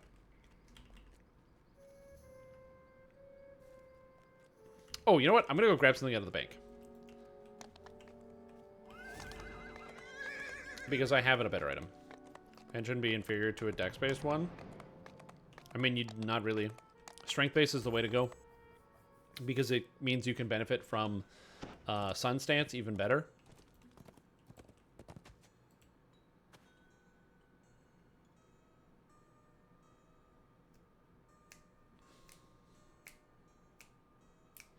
Okay. So now, I can technically get a couple items. So I have the... Oh, my goggles straight up broke. Okay, I didn't even know that. I gotta fix that. But I'm wearing the Memories of Kindness. Do I have an epic one? I was kind of hoping I did have an epic one, but it doesn't look like it. I have the Ring of Wicked Insanity. I thought I had a Strength Ring. Oh, maybe it's in this bag? It's in this one, yeah. Ring of Brutal Force, 10 Strength. Necklace of Tranquility. Okay, I can't use most of that. But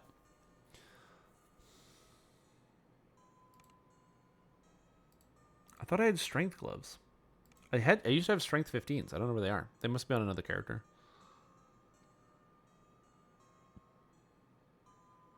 I guess I have like no improvements I can make on my character's gear set right now. Well, I guess I don't need this and this, so I can put this on. So probably do that instead. So that gives me extra stats a little bit.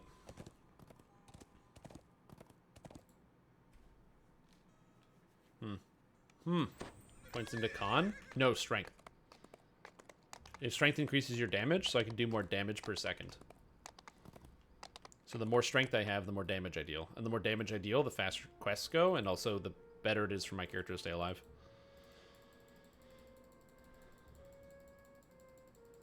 So it's important. It's important to have strength, so you can deal damage to monsters. Also, it's like my crowd control and stuff is also based off of strength.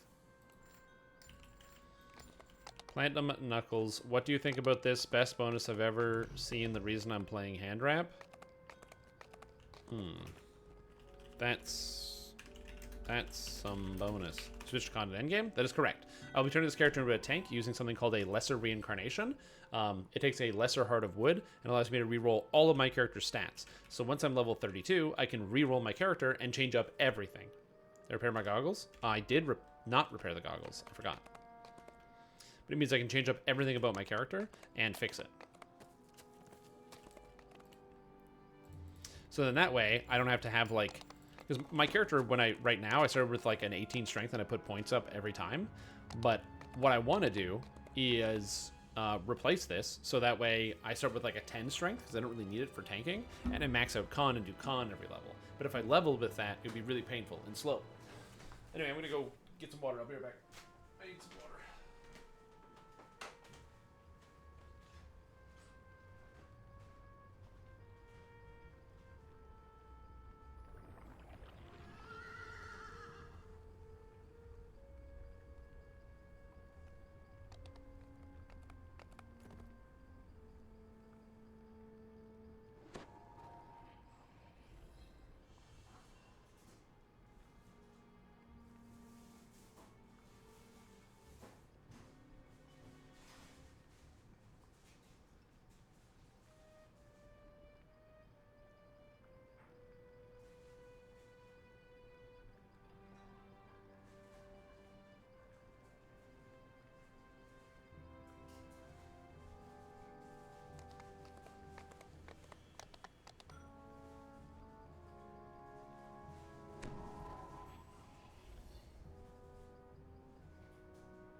Hey, I've returned.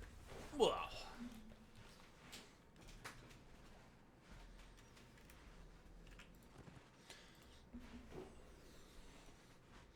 Yeah.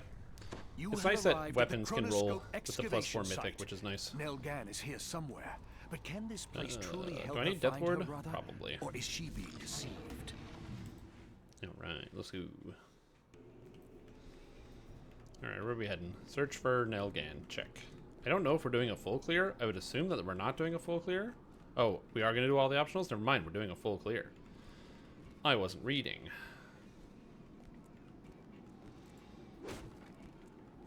I don't know whether... Do you get more runes for doing a full clear? I assume you get more runes for doing a full clear. That would make sense. Hey, what's up, Stormreach Adventure? Get up! Live! Clutch at life, you bastard. Where are we going? Hey, what's up? Stormreach Adventure. Just gotta find all the Stormreach citizens. Stormreach Adventure? There's more Stormreach Adventurers this way? Aha, there's another one up here. The Adventurers are hard to see, or harder to see, in my opinion. Stormreach Guard. Smash all these. No optionals, 45 killing, flying, and all. Oh, do you not get any for rescuing people? Interesting. I thought you would have. Well, I'm rescuing these guards anyway, damn it. The evil Tremus begins laying down his demands for Nelgan's There life. still is a Stormreach Guard somewhere near me. Bank of Kundarak, to their Lord's March branch just next door. There you must acquire the key to the Gan's deposit box. I don't... The Devil Legion's ground assault guy has in been the grass? significantly... Bring the key back to Oh my god, this guy's like... and Nelgan Oh, this guy's might outside the just map somewhere. live Hilarious. to a dirty old woman. I like that guy's just somewhere outside. That's hilarious. What are we looking for here? Oh, hello.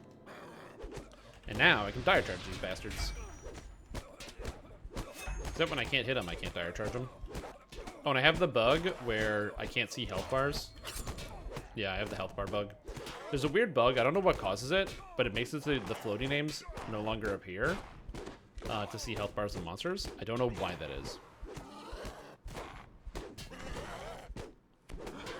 Yeah, the problem is I can't solve, like, even though you're right and I do want Protect from Evil, I can't really solve that. The character's too fragile.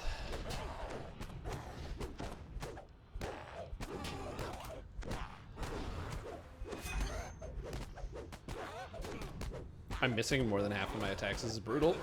This is brutal.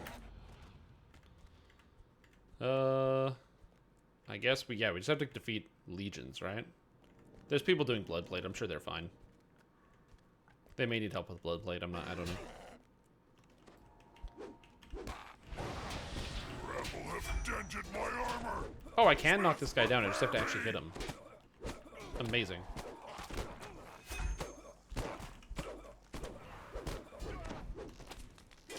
Oh, you're right. I did get Greater Commanded. Who commanded me? I didn't hit any of those guys? Awesome. Hit chance. Okay. Hit him. Nice. Nice, nice. Got him with a hit.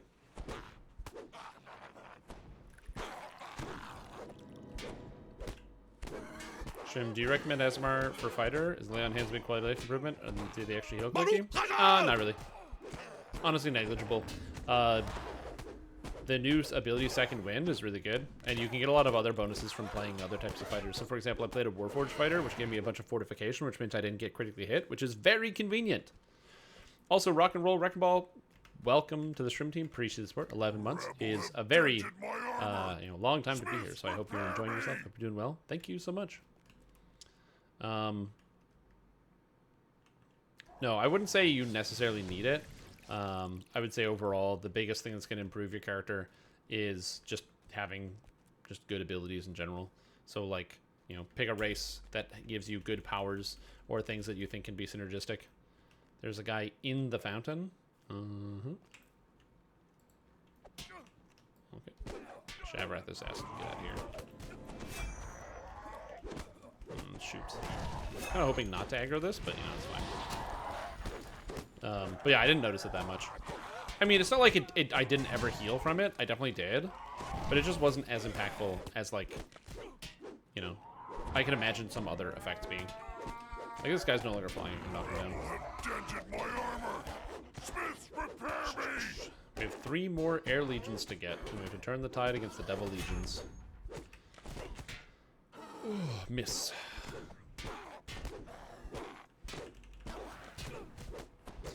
Yeah, I might just relog after this before we start whatever the next quest is, so I can do two things. One, go to my other character and grab some of the items that are better for it, that like I can equip better. And two, I want to go and I have to reset so I can actually see health bars. Burned it all? There's lots of shrines in this quest, just go get one.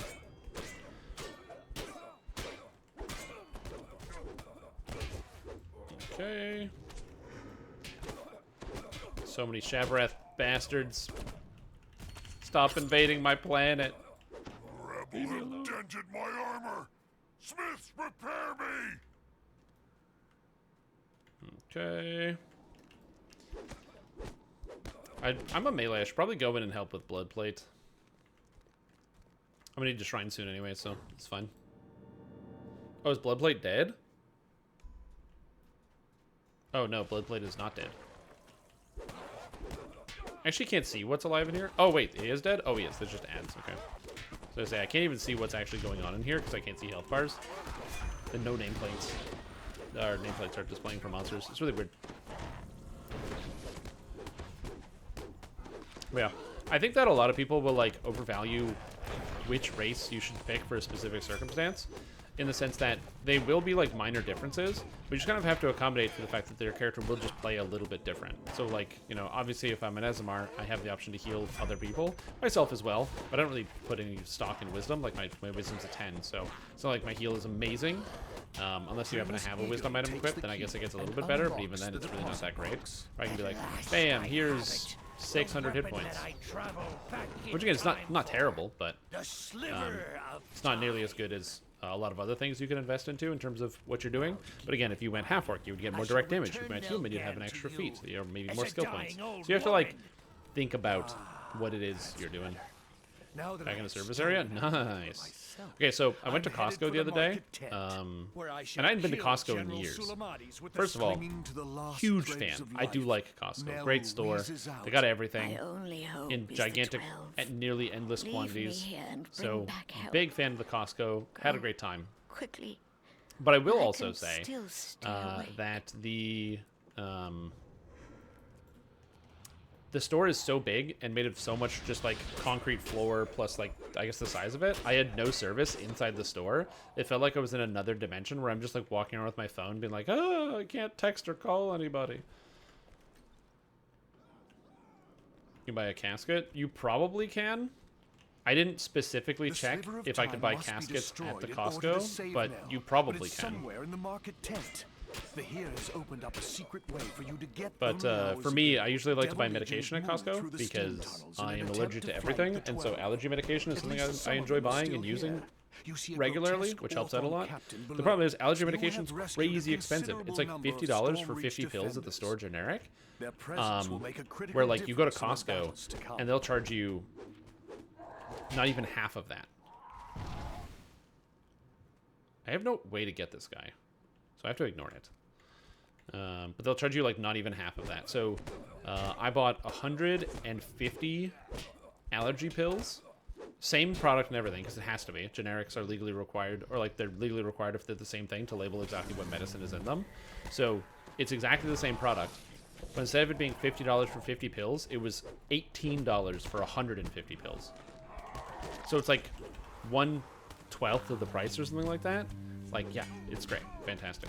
And I bought a bunch of other stuff at Costco too. The main issue is that I don't go there because I shop for one. And when you buy for one, Costco is a little bit too much product. So that is a bit of an issue there.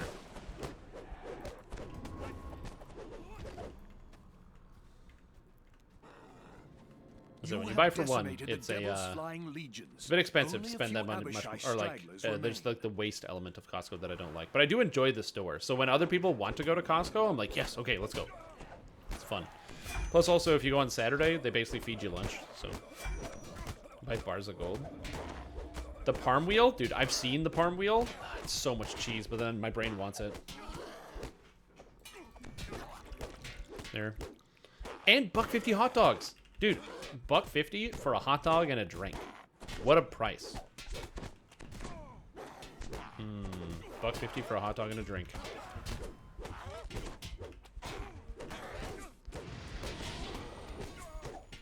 I'm gonna get rid of this real quick.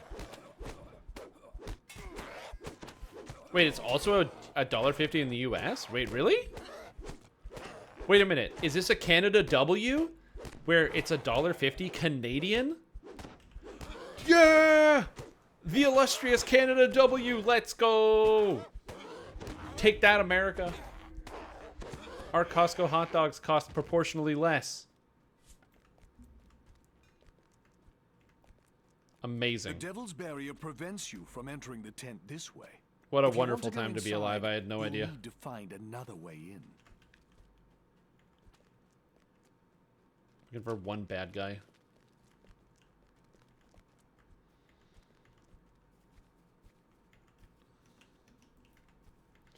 Do you have cheaper hot dogs? They're so good.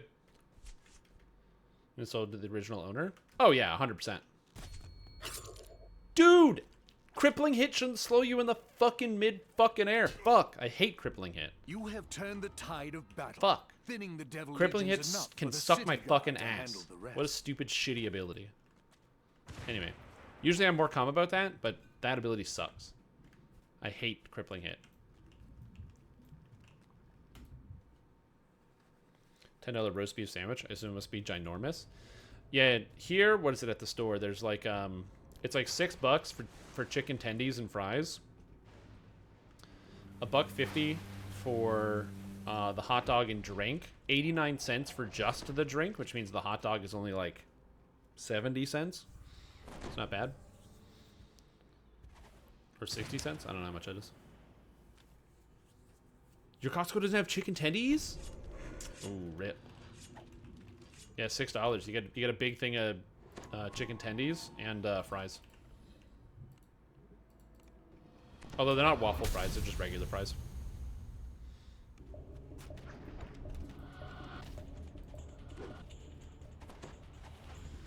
Interesting how filigree specifically made to counter being so like that doesn't apply to crippling hit. Yeah, probably. Have chicken bakes? What's a chicken bake? Tremus is attempting to summon the Devil General to this tent, but when he sees you, Tremus Yeah, man, stops no his waste. Sounds good to me. incantations and fumes. It's you again! What does it take to make you give up? My Abishai minions! So you get a chicken hot dog? It's just beaks and feathers. Pests.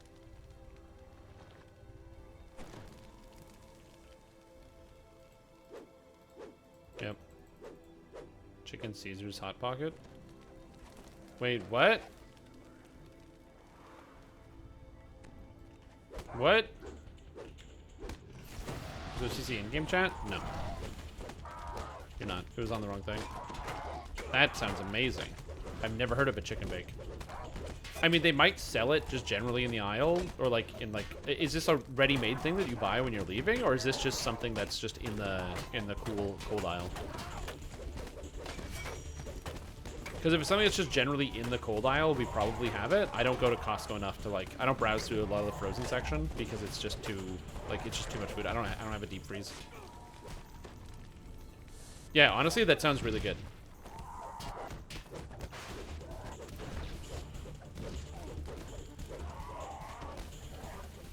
Read over hot dog supremacy in Central New York. I can believe that.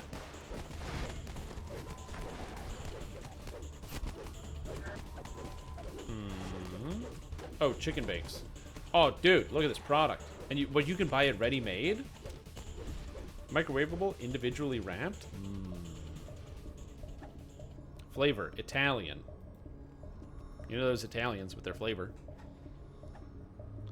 That is service. Is a recommended playstyle for favorite soul? Usually spellcaster damage favorite soul is recommended because it's the easiest to do.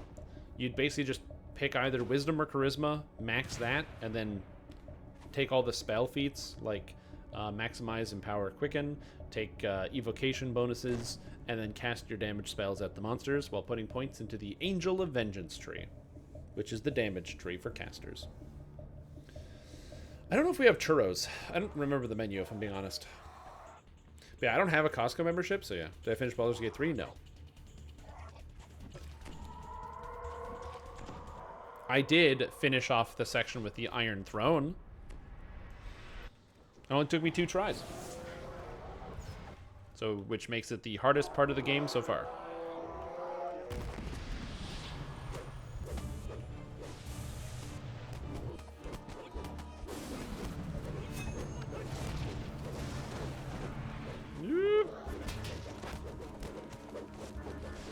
Yeah, so most people play Spellcaster, but you can play melee if you want. I would usually recommend Spellcaster over melee, but you can do that as well. It's fine. Oh, I can intimidate this guy. Nice. Main issue is I just have no way to deal like enough damage to hold its aggro, so that's my problem that I have. It's got vulnerability stacks. Look at this thing. So many debuffs.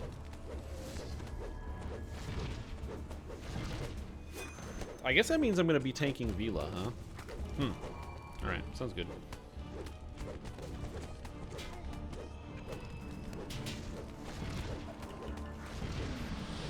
Uh-oh, dragon! Stop hurting me! Oh, I rolled a 5, I failed. With Alright, the now we get the combined D-door. scream of 5 voices, the Door. Abishai We're perish all in a free. swirl of power. Yeah, I'm still At working on almost Baldur's the Gate 3. same moment, you become It's a good aware game. of something I can't new wait and to finish it, powerful but I'm arriving in still the tent. going through it. A gigantic devil now stands next to Tremus. It stares disdainfully down at him and bellows, Barless food is endorsed by Big Pharma? What do you mean? a mystical... You're the one who will die when I use the sliver of time to drain your youth. Whatever the devils are Alright, doing in the I'm market gonna grab tent something, I'll be right back. is manifesting Bad for you, more but the there's a sliver pill of for time it. shattered. How? There aren't really a lot of pills that help you when you're when you eat a lot of processed food. There's some that mitigate some of the effects, but not great. No! Mercy, my lord Sulamades! I think I shall take you back to Shalarath and have you put to the question. With Sulamades' departure, the tent begins fluttering with a massive impulse of infernal energy. It may not be prudent to remain here much longer.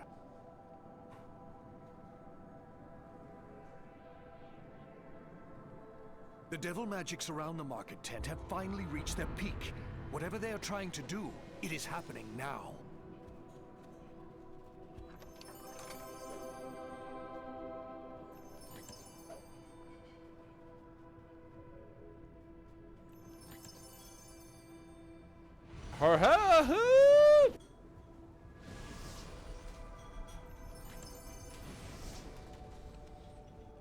I'm back.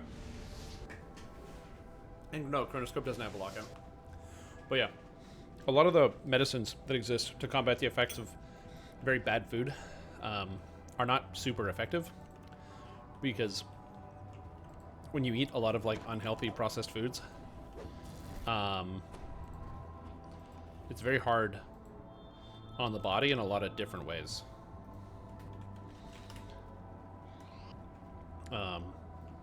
Like in a lot of different ways. This is how And history so recorded it's the not just end like, of oh, the you can devil take one food invasion on to, one Stonereach, medicine to death fix and this problem, and destruction even then it's across still the limited. marketplace, and Like, the complete you know, annihilation if of the you old market have a very high sodium diet and so it increases your blood pressure, you can take blood pressure medication, but that is like, it only partially stops the problem, and also there's going to be side effects which are negative. You know, presumably in the future there'll be better medication, but yeah, still viable. It is almost 5 years old, so I would say no. I'm pretty sure I did a more recent druid build that was a 19 or 17-1.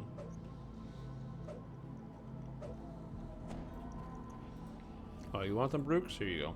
Here you go, Rooks. You know how to leave this for you too, Rooks? I'll leave this here. There we go. Alright. I gotta reset client. Need Plague Doggo build? No, I've wanted to play Plague Doggo, I just haven't yet. come out after the Devil Invasion of the Marketplace. Yeah, the Chronoscope raid came out as a retelling of the events of what happened during the Devil Invasion, which if you don't know much about, you can see some of it in the video that Fade put out. I just gotta reset my client real quick because I got a bug. Also, you know what I'm eating today? As a delicious snack? Broccoli, bitches. Broccoli. Broccoli's good for you.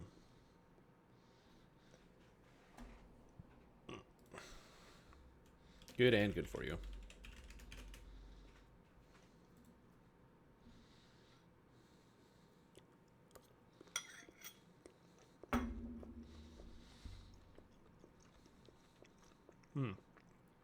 I learned that the air fryer is perfect for reheating frozen vegetables. So it's amazing. I love my air fryer. Great product.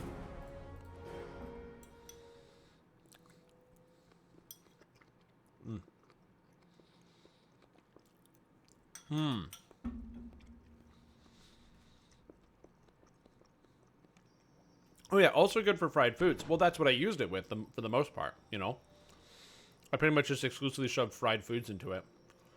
And it worked pretty well. But I tried shoving other foods, which also worked really well.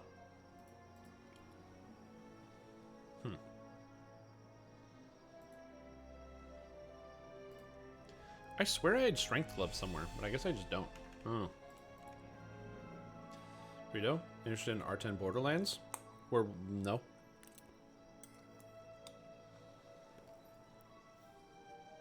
Already did Reaper Borderlands.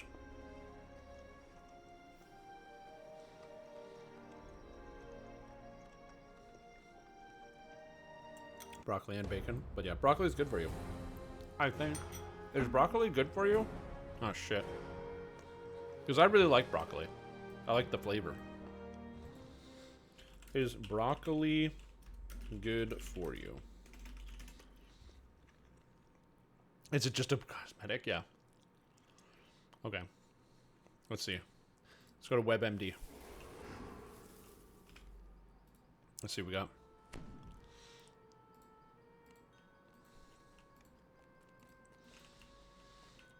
Alright, so although you never guessed that the broccoli has its origins in the wild mustard plant, it was bred by farmers and blah blah blah blah blah. Broccoli dates back to the Roman Empire, blah, blah. The most common type of this veggie are hybrids in Italian green called calabrese, with florets of varying shades of green. Okay. 1 cup of broccoli has as much vitamin C as an orange, which is good. Broccoli is also rich in vitamins and minerals. Calcium, iron, phosphorus, potassium, zinc, thiamine, riboflavin, niacin, vitamins A, B6, E, and K, and folate. On top of all the vitamins and minerals, broccoli is chock full of many natural chemicals that scientists are still learning about. I hate reading stuff that says natural on it. I always get sketched out when something says natural. It's not a good word. Diabetes studies show that sulforaphane may help lower your blood sugar. If you have type 2 diabetes and obesity, you may notice a bigger improvement in blood sugar than other people. Okay. Osteoarthritis. Schizophrenia. No. That's WebMD. Don't do this to me. While scientists don't have proof yet. Well, if they don't have proof, maybe we shouldn't be reporting on it, huh? Maybe? Maybe? Air fryer is good for fried foods. I gotta say, it is really good for fried foods. When you take ham and make ham oils consumable in the game. Meat smithing. That's funny. Rank farts from broccoli? I mean, if it's good for you though, right? Aren't you supposed to have rank farts?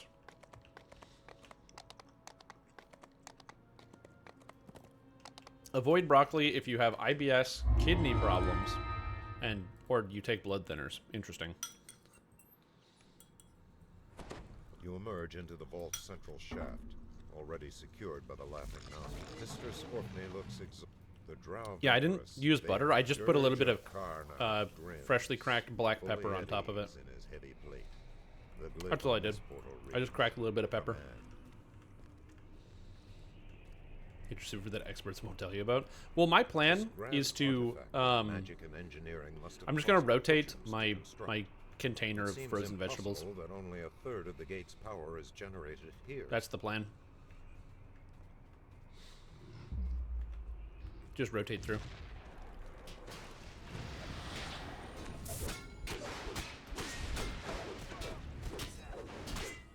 The twisted body of Otto Knucklebones. 2 plus finally 104, relaxes to miss. death. His Fuck you, video game. blood-fist unclenches, revealing a signet ring of exquisite beauty. Right, get knocked down, bastards. I might not be able to hit you, but I can knock you over.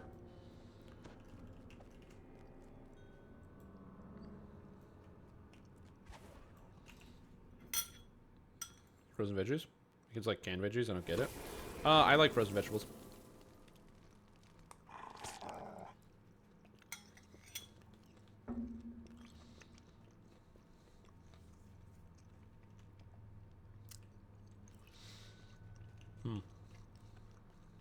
Broccoli with garlic sauce is where it's at. Yeah. I could improve the flavor Divided by of my a broccoli, wall for sure. and lined with deadly-looking traps on both sides. Electrical traps crack and Oh, sizzle. okay. filling If the you can do hall left side, I with can solo right. ozone. Oh, but you need somebody to come with you for lockpick, right?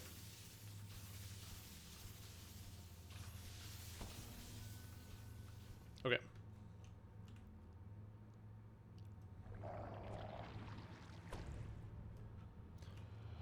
All right, 3, 2, 1, pull.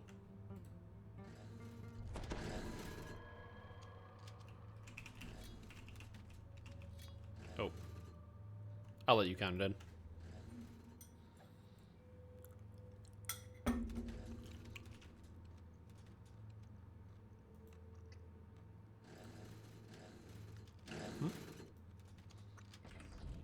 Okay.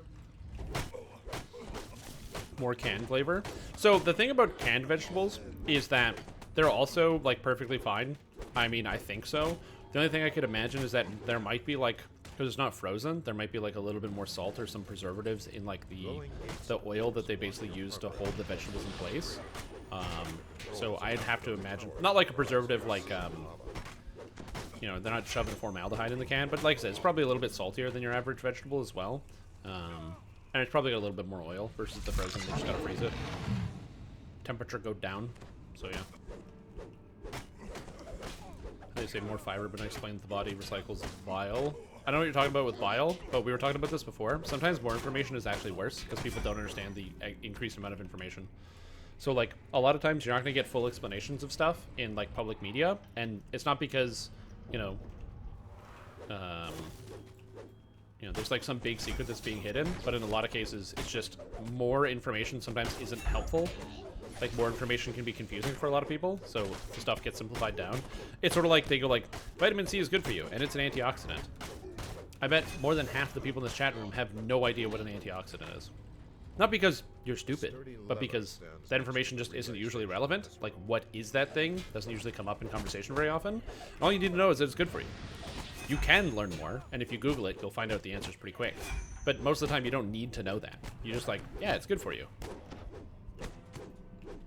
Yeah, it deoxidants. I don't know. Yeah, it's what the plants crave. Got a Dark Elf build that's fun. I mean, if you're a cleric already, I'm a huge fan of Sun Domain Cleric.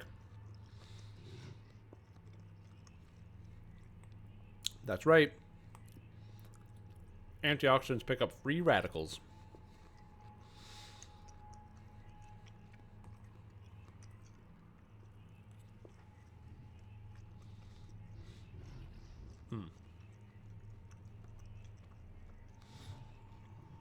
Yeah, I don't think canned vegetables are... Like, here's the thing, okay? Let's imagine... Or let's just say... Not even imagine. Let's just say that canned vegetables are not as good for you as regular vegetables. Alright? I don't know if that's true or not. I'm not going to do any research. Let's just say that that's true. It's still better to eat canned vegetables than no vegetables. So do what you gotta do, people.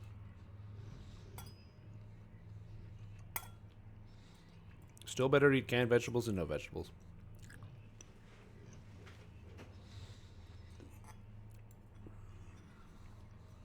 I can't get them.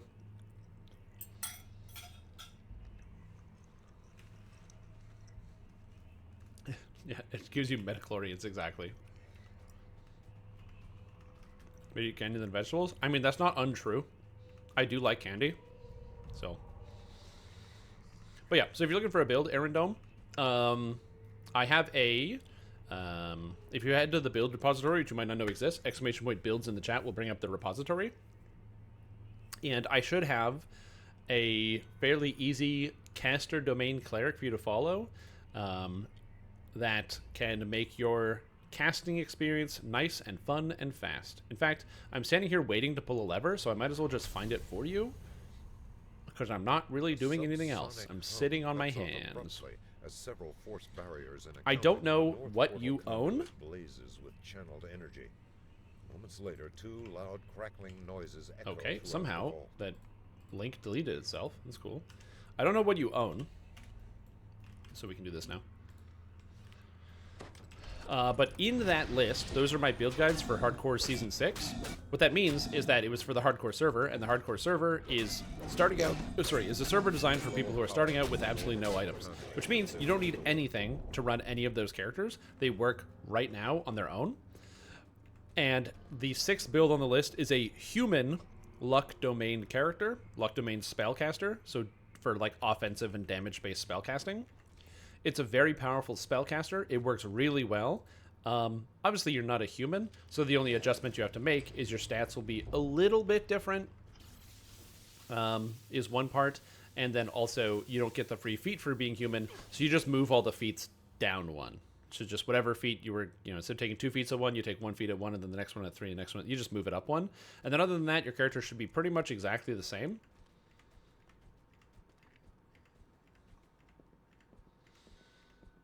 And, yeah, it's just designed to be a offensive spellcaster cleric.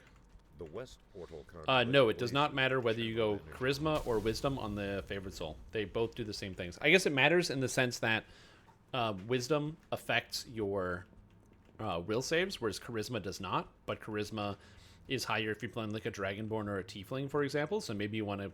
Like, if you're playing a Dragonborn, you get a bonus to Charisma. So I would probably go Charisma Favored Soul. But if you're playing like an Azamar or a character that's neutral, like a Dwarf or a Human, then I would go with Wisdom for sure. Seems nervous outside. Clanking and ratcheting noises echo along. Yeah, and then Luck Domain's amazing because it gives you access to Displacement as a spell-like ability, so you can use it all the time.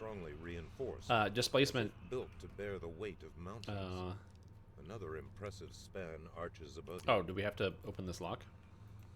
Oh, shoot. I don't have a thing. Do we have a guy? What do you do? You're a Dark Apostate. What do you do? Acolyte of the Skin? What do you do? What do you do? This is a Blight Wolf? Ew, weird. Alright, somebody got it. A disposal chute radiates beneath the but yeah, so it makes it so that monsters have 50-50 to hit you just from being in Luck Domain. And it has one of the best effects in Dungeons & Dragons Online in totality. And by best, I mean most satisfying. Which makes it so that you no longer fail saves automatically on a 1. So when you roll a 1 to, like, a Finger of Death or some horrible spell, your character doesn't instantly die if you can still make the save.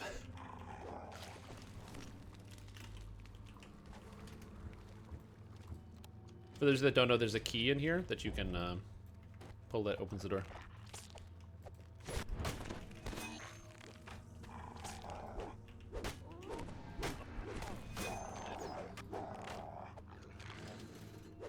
The platforms that rise above the lava provide an excellent vantage point for your enemies. Save, and I don't hit. 80. Well, I don't know what to do anymore. My DCs are 80. I can't hit anything. Life is pain. Key in the lava? Yeah, there's one key in the lava.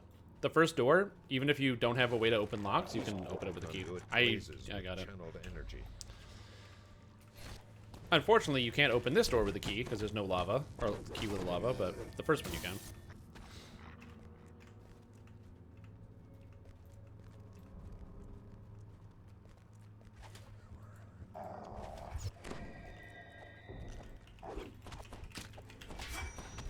That's right, get knocked down when I hit you. Oh, baby. He doesn't land an epic Vaughn. This gargantuan The Vault of Night Chain the monsters have really high saving throws and armor class. It's really crazy. You can bring an endgame character into here, and their saves will hit, but you'll be missing a lot, even with an endgame character. Object near its body. Fortunately, Somebody got the key, right? Emperor was unable to digest I don't know why. the vault's master key. Oh, the oval can blow your mind too. Mm-hmm. I ate a whole bunch of them. I already ate all of the Rice Krispie squares I made on Friday. Don't judge me. Rigged in this shaft. The equipment vibrates with harnessed power. That's what we just did. Do we have enough people down here? Yep, we're good.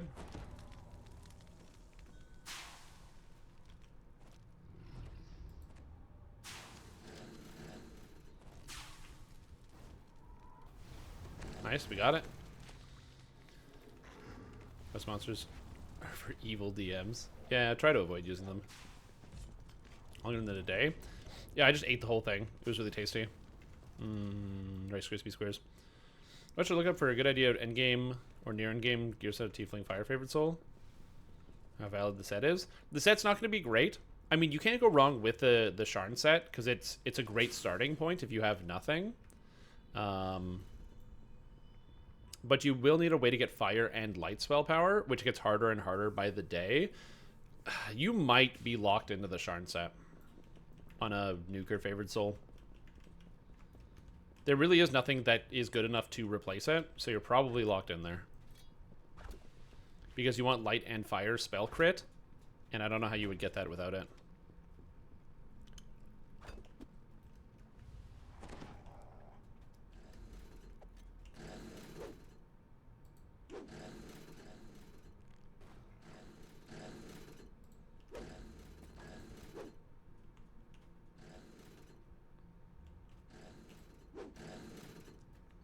There we go, got him.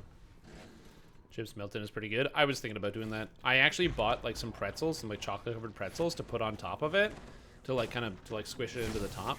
Huge mistake because I ate the chocolate covered pretzels and forgot that's why I bought them. And then there I am sitting there being like, okay, I gotta get the chocolate covered pretzels, and I forgot that I ate all of them. That was not smart of me. Yeah, it was such a good plan. I was very convinced it was gonna work, but you know. Can you craft armor with those stats? No, you can't. That's the thing.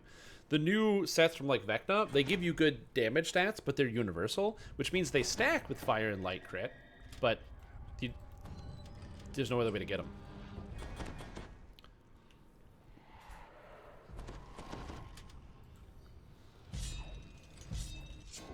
Oh, the Staff of Summer Solstice is great. Yeah. Also, Resplendent Fury is going to be your offhand, 100%. It's either Staff of Summer Solstice or Resplendent Fury. Actually, you don't need the Staff of Summer Solstice. It used to be really good before Isle of Dread crafting, where you can make an Isle of Dread artifact if you want that has light spell crit, light spell crit, light spell crit.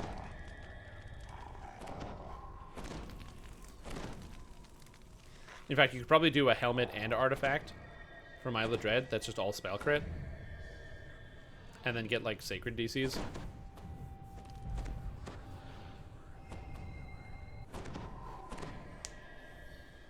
Artifact? Yeah, yeah. Plus you get other stats. Because you, like I said, you can get the sacred DCs. Which is nice.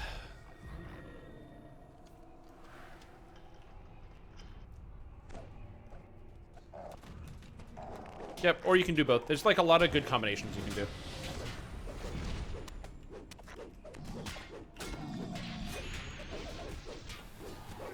I got him with the Sunder, baby. I got him with the Sunder.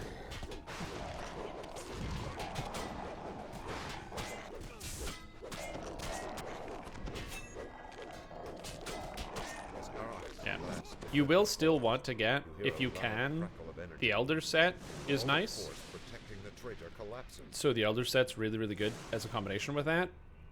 If you can fit it in, or 3-piece Autumn, but probably Elder set's going to be better. Gem of Many Facets plus probably the Elder's Necklace. Yeah, you don't want Shaman's Fury.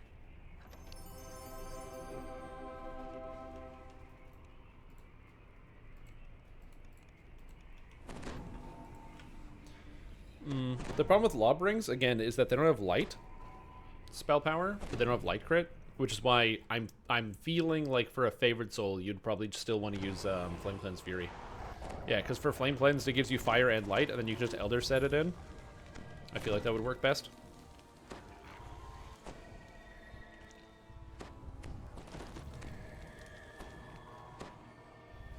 These raids for a month for rings. Well, to be fair, you don't have to grind the raid for a month, because you will find other players will probably pass you some of those rings, because, yeah, you don't really need them.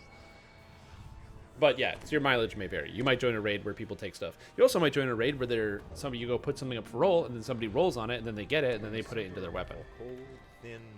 By the way, people that roll on raid gear in raids to put them into their weapon against other people can go straight to the darkest pits of hell.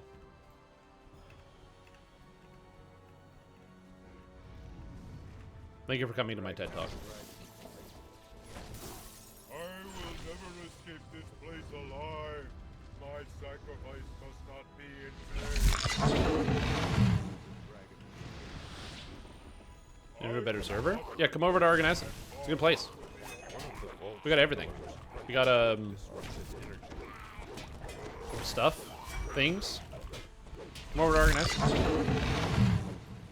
One of the vault's pillars crackles. One of the vault's pillars. No rolling for Reaper frags. The pillars. One of the vault's. I still think if somebody needs the item, that should go to the person who needs the item. It's one fragment. The pillars surge. Crackles with disrupted. One of the vault's pillars crackles with disrupted energy. Yo, where do we need help? The pillars surge with one of the vault's pillars crackles with disrupted. One of the last pillars. Nice, has been we got it. wrecked. The We have a wall D-door of here. force protecting Nice, the we got a dragon D-door. is Nice, let's out go. of existence.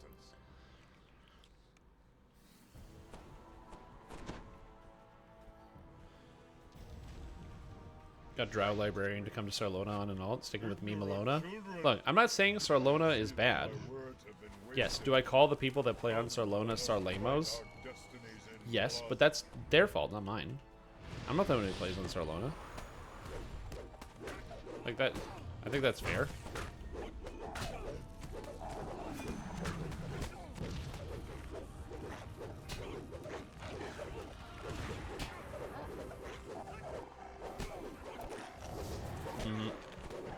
But yeah, so I think that in general, if you're gonna roll on loot in a raid, try not only roll on it if it's something you need.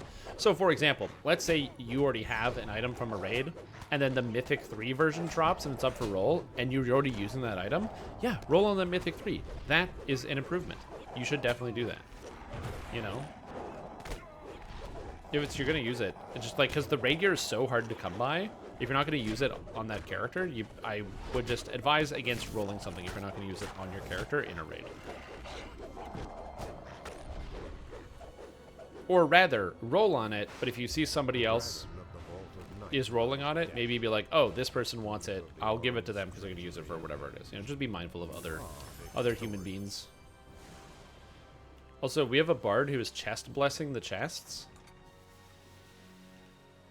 which I haven't seen in 20 fucking years.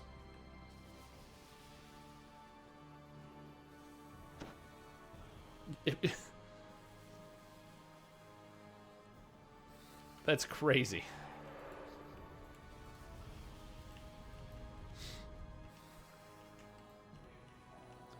Okay, so it drops, and I'm rolling on a care of the caster right now. They chest blessed it. I got nothing.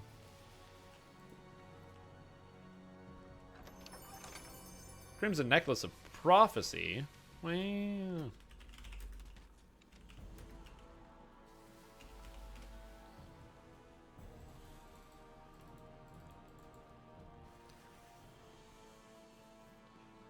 Yeah, it doesn't.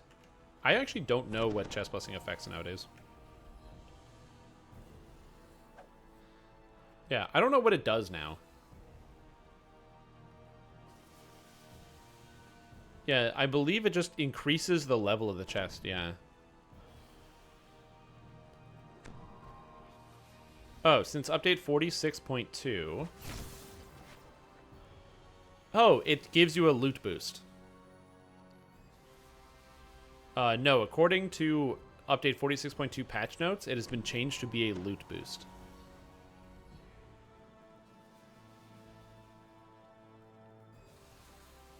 Which is interesting.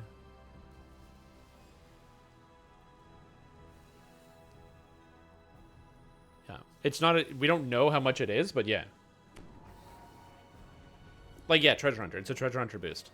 Items and effects that previously increased the minimum level of random loot, such as Greater Dragon Mark of Finding, now increase the quality of that random loot instead. So we just don't know how much. 3 people rolled on this. Broto type wants this? Here you go. Yeah. We just don't know how much it is. I wonder if we could badger SSG to let us know how much it actually does. It should.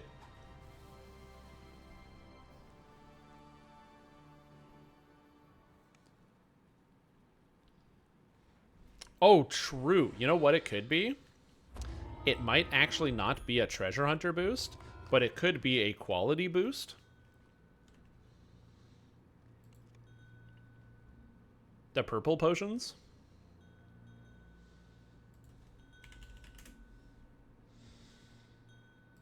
Yeah, it could be these. The purple ones. Which is not good at all. So, if it's a treasure hunter elixir, it's not bad. But, yeah, this is not a good item. I mean, it's an okay effect, I guess, if you're like solo, but I don't know.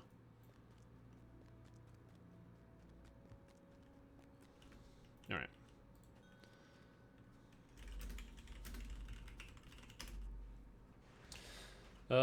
Is Insanity still the biggest weapon size? No, it's the new greatsword that just came out from the new raid. Next race in the game, what's everyone's favorite? What would I like to see them add? I think that if they added Genasi, that would be very cool. What's the name? The new greatsword that's added to the game. I have no idea. I can Google it though.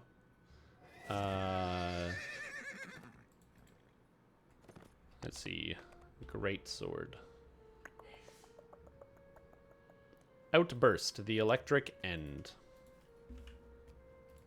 How much bigger is it? It's gigantic.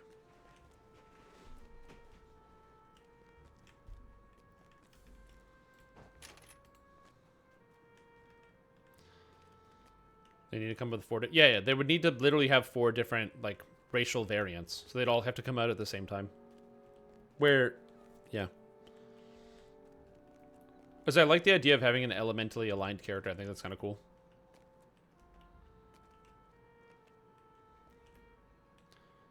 A half giant? Let me play a muscle mommy. Amazing. Yeah, it's huge. It was actually even bigger on the preview, and they made it smaller. Because it was too big. So, on the preview, it went from, like, here to, like, here. Like, this distance. So, it would go all the way to, like, the wall over here. It was gigantic. And so they toned it down a bit.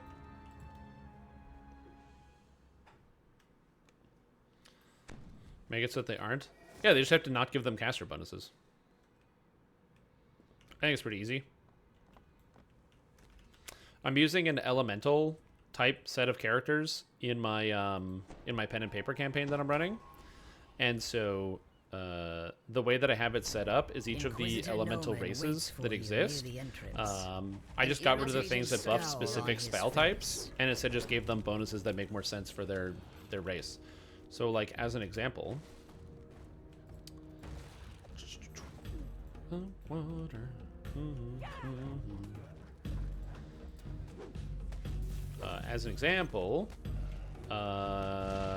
also using the names from Pathfinder instead. So I use, like, the Pathfinder naming. So instead of calling them Genasi, it's like Ifrit and Undyne and all that stuff, but it's the same shit.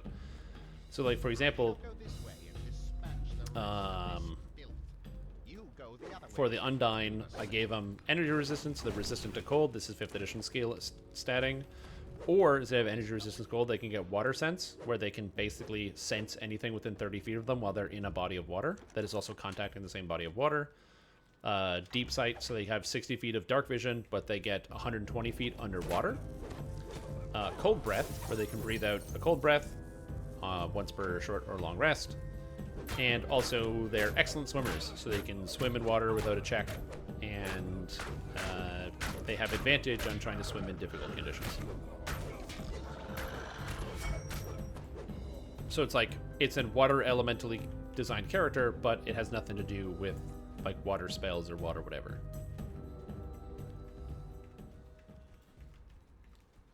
Also, I didn't realize I didn't need to do that side section because I can't purify The anything. novice who accompanied Noman lies on the ground in the hallway ahead. So, I don't think it would be very easy to make it so they're not the best caster race for each element, because you just don't put caster stuff in the trees. That's it. Some people would be upset about that, but you just don't put caster stuff in the trees. As the path leads down, it begins to look more like a dark and sinister temple, and less like an empty warehouse. You would? No. A Bad dank cruiser. chill pervades the lower level. Either that, or I want like Dampiers or something. Creep of hardened steel I want the ability to play undead, from the corridor ahead. but like on any character that I want. A woman's voice drifts up from somewhere below. She speaks Starting with the Noman's Sag and then name, upgrading to and the big Inquisitor Sag. himself replies. Oh, that's funny. You will do no such thing. The Silver Flame has caused enough trouble. Soon nothing I can Yeah. say will The problem is throw there's so them many off the items in scent. this game that have No, cool you negative will healing amp, stay and you can't here use and them see that no one because gets it's by. garbage.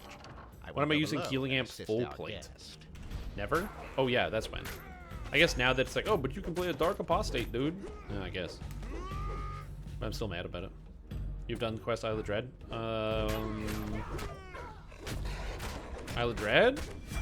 Probably 300, 400 times, somewhere there. A lot. It's a lot. Maybe a spell sword imbue based on the element. I mean, yeah, you could probably do that. I did say for the fire ones, the Ifrits, I gave them an ability called Scorching Weapons. So elemental fire stirs within your body, boiling your blood and running your weapons into flame. As a bonus action, you can turn any weapon into a weapon of pure flame, changing all damage dealt by your weapon into fire damage for 2 rounds. This effect only works on melee weapons, and this ability can be used once per short or long rest. So it's like a charge up. It lets you change everything into fire.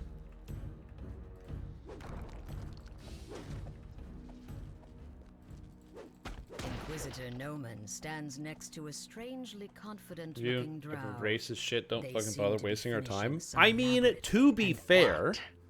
I have to say Surprised this. I am not who you thought I was. For a very, very I long should have time, killed you at the start. This is nothing. Razor my Claw friend, Shifter a was bad. nuisance. The ritual is underway. I'm just saying. And the Silver Flame is powerless to stop Razor Claw it. Shifter So was pray, very bad shall for we like continue? 4 years. And now, it's not bad anymore. Now, give yourselves my children. So I'm also, Give to and the they didn't really glory of they didn't our change Razor cause. Claw Shifter. Stand And even the aside. hand wrap changes came a year before people started playing Razor Claw. Yeah, but those bugs existed before. People just weren't doing it. Yeah, nothing's changed. Exactly. So they released a bad race, and then somebody found a way to use it. Oh, right, it's immune to things. Morbius? It's not true, but I want to believe it. No, you did it. You started it with Morbius. Yeah, it was all you, Axlet. Honestly, Morbius build's pretty good. With the Great Sword, the Sharn Heavy Armors are some of the bulkiest in the whole game. And that and the Executioner's Plate. So the Executioner's Plate is huge, as well as the Sharn Heavy Armor from part of the family, the Sharn Heavy Armor from Flame Cleanse Fury, as well as the 2 heavy armors, the Spell Sword and the other heavy armor from the new Vecna Chain. All of those are the biggest armor pieces in the game. And they're just a bunch of different colors of the same armor piece.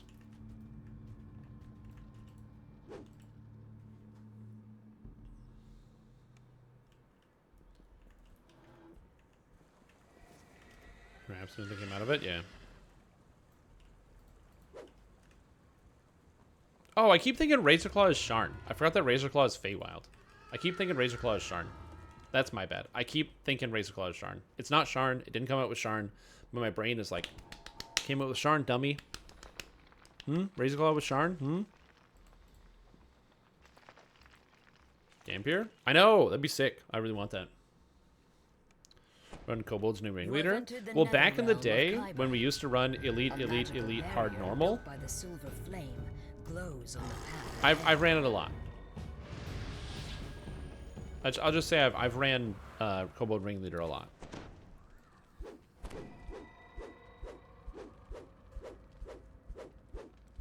Yeah, they did say that Planescape did not win on the vote, so I don't think we're gonna get Planescape. But SSG might also be like, fuck the voters. We get Sigil. Let's go. You still repeat Ringleader, dude. Dusty remains lie in front of a sealed stone door on the far side. I don't know. I don't think they would enforce their hand. I think it would be. I think that they would do Planescape because SSG wants to ride on the wave more than anything else. The chamber as the stone door slides open.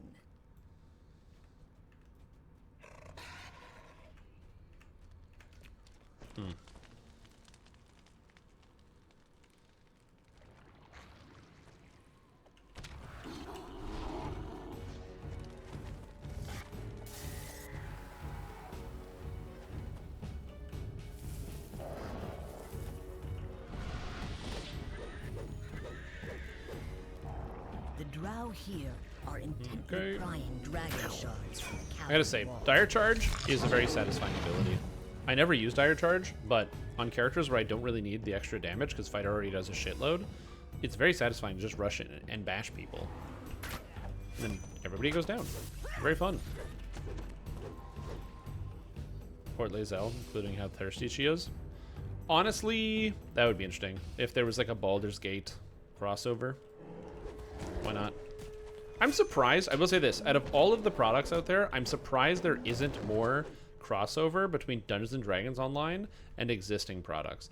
Obviously, it's all like license agreements, which is what causes the problem. And I have to assume it's because Wizards of the Coast has no real interest in endorsing Dungeons & Dragons Online for whatever reason it is. Maybe it's because Wizards of the Coast doesn't have a lot of control over DDO in terms of some of the other products that they have. Because Dungeons & Dragons Online being an older game with agreements from the year 2006, they probably can't exert as much creative control over the game. And so that's why they don't want to get as involved with it, because they don't know what's going to be coming out of it. But it's just, I've always found that weird that there isn't more crossover products with Dungeons & Dragons Online. This comfortably furnished nook is empty. Whoever lives here must be somewhere deeper in Kyber. Other races? Did they use charisma and dexterity? I don't know what they do in Pathfinder. Yeah, DDO also plans 1.5 to 2 years out.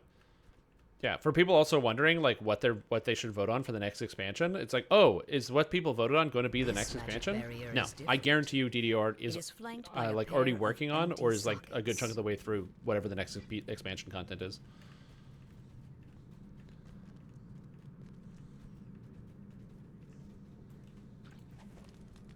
Game should be Eberron Online. Yeah, Eberron, let's go. You have the Staff of Irion. Can you? Yeah, exactly. All that shit's already done. Yep. What if I take it from you? You won't have a Staff of Irion anymore if you get it taken away. The heat grows more oppressive as the path drops deeper into the heart of Kyber. A window release? No, I think Vecna's fine. Did two of these guys make their saves against me? My DC is 80, video game. 80. Please. Yeah, I know in Pathfinder, you can choose your Dampier lineage, which is kind of cool. Oh, Vecna was supposed to be in June. Yeah, they did swap it by 2 months. Instead, we got Hardcore League, which it was a cool hardcore. Don't get me wrong. Wasn't my favorite, but it was cool. Flamefang is banished in a burst of It's definitely a heat very and easy fire, hardcore. snarling in anger.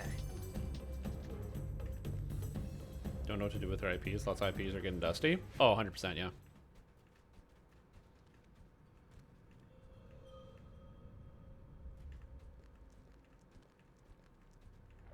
They probably could. I have to imagine the only reason they don't extend out the number of rewards you can get from hardcore is because then they have to design more rewards for hardcore. It's not that they don't want to do like a, 1750, 5k, 7k reward. It's that, or like in terms of giving stuff away to players, it's probably like they would need to have a 7k reward, and whatever it would be would need to be commensurate to whatever they're already doing. Maybe people were for it? Oh yeah, people would not like that. I don't think a lot of people will be happy about that one.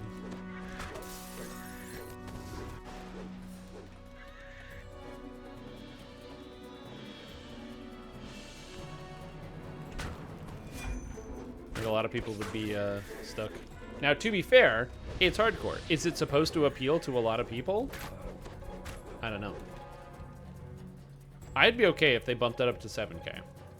But the reward would have to be really good, because the only reason I don't like doing 5k is it's just boring. It's just doing so many quests.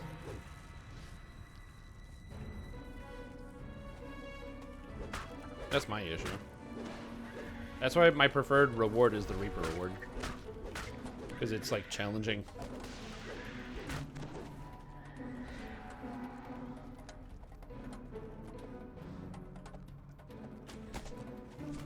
I agree. Like, I do think hardcore should be hard, and I don't have an issue with that, but I just don't want to do 7k favor, because like, yeah, you do have to do quests that are unconventional or ones that you have to learn how to do now. So I'm not saying there wouldn't be a challenge to it. I'm just saying it would also be kind of boring. There's just so many quests to do without taking any levels. Oh, I hate that.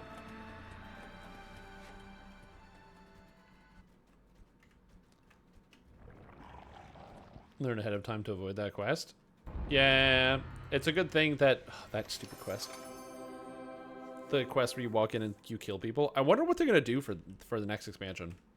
Or next Hardcore League. If they're going to let people do that or not. Because if you can, that quest is going to be the solo quest. Vecna Denied, for those that don't know, if you haven't bought the Vecna expansion, I'm not going to spoil it for you, but there is a part of Vecna Denied where you have to make a sacrifice. Now, the way the quest works is it gives you items and things, so you can choose what to sacrifice, but you can also just click the altar and just blow yourself up. The problem is it's at a very wide range AoE effect and will kill you and many other people. And so myself and many others are worried that people are going to be able to use that to easily team kill entire groups of people that aren't prepared for it.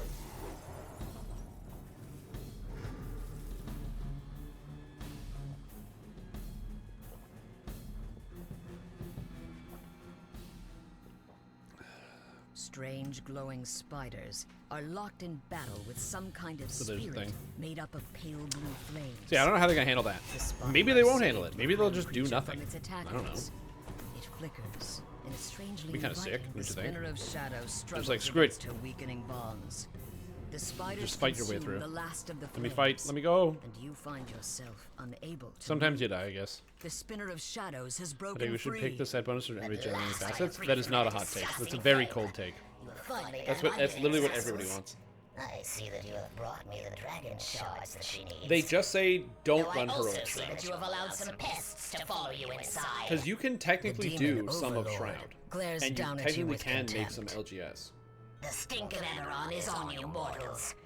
I will turn my attention to your world in due time. Also, the next Hardcore League, you will be able to complete the Shroud must raid. witness my return and survive. Destroy these intruders, my lady. So you will One be of able to the complete the Rakshasas Shroud raid on the next Hardcore. We will report your glorious release to the world. Now let us leave this place. Because you'll get You 2 must extra help us lives. release A the 1 at other 8 and 1 at demon 16. And with overlords. 3 lives, you can do anything. I wouldn't want to do Heroic Shroud either. Now that I am free, But I I'm just have no saying, it's need technically for an the option. other overlords, or for you Anyway, I gotta read more tedious about lords of broccoli. dust. She awaits me. Now be gone. Alright, so I assume that broccoli A is good for burst you of because blue it... flames suddenly erupts Wait, does in broccoli have front of the fiber in demon. it or no? The spinner of shadows screams and no scuttles idea. back into the darkness. You feel her grasp on you slip as the silver flame guardian speaks. Hold, demon. You have Also, not when I run out of escaped broccoli, I'll take recommendations as to Some what of the flame bag of frozen still vegetable to buy burns next. here. The Silver Flame Guardian speaks. We have driven her back, but it will not last. Oh, broccoli? Is that what I should buy Destroy her next? So I bought broccoli, so I We should have buy. So next time I should buy consumed the broccoli. essence of the silver flame Okay. that holds her here. All right, Cruiser. If you know that, then what should I buy after that? She will be imprisoned once more. Quickly now. Yep. She returns. I see your game now, Flame Spirit. You are too weak to You battle yourself. so I like cucumber as well. In fact, I love cucumber. I eat whole ass cucumber on camera. Just grab the thing and just eat it. The thing about it is that cucumber is not as good for you because it's got all that delicious, tasty, sweet middle part. Because it's mostly fruit. Spinner's pain. Hurt her and drive them up. Here's sauteed pan after steak. Look, I don't want to say you failed the assignment, but if I recall correctly, What is I said, hey, 73 Cruiser, months? what frozen vegetable would you recommend other than broccoli? First, you said broccoli, and then second, you said buy non-frozen spinach. So I don't know what happened, where we were going wrong. Maybe I did something wrong. It's hard to tell, but I feel like we got lost along the way. Voice echoes from the shadows above. Also, no Bob, welcome back to the stream team. Not for 1, not for 2, not even for 10, not even for 20, not even for 50. 73 months. That's very kind of you. To come back to the stream, hopefully have a good time. You know, I'm excited because I don't know if you know this, but your stream is coming up this Thursday. That's right. For those of you that don't know, there's a show that SSG hosts called Deving with Bob Hess, which I'm very excited for, because every time I learn a lot about how the DDO world functions. Did you know that the DDO world is actually a giant flat plane, and there's an internal map where you can see where all the dungeons are on the big flat plane that is DDO? Much like the Earth that we live on, DDO is also flat, and it's kind of interesting to see that. So, as I said, if you find that interesting, please tune in to the next episode of Deving with Bob Hess this Thursday. I don't know what time it's at, because I should know that. I just forget every time. It'll be in the launcher, though, so you'll be able to find out. But it's a good time. Oh. Oh. Frozen grilled seasonal veggies work, too. Yeah, well, that's what I have them all frozen, and so I just throw a little bit of pepper on them and toss them in the air fryer. And it's really, really good. And it gives them, like, a nice char. It's like literally perfect. It's the easiest meal in the world. Well, not really meal, but like snack. A feeling of like dread a midday snack. overwhelms you, as if darkness has entered your very soul. As if darkness has entered your very soul. Has returned to the battle. You might be like, yeah, but why don't you just buy fresh vegetables, Trim Tom? Because I need to improve my vegetable eating habits, so I'm going to make it as easy as possible.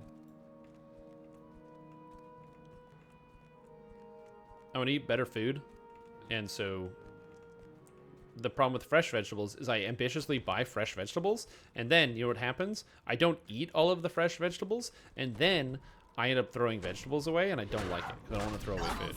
But if it's frozen, one, to prepare it, I just throw it into the air fryer, which I already like doing things anyway. I love just randomly throwing food into the air fryer. It's a great product. So the fact that it just kind of, I've already got that muscle memory built in, you know, so I don't even have to learn a new trick, so that's great. And two, it means that I can... The Spinner of Shadows decides to change tactics. Yeah, eat vegetables instead of not eating vegetables. My spiders! Destroy the Guardian! Peppers and onions are quick fixing with proteins. Mm-hmm. It's not a bad idea.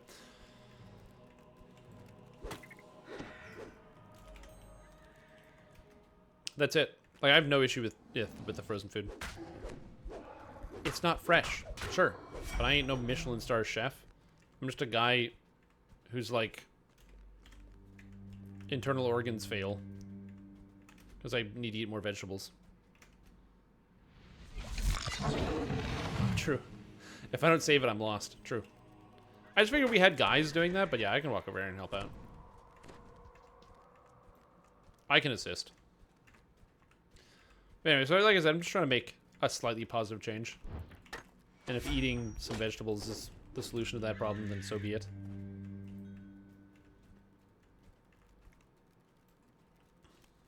There's an easy taco night? Oh, yeah, absolutely.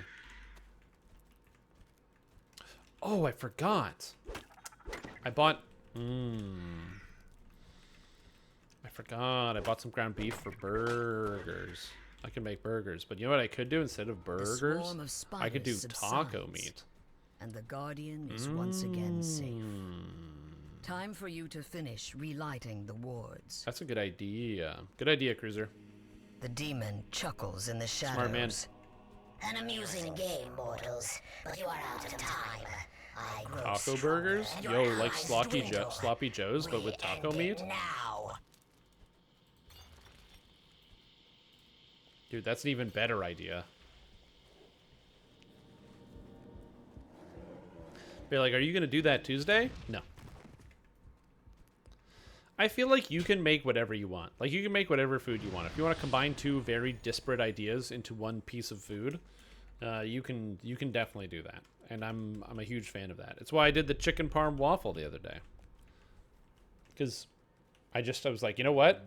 I can combine chicken parm and waffles. Why not? Is there a law? When we're going to go to jail? No.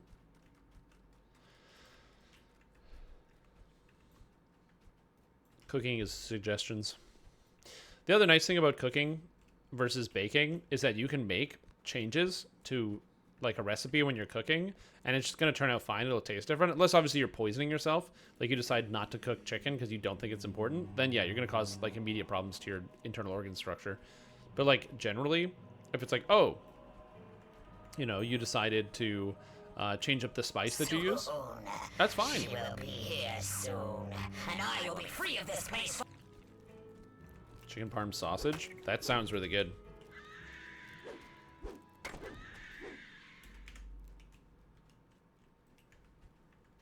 That recently on tubes? Mm-hmm.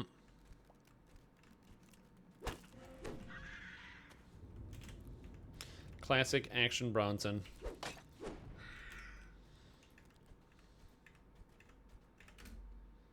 Yeah. Okay, we're just gonna get this. More crystals. I don't know how many crystals we have. I think it's taking a long time. Oh, I got 8. Nice. I'm going. Go, go, go, crystal. Drop them in. Go, go. Yoink. And where's the last one? Is it this? It's this. I got it. I got it. The last ward ignites, and brilliant light fills the cavern. The spinner of shadows shouts. Feels good. But it is a shout of triumph, not defeat. Once again, you are held in an irresistible web of force.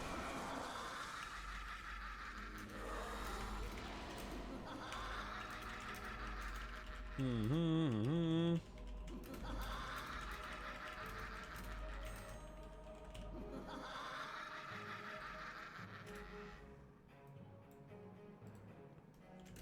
She's here. I called to her across the worlds, and now she is here. Your prisons and your wards mean nothing to her. Tremble, mortals. Tremble before Loth.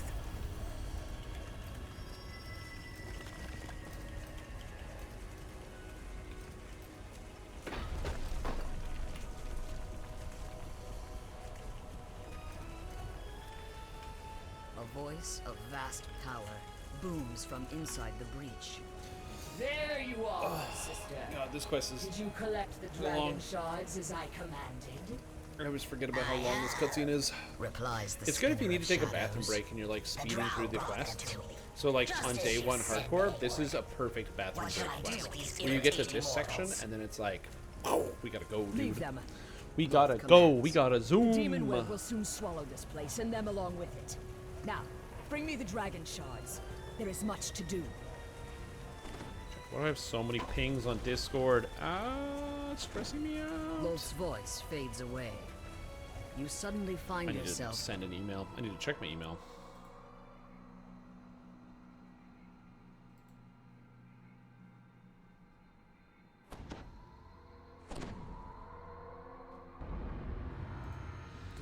Why did I get paid? Oh, that's why I got paid. I got an email that's like, so-and-so has sent you money. And I'm like, why did this business send me money? It's because they owed me money, that's why.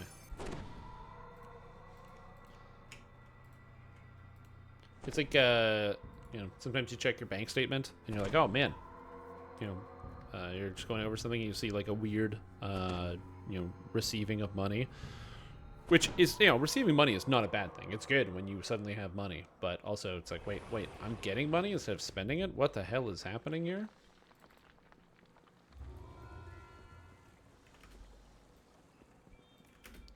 It's also more complicated because as somebody who does live streaming, I'll get paid money from a lot of different sources because, like, either brand deals or sponsorships or whatever.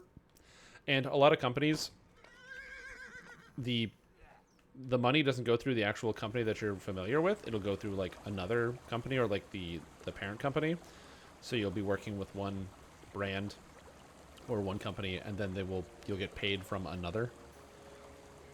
It's weird, but it's all the same thing. But you know, it's just how they divide it up. I need another feat, and I don't want any of these feats. I guess I'm taking great strength because I have no idea what else to take. Word from far off giant fighter, great strength. Stormreach. Strange tales of giants and dragons, and outright I could have taken dodge and mobility, but yeah. The gatekeepers, a special. All right, even more points of strength. Are looking for you in the great chamber where you battled the spinner of shadows. When I get to 26, I kind of want to be able to take this and this. So I'm not sure exactly how I'm going to sort that out.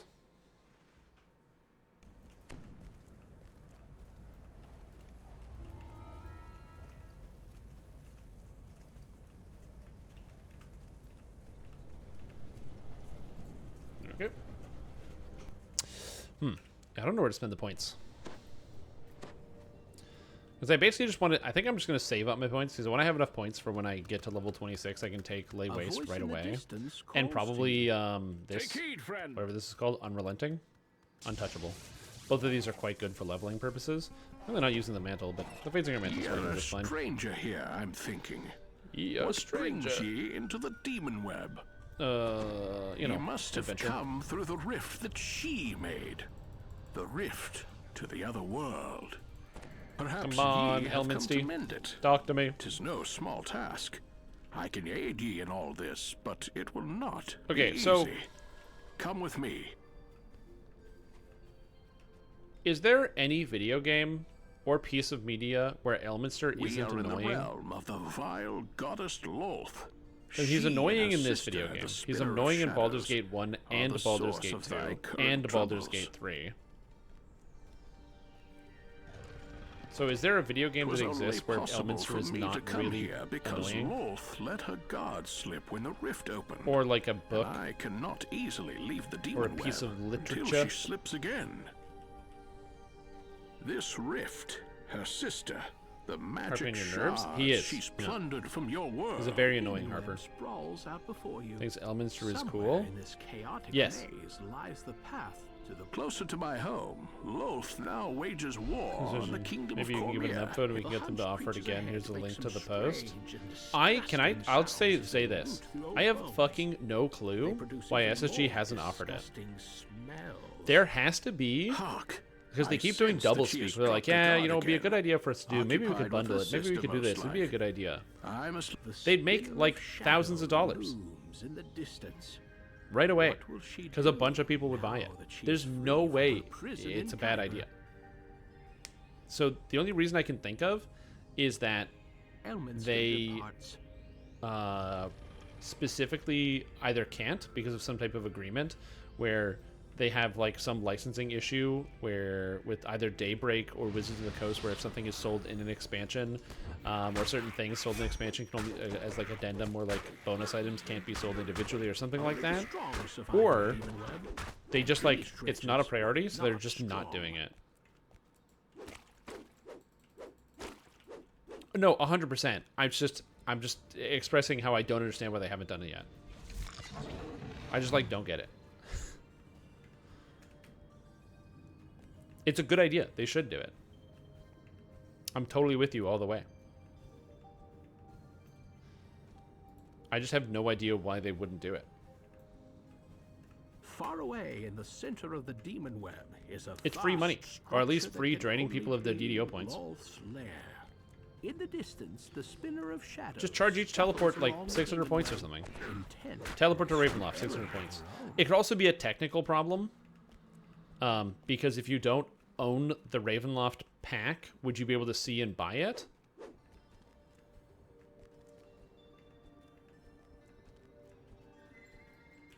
So like, which could also be possible, that there's the technical limitation of like, you would possibly like, somebody might buy teleport to Ravenloft without owning the Ravenloft content, so they teleport to Ravenloft, and then they can't do anything because they're not allowed to go into the adventure zone, and they may not have the tech to say, oh, you can't buy this if you don't own Ravenloft, which would be strange because they have the store. So maybe it's a combination of like, they said there's an accounting problem and a client problem they're having right now, which is why they haven't done more updates and changes to both the store and the client.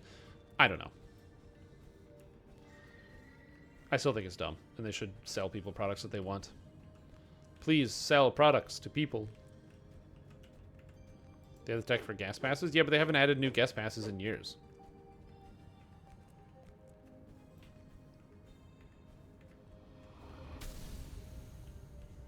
On a distant Which is my counter to that. Like, when was the last time they added a guest pass? Of shadows.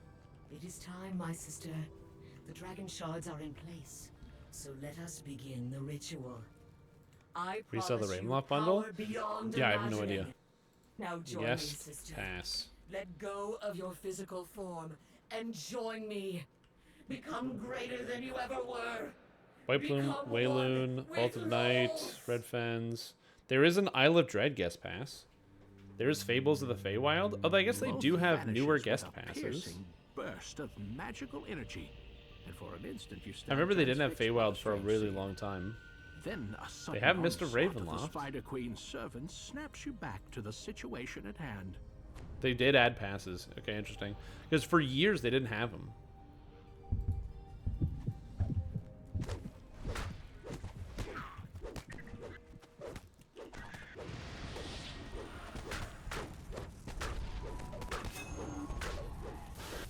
These guest pass some people a lot. I should probably do that too. I just don't.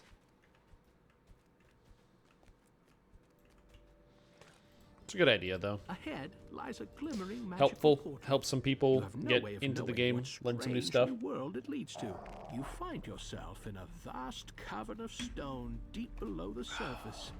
If you are to find Elminster, A vast cavern of stone. you escape from the vastness of the Underdark. Right, come back, spider. Get knocked down. Nice. And now Isle of Dread. Isle of Dread's pretty good. For a pass. It's like, what, 3 hours? Easy time to get access to Isle of Dread. People can get a couple items.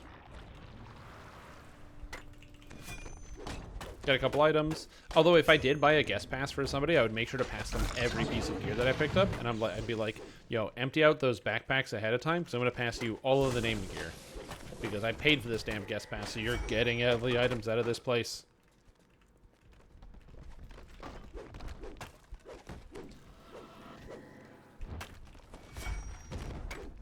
Yeah, I think it's very stupid that SSG hasn't added those things to the store.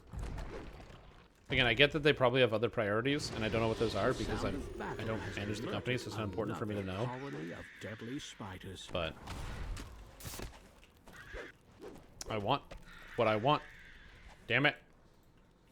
Oh, also unrelated, but Dorak made a art thingy that makes the forum look good, and it's really good.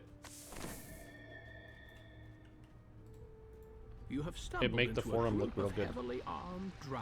I'll link it here because he's not here and he The can't drow you've defend encountered back himself. on Eberron. And they also don't look pleased to see you. There we go. So that's a user style. All you have to do, I didn't realize how easy it was. You just have to add the stylus extension. Three drow So you just scouts click are it talking and you on the add the ledge stylus above. extension Perhaps they can and lead or like you up to download the it surface. and then refresh the page and then click install and then that's it. And it just makes the forums look a lot nicer.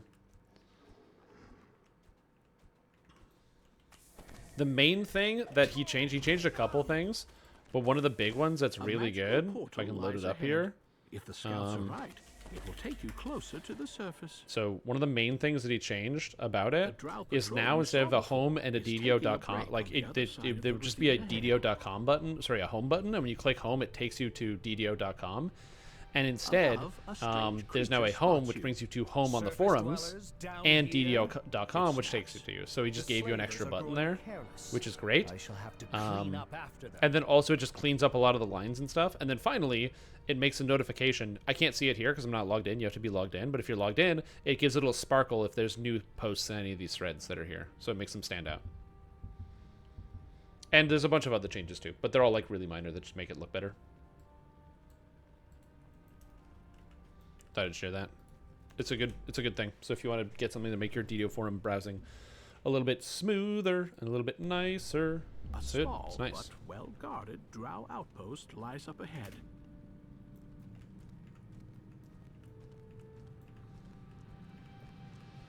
Smoother, nicer. These drow fought with military precision unheard of on Sindric. Being browsing be as Even painful so, as the possible. defender of the Don't worry, the outpost forum is users will make that finally happen. But You may freely pass through its portal and learn what lies I don't usually beyond. browse the forums that often. For the most part. So I don't really care what other people have to say. Usually if there's something like important going on. I probably could though, because there is like the creators and makers page. So reading through some of the stuff is also an option.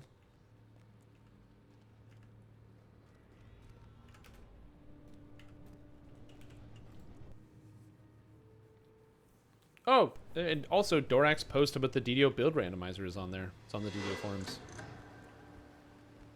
The villagers in the cage anxiously point to a large lever near the door. A voice from inside the cage calls. Thank the gods, I'd almost given up hope. But where did you come from? Got him with the voice of the master. Just spammed it in the chat, and we're all set. Good old chat spam voice of the master.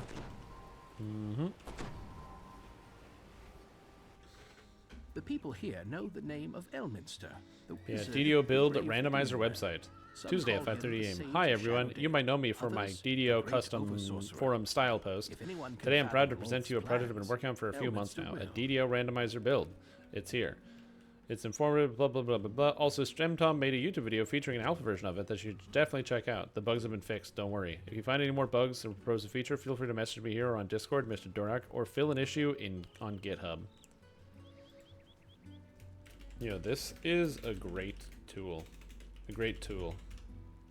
Thanks, at Mr. Dorak. Is that his name? He is Mr. Dorak. Yep, that's him. Post reply. It's a good tool. You have Master's Gift? I do. I got the Master's Gift right here. And the Blindness Ward Goggles of True Seeing. I knew that.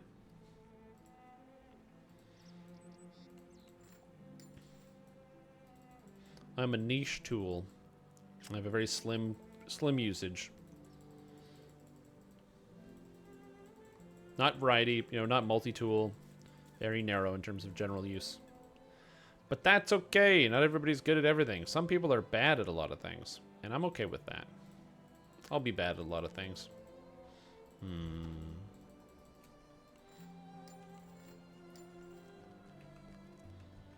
Also, if you want to get an item to invest in, get an epic bloodstone like this and set it up like so.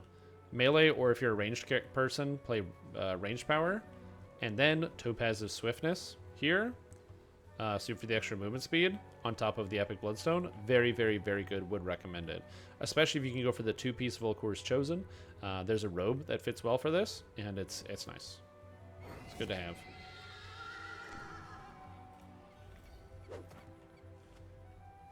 Heading to Impossible Demands. Nice. Let's do it.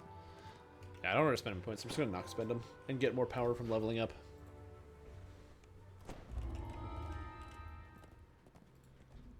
Oh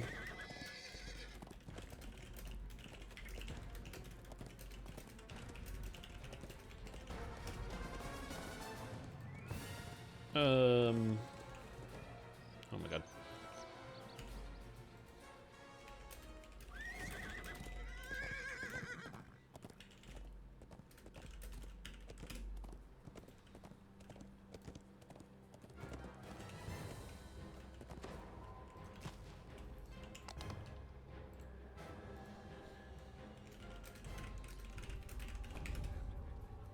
Where is it?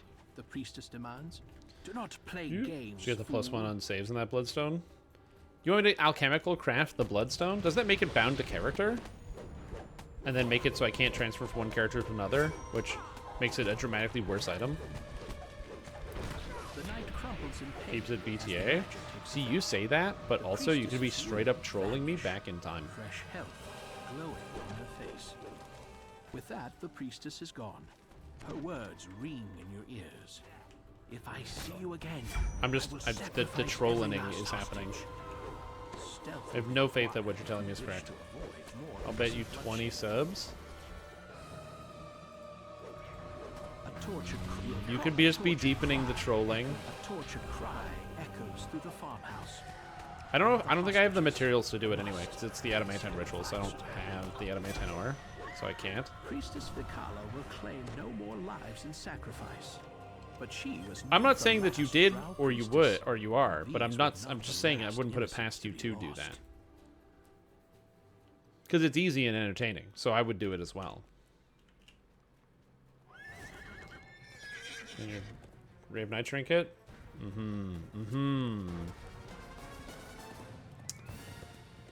don't know. I do like +1 to saves, especially because my character's saves are garbage. Because I'm a fighter.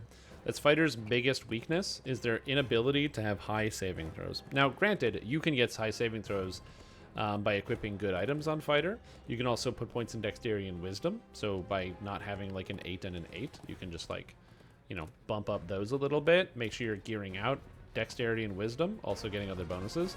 But it's not like Paladin, who just gets a free +40 to all their saving throws. You're going to have to think about it and gear around it.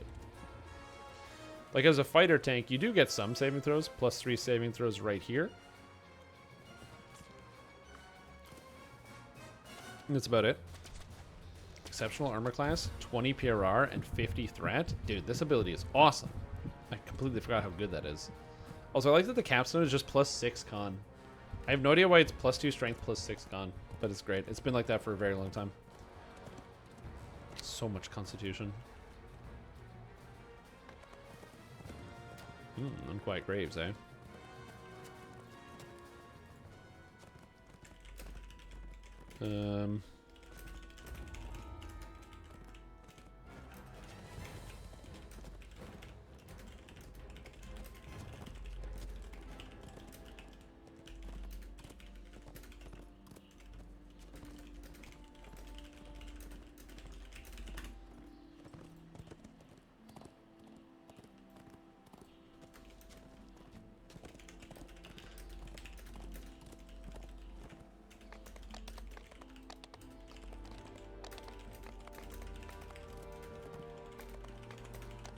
There you go.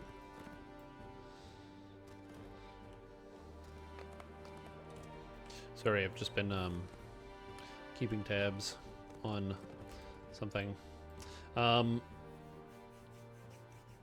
Yeah, what was it? I was doing when I was playing Destiny 2 the other day, and there's a section where you would go out on a catwalk on the outside of like a space station. He makes no move to attack you. And it's a really cool experience because you're like doing this spacewalk outside of a space station above a planet, and it just looks really, really cool. But also the music that plays is just like, I don't know, it's like so epic. It feels like I'm in the middle of Interstellar, and it was just a very satisfying experience the whole time. And you also have the person who built this space station is like basically angrily condemning you for trying to destroy their life's work. It's good. It's just such a good time, and it reminds me of just the music as you go through the forest out here, obviously in Evening Star, where like it still has that like epic music, but I will say I much prefer the music of something like the Stormhorns or Saltmarsh to the King's Forest. I find the King's Forest music is too busy, I guess.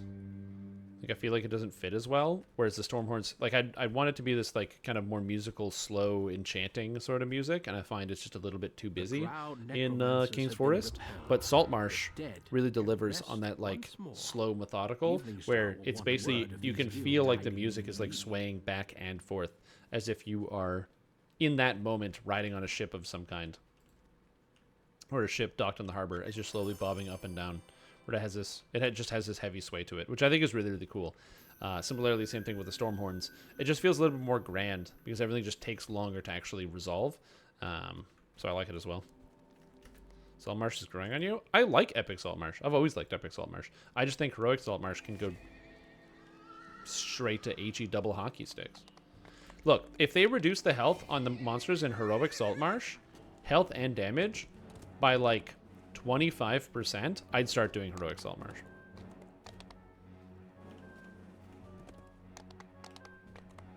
But they're definitely not reducing the health and stuff like that.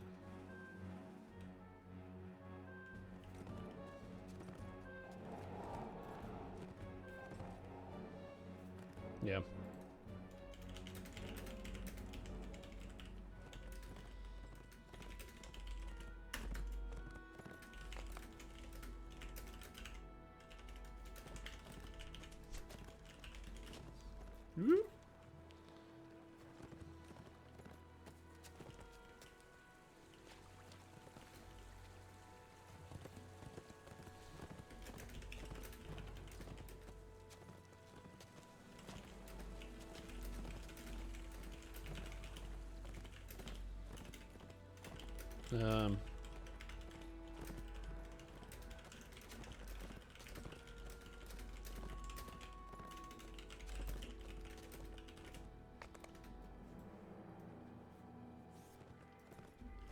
Yeah, I don't know. I think like there's a lot of good music in DDO. I like the more modern music.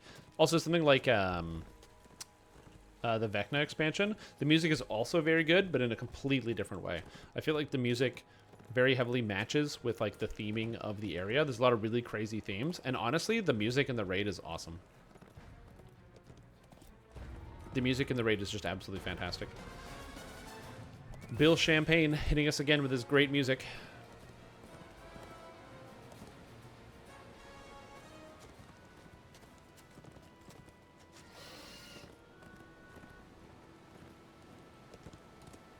Very, very good. But yeah, like I said, I've never really hated Saltmarsh. It was just a heroic experience. I am pleased Loth schemes with have background created noise? the bridge between our worlds. Yeah, For that brought ye here in our shut up, time Amos. of Why did I need. click that? I shall wanted the not beg 2100 thee for XP. assistance. Let me merely mention that Eberron will surely But, I disappear don't know, there's so into the many, demon web if Loth's plans are left video games unchecked. being multimedia means they can dazzle you with visuals. They can dazzle you with their gameplay and the intellectual puzzles that they give you, or the mechanical puzzles that they give you. It means they can also tantalize your sounds by just like giving you great sound design, both in terms of the sound effects and also the music. And I'm always grateful when designers actually take a lot of time to put it in, like to put focus on the music of an area or of a zone.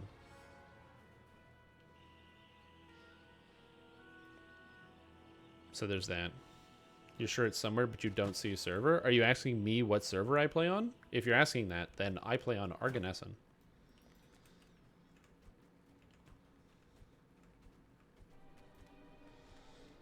But yeah, there's so many good games with fantastic music. As I said, it was one of the reasons, one of the many reasons why I just found it like less engaging to play the video game Diablo 4, is that I found that the music was heavily de-emphasized, where it kind of became like a lot of generic themes, and there wasn't really a lot of identifiable, unique music in a lot of the different areas. Not because they didn't try, because I'm sure that the people that worked on the music in that game were incredibly talented musicians and artists, but it was more so that the game focused more heavily on the sound effects, and while you're playing, you mostly can't even hear the music for the most part over top of the sound of all the different sound effects. And the sound effects do sound really good in Diablo 4. But it just means that when you get to a major town or city, you don't have a memorable theme playing in the background. You have something that's kind of looping and more generic. And so I found it just difficult to kind of focus in on that. Now, obviously, you have, you know, the music is not what made Diablo 4 not as good, but it's one of the reasons why you might remember the music from, you know, an area in Diablo 1, 2, or 3, and maybe not 4, because they had the music had a very different utility to it, if that makes sense. Like, the music is there because it needs to be there, and not because it was something that they wanted you to focus on and emphasize, or like they wanted to emphasize. Haven't played in years, just found you. Nice. Yeah, the Dungeons & Dragons line's fantastic.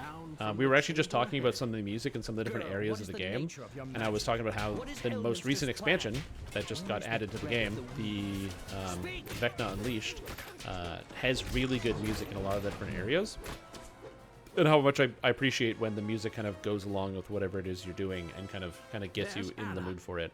Again, same thing with the music here. All of the Drow-based music, again, it's got this like this era of suspense to it where you're always waiting for the next horn, and which makes sense with the Drow because you should have a lot of tension. They're powerful, magical people who are very, very dangerous and lethal. Noticed them skulking around. If it gives you anxiety, see, I like it because of that feeling, because that's like I think that that's what they were going for, was the anxiety in there. But yeah, I can see that. It's one of the many reasons why, like, it's always such a joy to play the Lord of the Rings online. Because is the gameplay always a joy? It's not the most riveting moment-to-moment experience game. I'll say that. But the music is so good everywhere. It's so good. They just nail it every time. The satisfying feeling of just walking around the world while listening to the music is very satisfying. Unexplained magic or not, Anna will need your help to get out. You've seen Turin and Cornwall? I hope they're all right. This was once the Grand I Cathedral feel of bad Mistress Temple. because, I'm always talking down to Skyrim, and I know a lot of people really like Skyrim because it's like their favorite video game. I do wish the Skyrim music was also a little bit, I don't know, It's brave of you a little bit more memorable as well. They had a couple good themes. There definitely were like a couple good themes, and I did like the kind of, like the Nordic influence in a lot of the music, but I feel like it just didn't stick in my mind the same way. There's just something about it.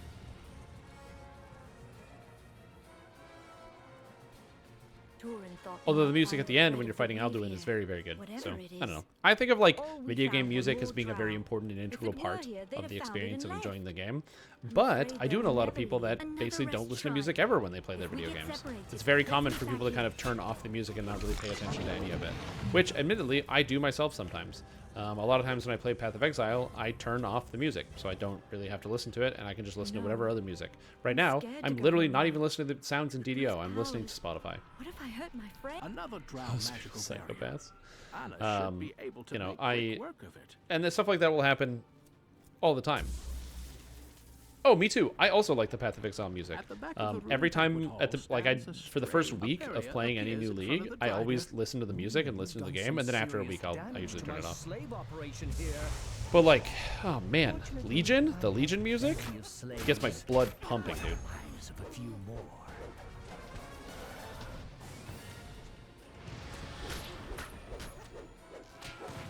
You can turn on the sound of the fear of crashing whenever you run into a raptor. Yeah, that's a huge problem. Have you, Sarkva, have you tried reinstalling every piece of software on your entire computer to fix it? Anna thanks you once again. I can make it back to Evening Star now that Because, that might work. I don't know if it's going to work, but it could. I'm sure Just like uninstall everything and then reinstall every piece of software on the whole computer. Might fix it. Oh.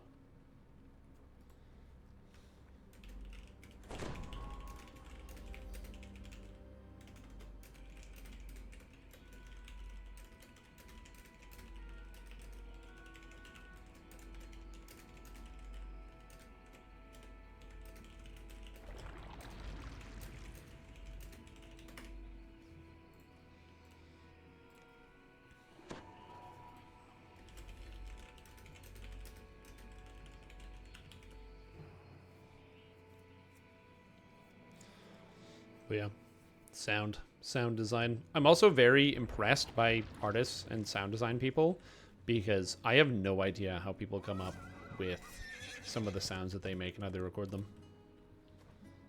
Don't want to do Grim Disturbance to Cat? No.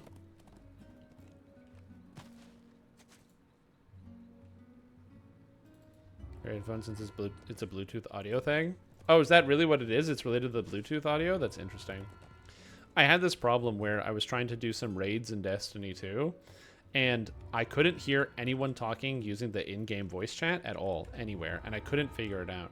After about 20 minutes of Googling, I found the answer. Apparently, the game will automatically default to whatever device is that you're using for your microphone, your input, as your output as well.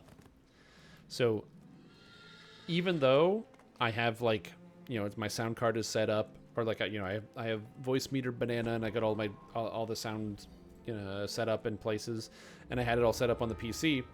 It said, hey, you're using your microphone to talk to people, so why don't we just send the music or the voice chat back through the microphone? Coming this way. And there's no setting to be able to change it. So how did I solve this problem? I had to disable the microphone in terms of, like, the output. And then all of a sudden, bam, now it's actually going to the proper place. And it's like, what the hell? Remember Southern High School, which is almost 20 years ago now? Oh, that's so cool. That's awesome, dude. Yeah, like I said, I'm always impressed by artists, people that can create something that can evoke, like, a reaction from nothing. I'm very impressed by that. I don't think I really have a creative bone in my body. I'm not too bad at remixing some ideas, but I really don't have that, like, heavy drive or real, you know, discipline to, you know, practice and get good enough at something to be able to create. So people that are good at, you know, physical art in terms of drawing things, sculpting, what have you, or people that create music or other things. I don't have the drive or determination to do that, or the discipline to follow through. So I'm always impressed by people that have that skill set, and also, you know, because they put so much time and effort into it. This farmstead used to belong to one Block. of Evening Star's If you oldest block, you don't get families. knocked over. Now If the you get the web Drow line use snare. it for their own dark purposes. Let's kill these guys. Unskilled attempt. Unskilled attempt. Has decreed that we take this sunlighted place, and I will see that we do.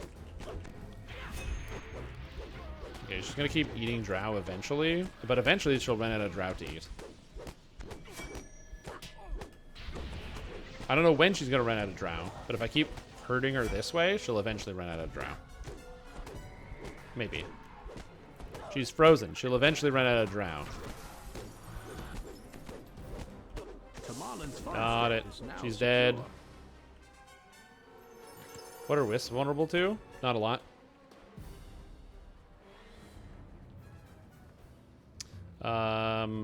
They are immune to acid. They're immune to electric. They take less damage from fire. They take less damage from cold. And I believe they also take less damage from physical attacks. You know, I asked the soldiers not to damage my spec. The granary area is now secure. You've secured most of the village from Drow patrols. That's me about music. Now A little bit of it's reinitiate time music. to I'm not gonna find play the anything. field headquarters and destroy it. In most of her life, yeah. I've wanted for a long time to learn to play piano.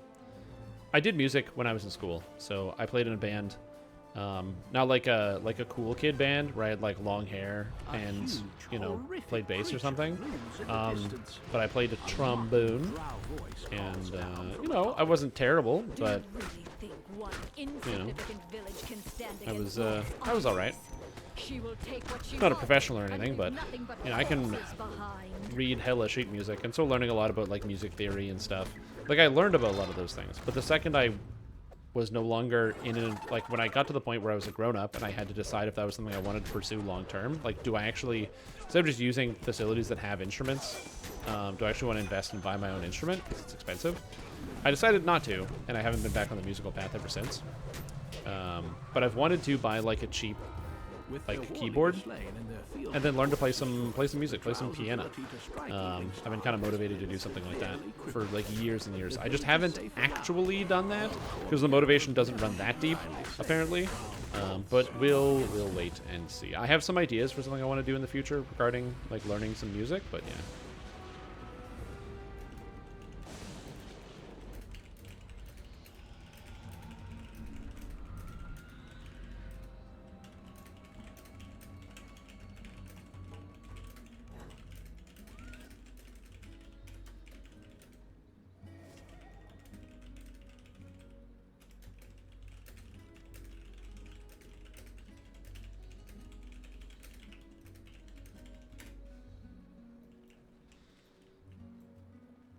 So yeah. Have a bit on your sorcerer. Mm-hmm. Took music theory in high school. Oh, that's awesome. Yeah, we had a music teacher who was very much disinterested in, not so much disinterested in teaching. Like, he didn't do anything. It was more so that he was just like really relaxed.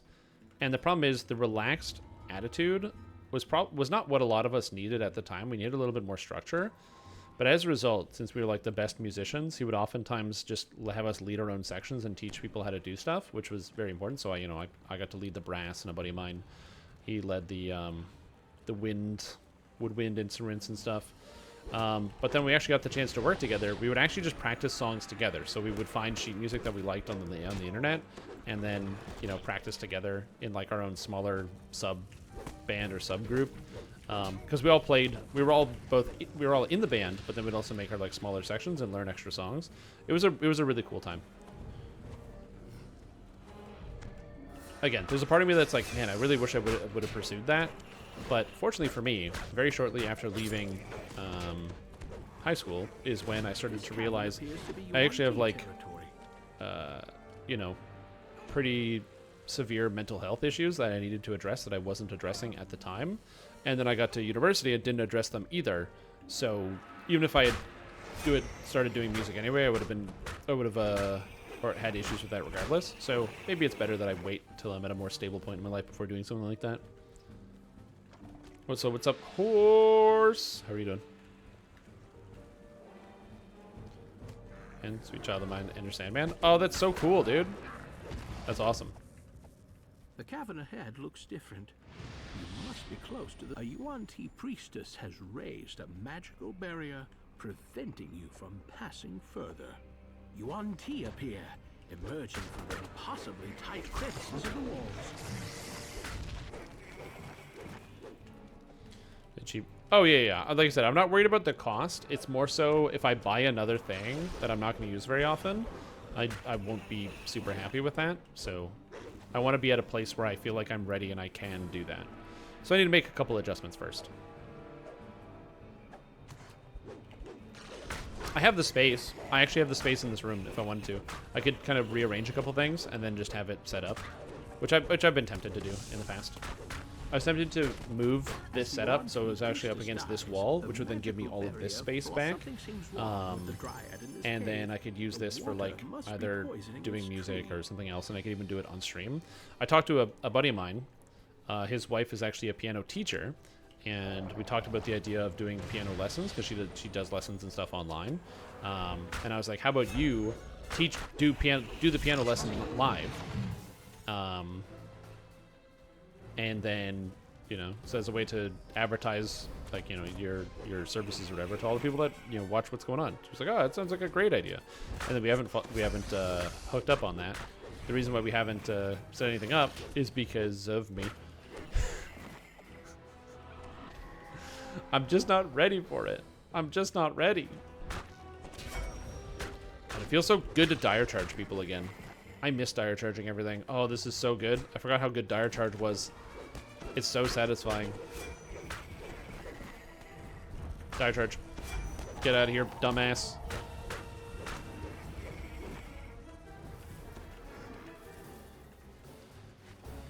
But yeah. I also don't have like the space to have like a bunch of musical instruments either. I don't have a lot of space here.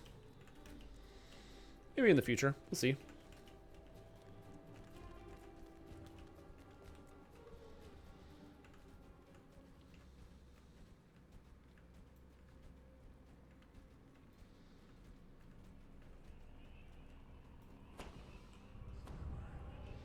Oh, that reminds me. I have something to do.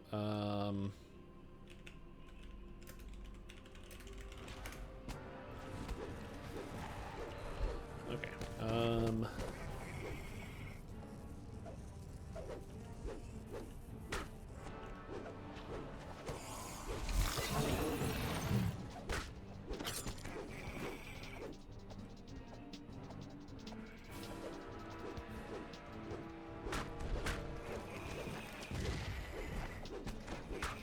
I don't think it was 90 days.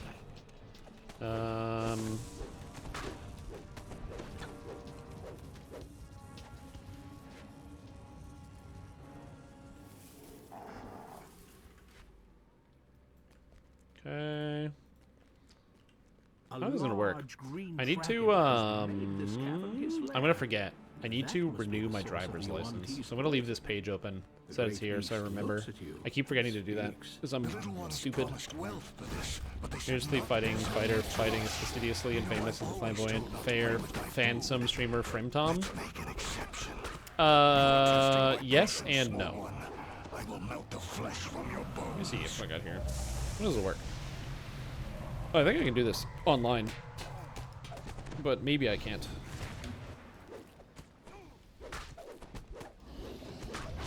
The website says I can, so we'll see. I should be like streaming instead of doing this, but I'm stupid and forgetful, and I'm gonna forget to do this.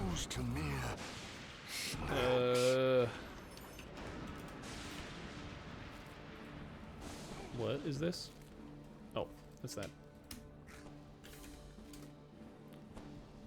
Look, I'm just trying to do good things and not forget to do stuff. Okay. Should be good.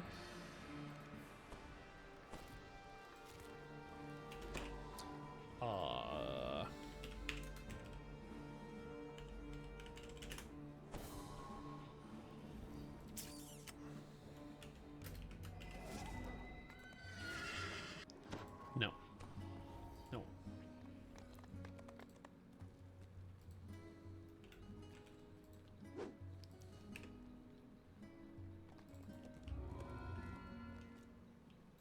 Okay, no. I can't do it online. Alright, just double checking. Good. Alright, we're good. Just had to double check. Yo, take care, rock and roll, wrecking ball. Enjoy your evening. Don't be like me and forget to pay your stuff. I don't forget to pay for things. That stuff goes automatically. Anything I have to pay for, I automatically set up with the credit card, and then I just pay off the credit card. 2 weeks with an interdiction to drive? Oh, shit. Okay, no, I definitely don't do that. I don't have that issue.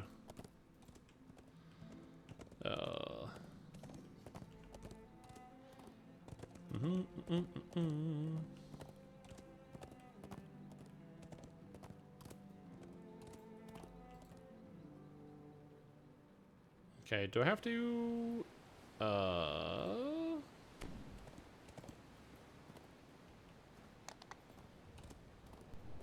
Oh, I can't go here. I have to walk the long way. I'm trying to figure this out. Do I have to do this?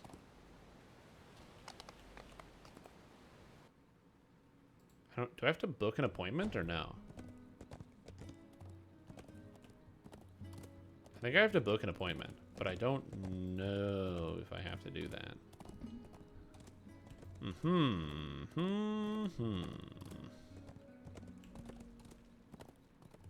I have no idea. The problem with a lot of this stuff is like, it's like, oh, you have to like go into a physical location to get information about something. Like, because I need to renew my license. I'm pretty sure I just book an appointment to do that, but I don't know. But I want to go there, and then they tell me I have to book an appointment because it's really far away from where I live. Unfortunately for me.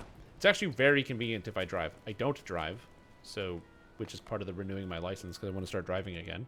But getting there is like an hour and a half.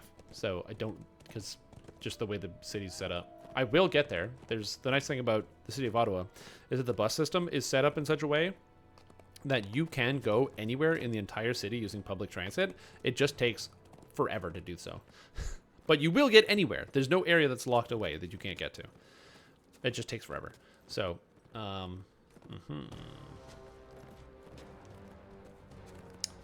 will have to figure this out. It's not clear.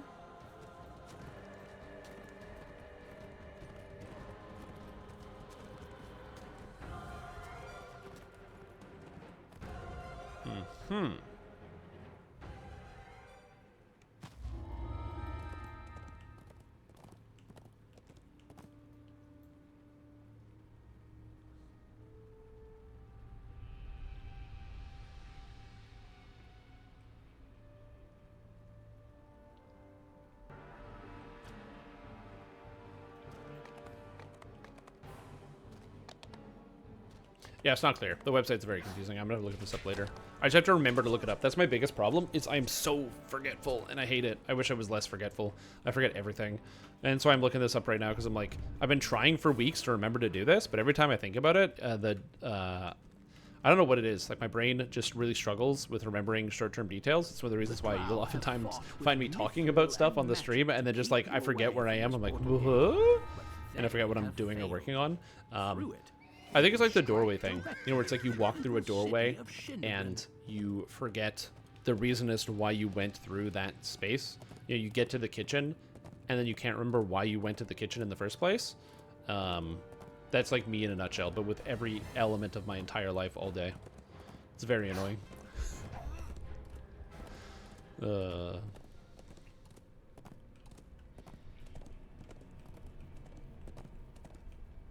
It's funny.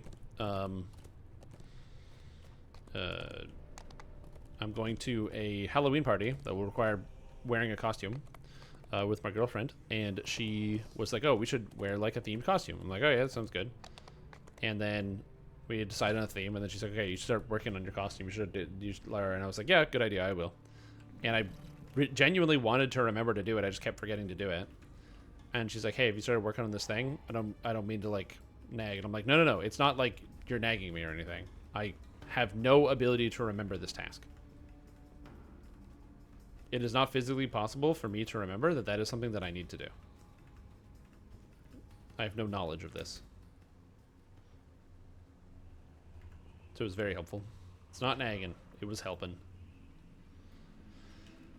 I made it in before the quest is over, at least. Good. Note on the air fryer. Yeah. And before people go like, well, Stream Time, if you have problems, you should like use a day planner. Yeah, unless you forget to use the day planner. Trust me, I'm leagues ahead of forgetting to do things. I'm a forgetful expert.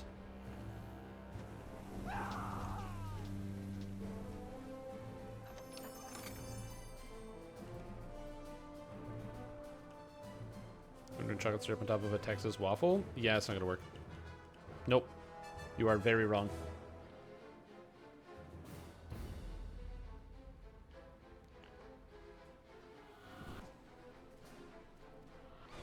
Your notes in the guild chat? I don't particularly want to try to let people know the things that I have to do regularly. You pay rent? Yeah, I paid rent. I have an alarm set up on my phone that goes off on the last day of every month that says pay rent. It's the reason why, like, for the blood people, like whenever I donate blood, I have it set up so that after I donate blood, the app itself will alert me when my next time to donate blood is. It'll go like, bing, schedule your appointment, and then I schedule the appointment. Because if I schedule the appointment at the time, I'm just going to forget when it is. Which is the big problem. Like, I'll schedule the appointment, and then I'll just forget, and then I'll blow past the appointment. Unless somebody physically calls me and is like, hey, by the way, this thing is happening.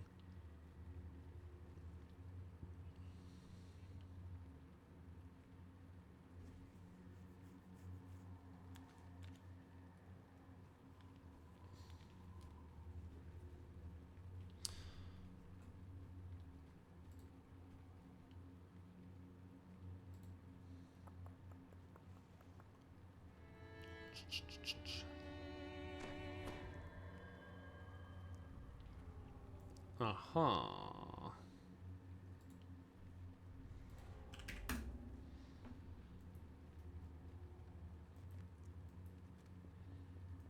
What is happening here?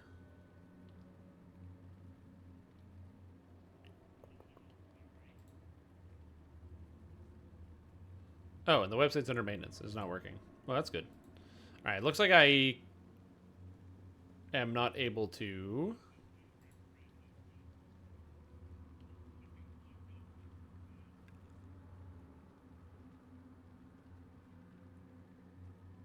Okay. This website's useless. I don't understand. Yeah, well, I'll look this up later. No, I'm not. How do I look this up later? How do I look this up later? I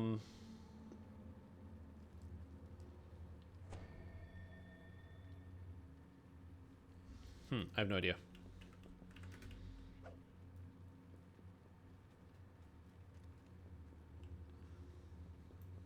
No question if I don't mind. Why is there still a cargo hold? So they keep it as like a holdover. I think they want to use the cargo hold for something else. They mentioned that the idea for the cargo hold would be kind of cool if they had like a special space for it. The remaining undead crumble to dust. Where they were like, oh yeah, we can use it as like maybe a guild social space for people to gather or something. Because it used to carry a lot of buff amenities, right? It carried all the resist buffs, so you'd have like all the 5 resistances, among other things. And they kind of got rid of that. So now it's basically just a condensed area with a bunch of extra things. Which again is not really necessary. So as far as like why it's there, I assume it's because they just took stuff out of it, didn't have anything to put into it, and then didn't do anything with it, which is like, you know, pretty par for the course.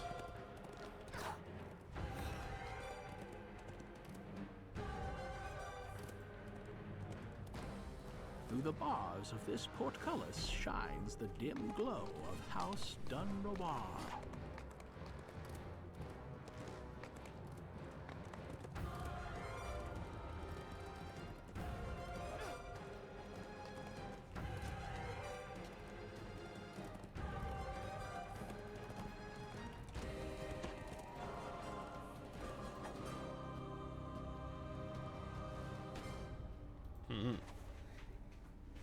If I just figured out, Staff of Irian helped a lot. What is the Staff of Irian? Staff of Irian. I don't even know this item. I'm gonna be honest. From Killing Time.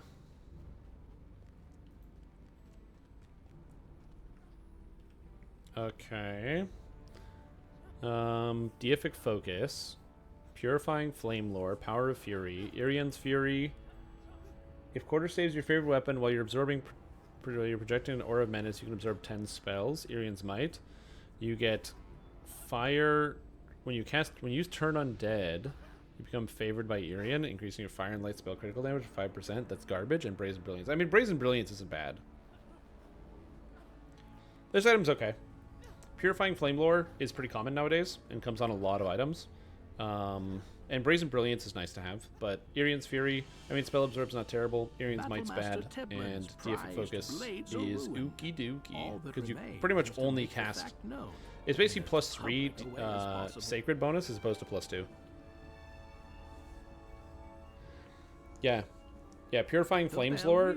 Okay, let me, I'm gonna find a cloak for you that's gonna blow your fucking mind. Suddenly, an angry voice booms from up above. Who are you? Cries the High Battlemaster of Dunrobar. Why have you rung the bell? Hello, I'm gonna go back here. All right. What? I'm gonna get you a cloak that you were gonna fall in love with. Warriors of Dunrobar, attack! My weapons! Here you go. What have you done?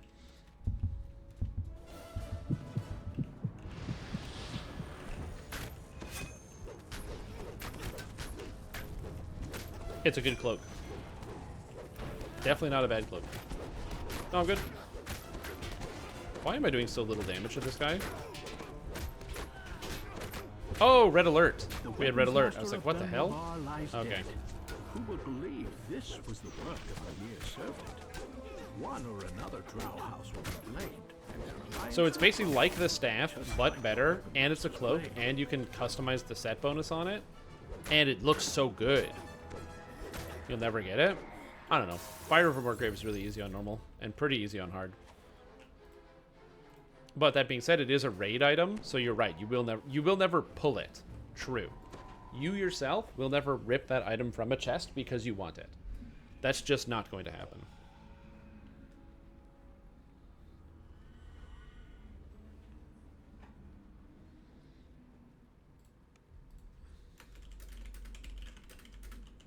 Yes, we are winning.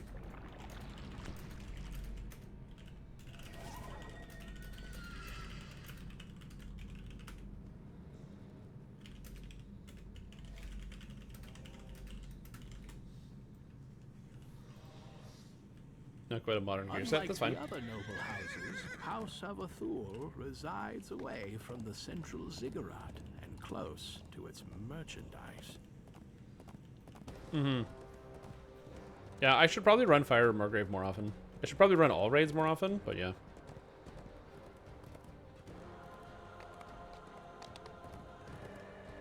Thanks, Hearthstone. It's a good set. It's a very good set. Gives you a lot of good stats. Yeah, the problem I have is I just don't want to devote like 5 hours to raiding in DDO every week. So that's why I don't have like infinite threads and other stuff. I just don't want to do it. I don't find it that interesting. If only it was interesting.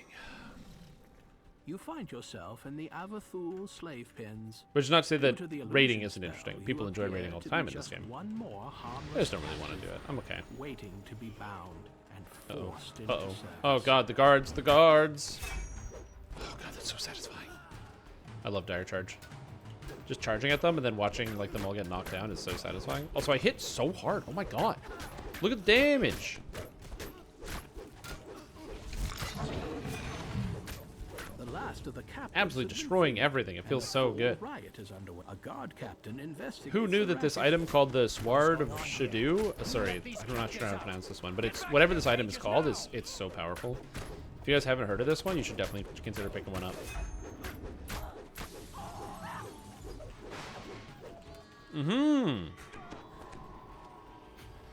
Like, I just The hit slave so pen hard. yards It's very lead satisfying. Down into the main slave quarters. You will only find collared Sword obedient of slaves Shadow. in here. Mm.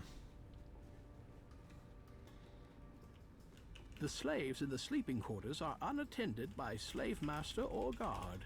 Their collars ensure absolute obedience. In the workroom, slaves labor over jobs beneath their drowned masters. Some the slave master quickly calls. In the kitchens, slaves cook and clean under a slave master's watchful eye. Mm-hmm. An exasperated voice comes with the sound of an opening door. What? These collars are supposed to be infallible. Yeah, Fighter feels way better than before. So I made a video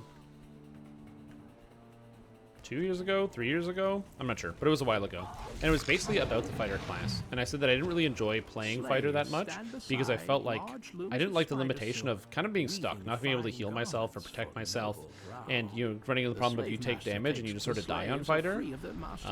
But I gotta say, Second Wind really changes up how Fighter feels for me by so much. Being able to press a button and regain half of your hit points, and with healing amp, like I'm playing as an Azamar, it's 105 right now. Drink a potion, it's 155. Like that is a lot of extra healing. It's over full on the regular, or like outside of Reaper mode, and then in Reaper mode, I'm still healing myself for an absolute ton. Oh my god! Oh my god! Oh my god! This guy's so hard to beat. So it's just kind of cool that I have such a huge option for like, boom, in combat 900. So it's still like half of my health. And I can just kind of stack health. It's very satisfying. I really like Second Wind as a mechanic. I think SSG did a good job of implementing it. If I'm being honest, in future game, I think Second Wind is way better the way it is right here than it is in Pen and Paper. Pen and Paper Second Wind on Fighter is like so good at level 1 and level 2. But by the time you're like level 10, Second Wind is completely useless. With And it's kind of funny. slaves in open revolt and their slave-making apparatus in shambles, the Great House will be pulling their support from the others. Oh, did I get D-Door focusing bamboozled? on their Oh, own shit. Problems.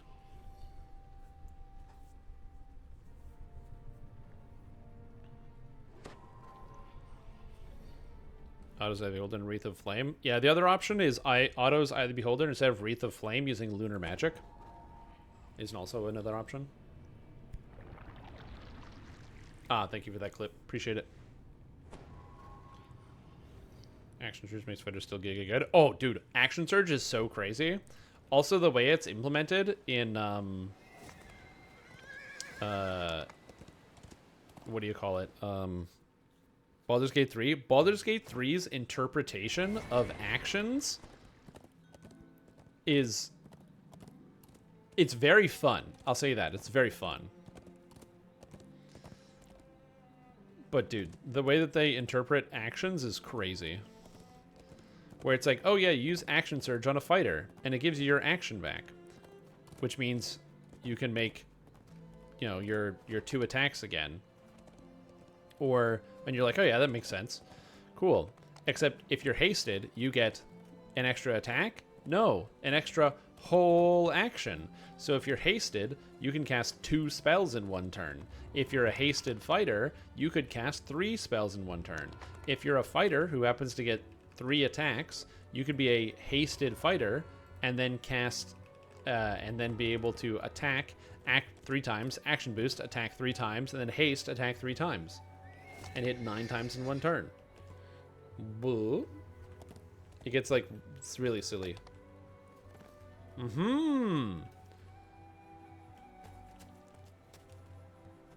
It's actually kind of crazy.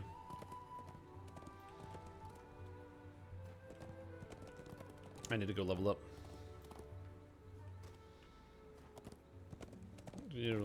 Fire spell power? Yeah. I mean, if you're just focusing on fire, that's one thing. I like double strike, but I kind of like crush weakness because I'm going to be stunning everything soon. Here's speed potions. There is. I have one on John. I don't know what it is, but it lets me cast haste once a day for 10 rounds. And it's very good. You can also get those haste clouds, like the haste spores, where you throw the spore on the ground and it creates a zone of haste, which is very good as well. So you can throw that on the ground, unlike an archer, and then so an archer can have the spores, throw it on the ground under their own feet, then that gives them a free action, so then they can start shooting people, and then next turn they get even more actions, assuming they don't have to move.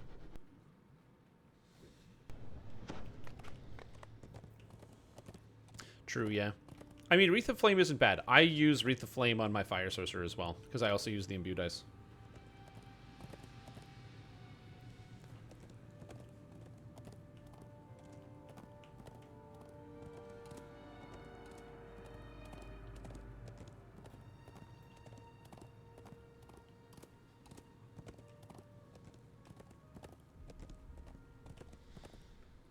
Remember game I'm playing as Sorcerer, and the DM is removing the one leveled spell per turn limitation for Sorcerer. It's gonna fireball everything.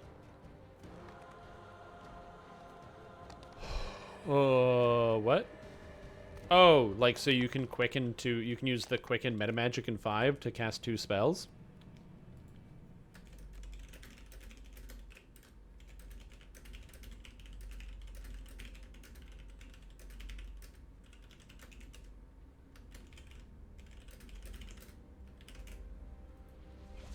Oh god, the capital letters, the capital letters. The interior of the ziggurat is so vast that the Quicken for a bonus drow action use fireball? magic Yeah, that makes between sense. Different sections of the structure.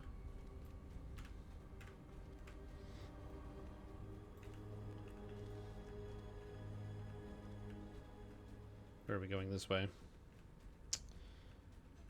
Okay.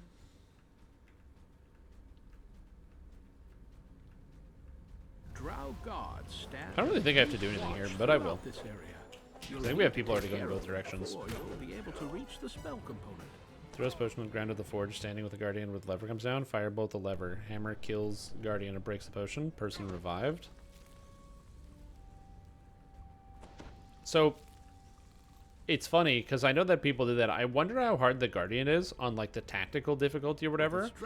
Because it never even occurred to me to, like, use the slammer because of how powerful my characters are. I just fought the guardian.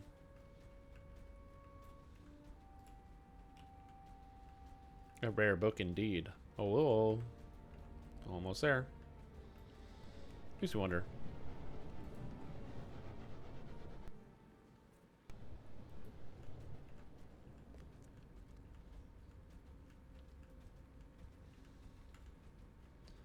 As I said, for me, I don't super. I haven't played in terms of like the some of the more challenging content, I guess, because I've only played it on the normal difficulty. And so I'm enjoying myself, but it's not terribly hard. I do plan on doing the Tactician run, but as I said, my plan for the Tactician run is to use the mod that lets me bring all of the companions at the same time, so I don't ever miss out on a single companion interaction whenever I go anywhere. I don't know how it works for like all the cutscenes, if there's just like 100 people standing in the background of every cutscene, but we'll see. I should actually look that up. BG3 mods. Let's see. Let's see. Sort by. Can I do top? Downloads, I guess.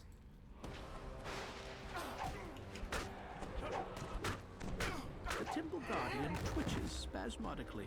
Then Let's see. I noisily believe it's slides party limit to into be death. gone is the The mod. Temple of Loth lies before you, preeminent in Let's its see. position high atop the gigantic You're too late to stop my scrying, surface dwellers. Now I will find Okay. the thread of the weave and deliver it to Loth.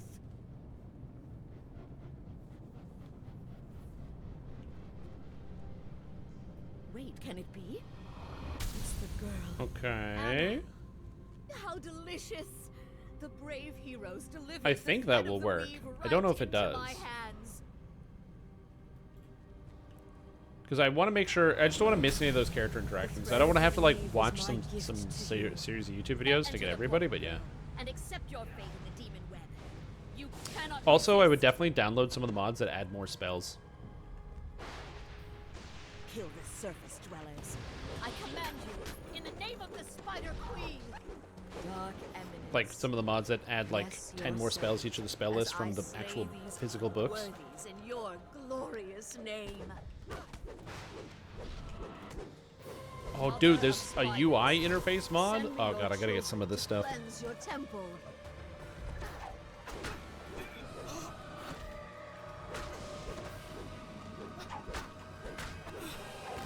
There's also a level 13 to 20 mod. Amazing. I love the idea that somebody made a level 13 to 20 mod. Now she has the thread of the weave. So I'm mostly immune, so I thought I'd use a hammer.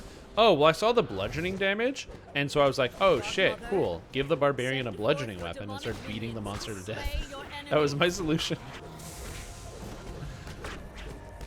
Just give the barbarian a big ol' hammer. And it hit him. I beseech you, help me defeat your foes. Did I not bring you the thread of Character the weave? creation presets. I like that people will take the time to reload in a bunch of like character presets. I remember when I made my character for Dragon Age Inquisition, I couldn't make my character look the way I wanted because I don't know, I'm just like not good at tweaking all the little knobs and dials to make the perfect character. But then I went on the mod thing and there was like, oh yeah, somebody had already made like a bunch of character presets, so you install the mod and you just scroll through and you're like, this one looks good. High priestess may never beg. I can't die So that's like kind of cool. this. Please, please, not like this.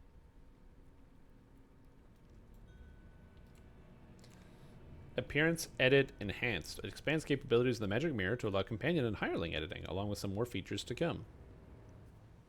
That's cool. Bags, bags, bags. It's 21 new containers featuring auto stock to help you organize your inventory. All these containers available from purchase at all the vendors. Wow, adds more bags. Also, I like there's 113 pages of mods. I wonder what the ones at the bottom are. Like, what's it? What are the dregs of mods that are scraping the bottom?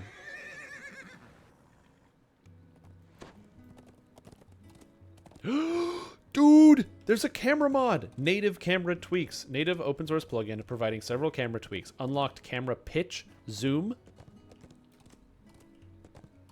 Oh my god. Reducing the strength of the camera boss. Just a straight up nerf to the camera boss. That would be amazing. Best mod of the year.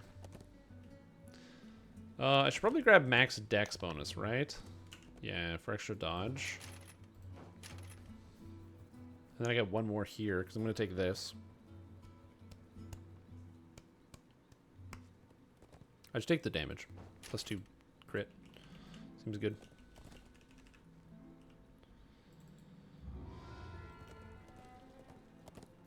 So yeah.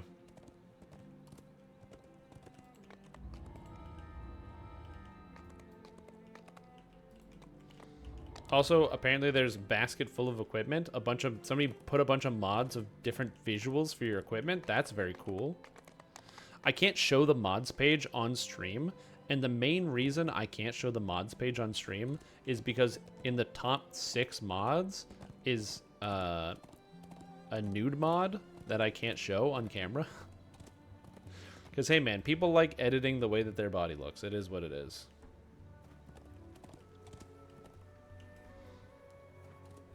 Oh, there's an Artificer class mod? That's so sick.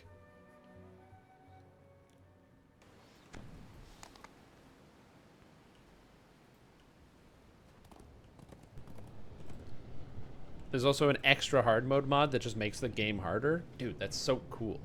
That's the thing is, I figured that the modding would come to save the day for all the things that aren't there. So if you're like, man, I wish that there was a subclass for this character that's not in there. Like, I really like the sword singer or whatever it's called, blade singer wizard. It's so cool. I wish I could play a blade singer wizard. Dude, there's a mod out there. You can just download it. Baldur's Gate 3. I was thinking about all the Baldur's Gate 3 mods. True power is gained by snatching. I don't know if you from play the with them. unworthy. You just tell them to download the mod. Because you have kept me so entertained. I will say that's kind of like one of the hours coolest of parts about life. playing like a I CRPG will or extend one of these big courtesy to you once RPGs, you are dead. but way later, I is will all the place cool your mods that remains exist on to a make your game fragment of exactly the way you Everon. want. Once the demon web consumes it. What? Whatever, I'm just gonna start again. Or yeah, somebody added more cleric domains. Somebody added Arcana, Blood, Death, Forge, Grave, Order, Peace, and Twilight domains. Sick. I believe we are just going. You know what? Since people are just sprinting through the quest at full speed, As you pull the lever I will next do to this the blue puzzle because I sigil, can. A peculiar-looking console lights up nearby. Okay. Puzzle. I could do this with my brain, but I don't know.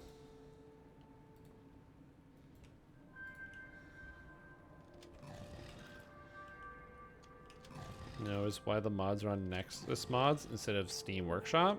I don't know. I'm going to be honest. If I ever am looking for mods to a video game that is available on the computer, I usually go to Nexus mods first, because that's usually where you got to go.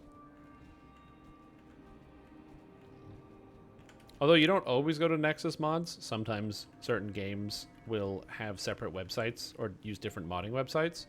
And I assume that's because of some problem with Nexus mods as a general concept or as a website.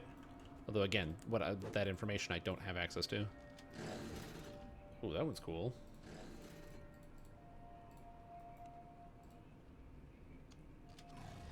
Having all in one window is more convenient. Yeah.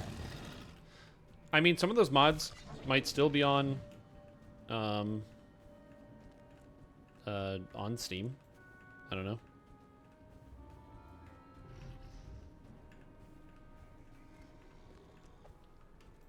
Yo. I actually don't know. Are there any on the Steam Workshop? Oh, it isn't active for the game yet. Oh, okay. You'd think it would be.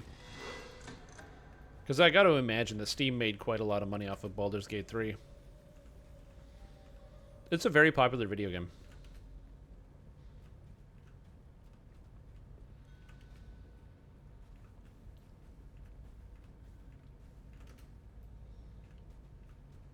I do like the copium that comes from a lot of people, where they're like, oh, yo, you know, people only stopped talking about Diablo 4 because Baldur's Gate 3 came out. And it's like, yeah. They only stopped talking about Diablo 4 because of Baldur's Gate 3. Exactly. Damn, Baldur's Gate 3 with that huge crossover audience. You know, turn-based strategy, D&D RPG players, and Diablo 4.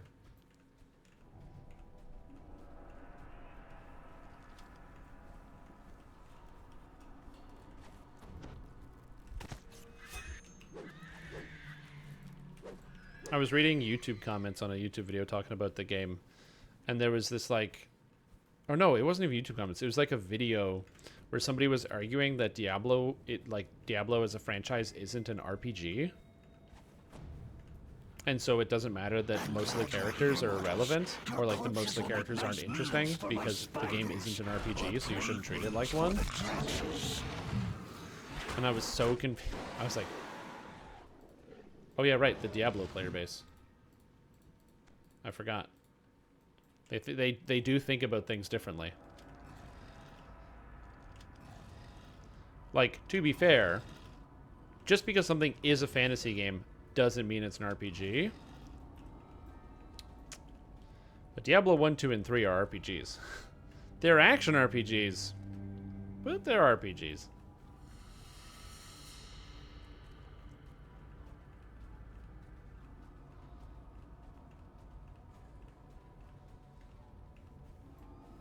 Where did I see that garbage take? It was, what was that guy's name?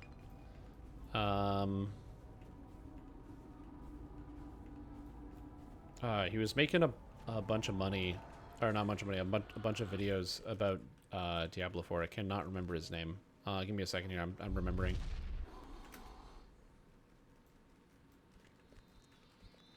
The Demon Lord Grudamith surveys his domain from his I can't remember his perch name. up Let me on look it up. high. You'll need to find a way to reach him.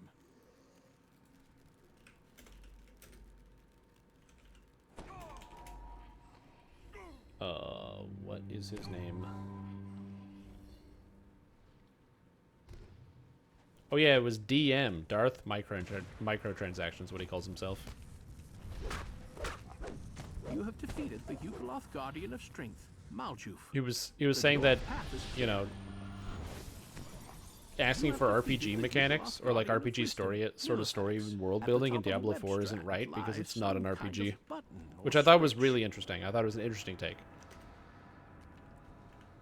A button is recessed into the stone of this apparently blank wall. No, I don't think it's fair to say Blizzard chill. I think it's just, you know, again, that's like the target audience of something like Diablo 4. Is people who spend a lot of time playing the game and are like, I don't need my video game to have like memorable or interesting characters because it's not an RPG.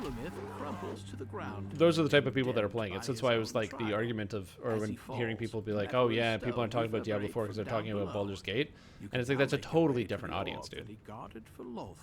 It's just a totally different audience. It's just completely different people. Then now, granted, are some people playing both Diablo 4 and Baldur's Gate 3? Yeah, because Mr. Dorak did. So it's not like it's like there's zero crossover. But At long last, you hold the arcane orb that Lolth gave it's just to it was just interesting. You've accomplished your mission and helped. I thought Larian waits until after they release their game for a year or two. I have no idea. Of an angry god. I didn't even look up any of the mods for any other Larian games, like Divinity and stuff.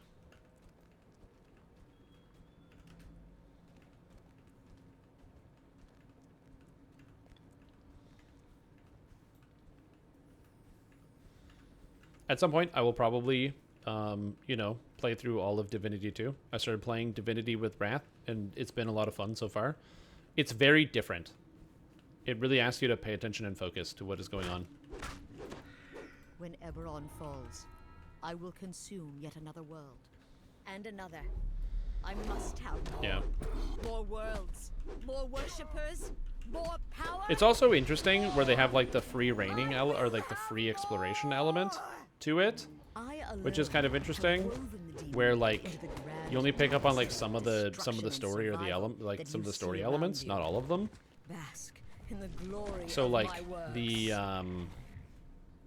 well, we got to like the first town or whatever, and we just kind of went in different directions. So I talked to different people, and then he talked to different people. So he's like in a fight with somebody doing a thing. I'm just like doing something else somewhere else in the town.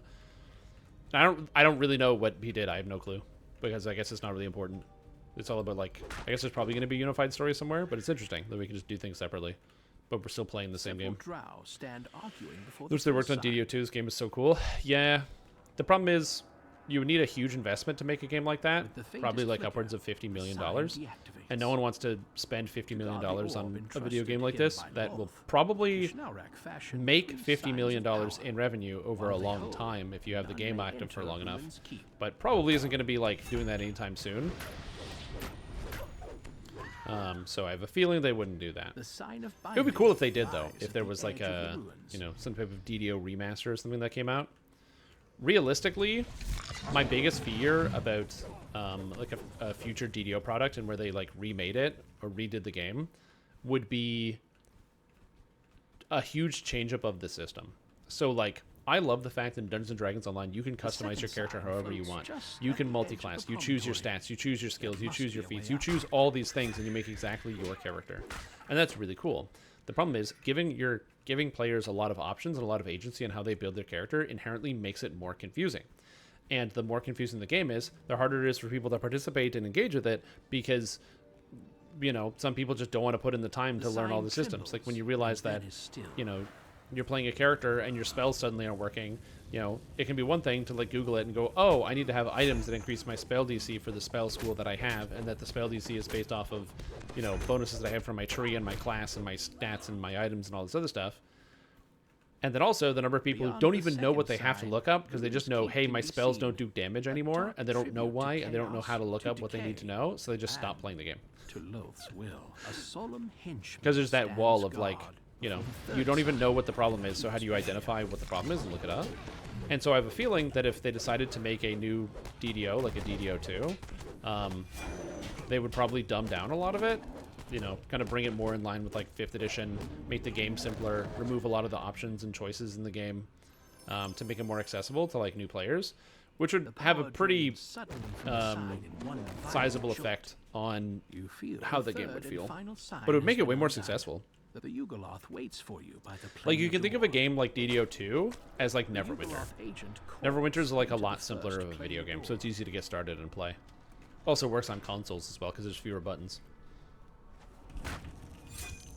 Which, by the way, I'm not falsely equating like how good a product is with how complex it is, or like complexity with like being interesting either, which are also like false equivalencies. There are lots of things that are complex and not very interesting because it's like unnecessary or just added for the sake of adding something more or for padding.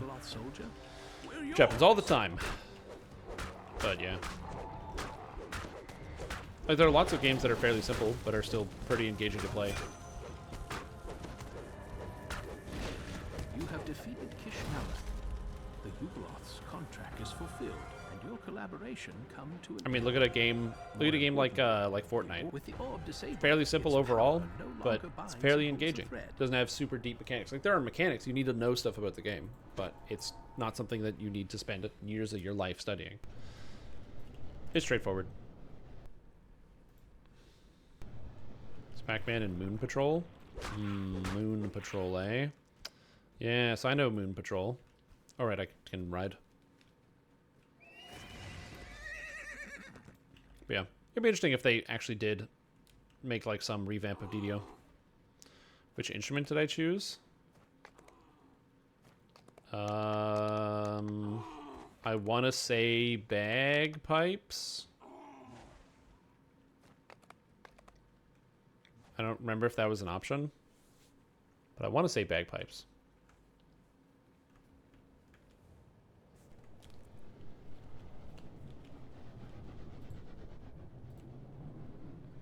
Cello's the best one.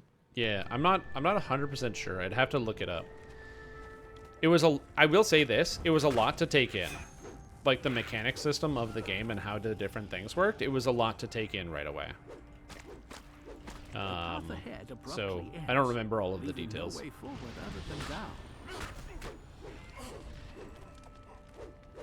I do remember that I made a lizard because that was one of the options I got to play or pick, and I picked one of the options at the beginning, which was like one of the character things, which was like Spellblade or something, where it had a focus on like melee combat. As well as I picked like an element, so I picked, I believe, air as my element for the different combinations of stuff. Masses of rock, the work of their chaotic goddess, the unstable vortex of the also, shields are really good in that game. Damn it. Because you get the option to shield things, like you can use the shields up ability to get your shield back, and or your what do they call it? There's like magic armor and regular armor or something, and you take less damage. It's interesting. It's a cool mechanic. A magical barrier suddenly how many people work on Dungeons and Dragons Online? A voice comes from memory. Such folly! What did you hope to find? Your world is bleeding into the Spider Queen's domain. You cannot stop it. But since you are here, I will try your work. Like 12-ish, if I recall correctly. Like 12 to 15, somewhere around there. But this was from my recollection of the people that I got to meet in the year 2020. So they may have changed the size of their team since then. It grows stiller and more solid. Still, it is far from. It's not a huge development team.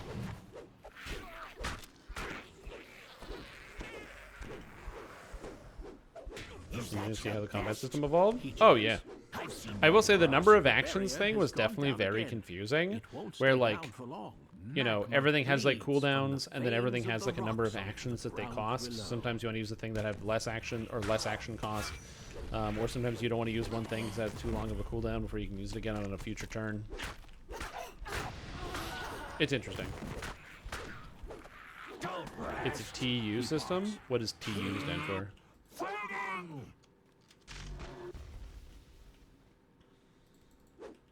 Time unit. Oh, time unit. Okay, gotcha. Yeah, like I said, it was interesting. I'm very happy. I was very happy that I made a lizard, because being a lizard gave me access to like the breath attack, which is like the best attack in the game because it only costs 1 unit, and I use it all the time. Something bigger.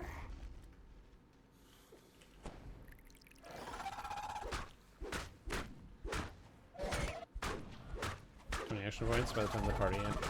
The enemies made it to you? Amazing.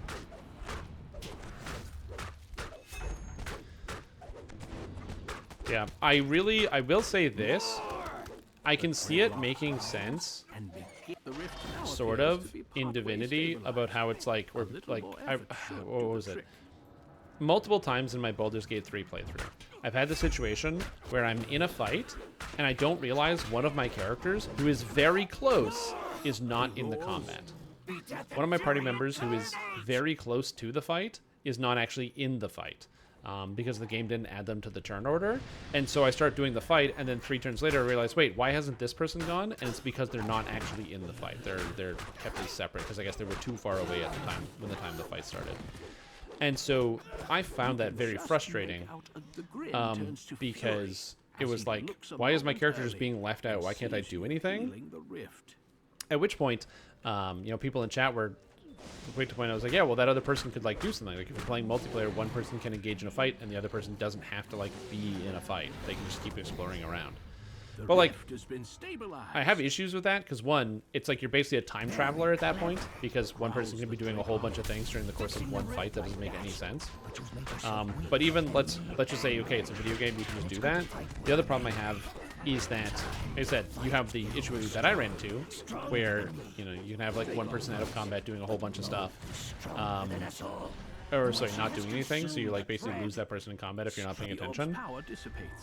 Or you can kind of cheese your way through a whole bunch of things, because you can have one character, as you were just talking about, stay outside of combat and stay out of the conversation or stay out of the situation, and then they can set things up or change things, like go set a trap or do something, which wouldn't normally make any sense. Or like, oh, they're outside of combat, so they can cast 6 buff spells and then step into the fight, because there's nothing wrong with that, as per the game rules. And again, stuff like that I'm not the biggest fan of, because that doesn't make sense.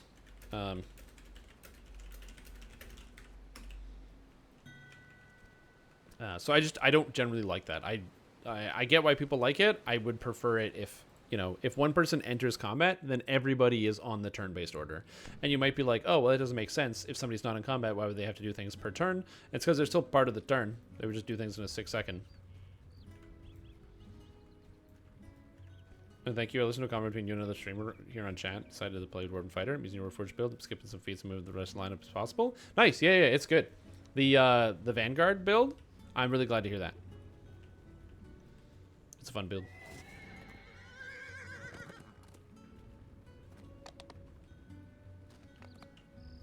Yeah.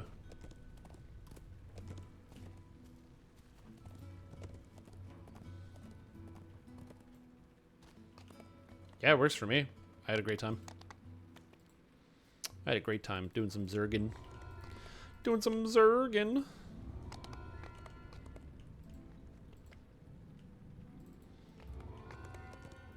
Alright. Sturcum has reconnected? Oh, you left. Oh, the group died. RIP, dude. You missed it. Yep.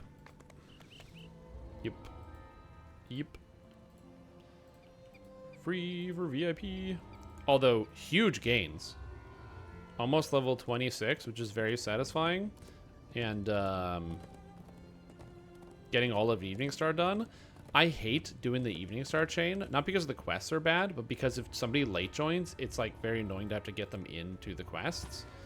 And now it's just like, oh yeah, just pick up the quests in town and come join. There's no special order or anything like that. Just come and pick up the quests in town. It's a great time. So it works out really well.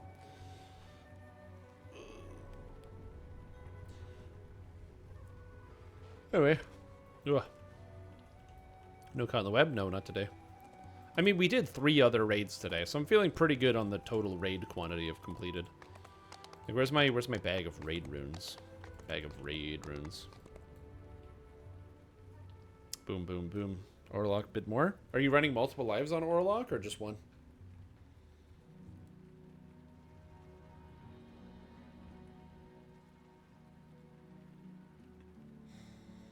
Yeah. It's crazy how much better your character feels at like 24 to 26 than it does at 20. Like, this character at 20 felt okay. At 25, I feel unstoppable. And at 26, I'm going to get stunned.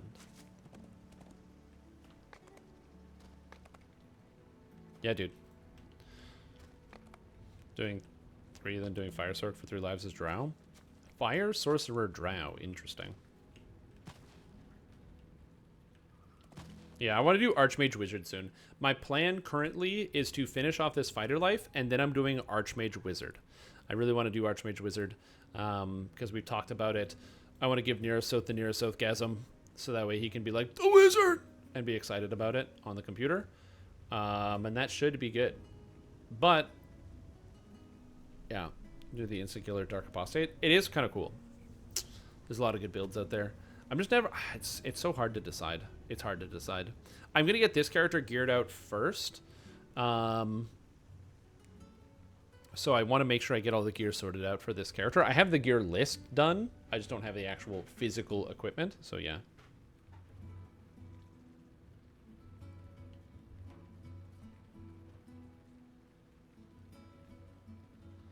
Let's do 3. What are your thoughts on 2-handed fighting versus 2-weapon fighting? Thinking of making a half-orc fighter, college bard, but I can't decide what weapon to stick with.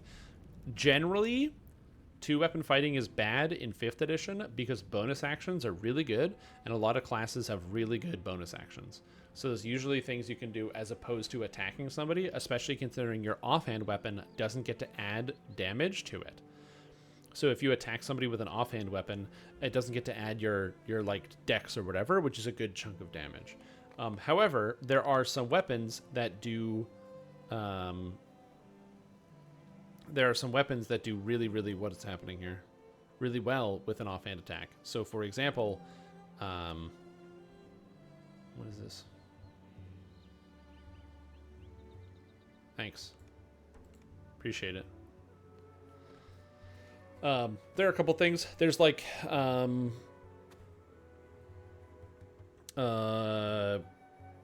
what is it?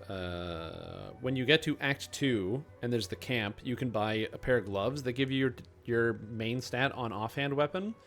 And there is a couple weapons that do better in the offhand. Also, there's several weapons that in the offhand give you buffs and bonuses. So again, there are options you can do, but it's going to depend on what you think. I think two-handed fighting is also kind of whatever as well, because you don't get a bonus for two-handed fighting other than the feat like Savage Attacks where you get to reroll twice with two-handed fighting. But like outside of that, honestly, I feel like Shield is way too good. Like shields just give you a bunch of armor class. It's one die step down from a one-hander. There's no cleave, there's no strike through, there's no special things. The only time you want to use a two-hander is if you get a special two-hander.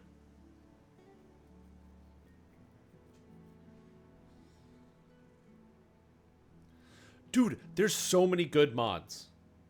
Okay, I can't show these on screen again because I'll get in trouble on Twitch.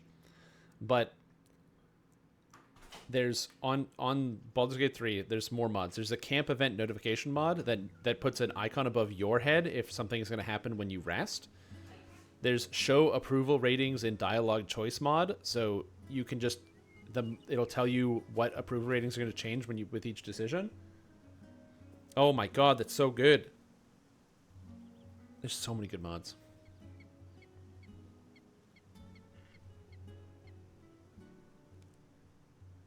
0 weight gold that makes it so gold doesn't have weight anymore.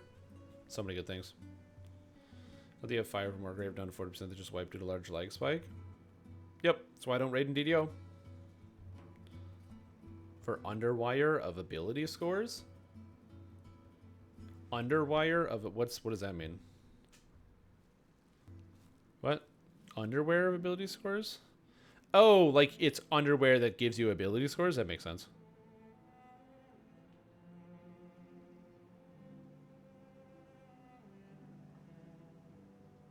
It's okay. Autocorrect, I'm forgiving you. I'm going to keep looking at these off stream because I can't look at them on stream because I get in trouble.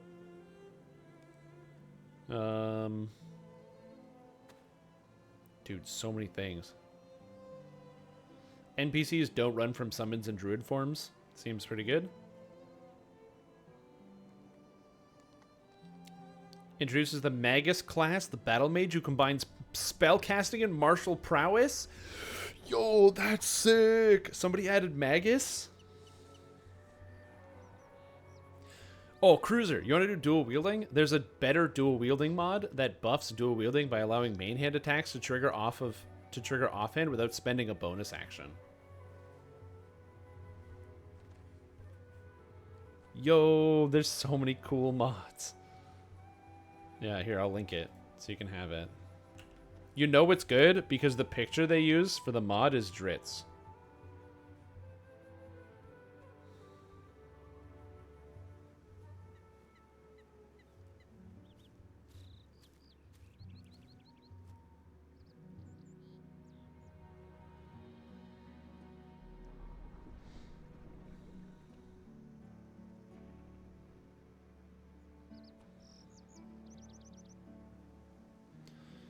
But you also need the NPC to talk to constantly running from you. Mm-hmm. Amazing. There's so many good mods. Holy crap. That's so cool. I'm so glad people are way more creative than I am. Because, like, I'm not that creative. Lethal AI enemies. Improves the AI of enemies. Makes them much smarter. Good. The AI in that game, in Baldur's Gate 3, is so bad. It's really bad when you have... like bosses and other things that will just like walk away from you, take an attack of opportunity, and then jump back to you. Yeah, the Artificer is already out. It's so brutal how bad it is sometimes. And they don't even do anything. Nudist Gate, which makes all the characters naked in the whole game. Interesting. So many mods.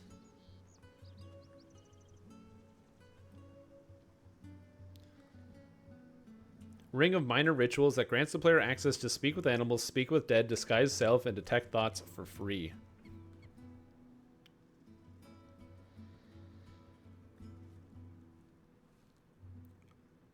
Oh god, what is this? Yeah, I can't look at this one on stream. That's a mod I can't look at. Oh god.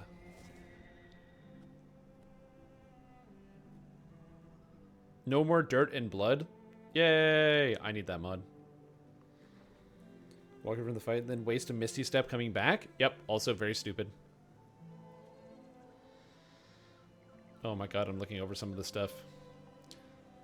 Like, there's the very popular mod, what's apparently very popular, Actually Feminine Dragonborns and Lore-Friendly Legs. Mm-hmm.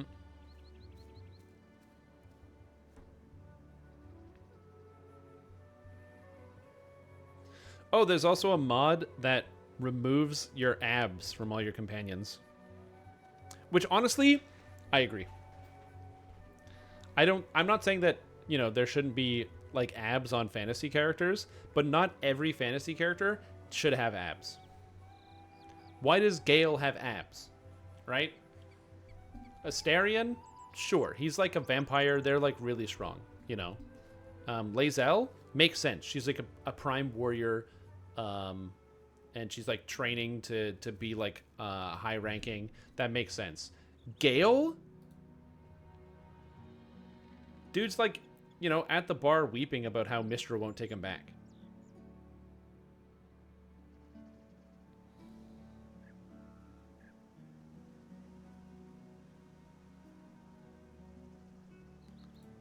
Oh, man.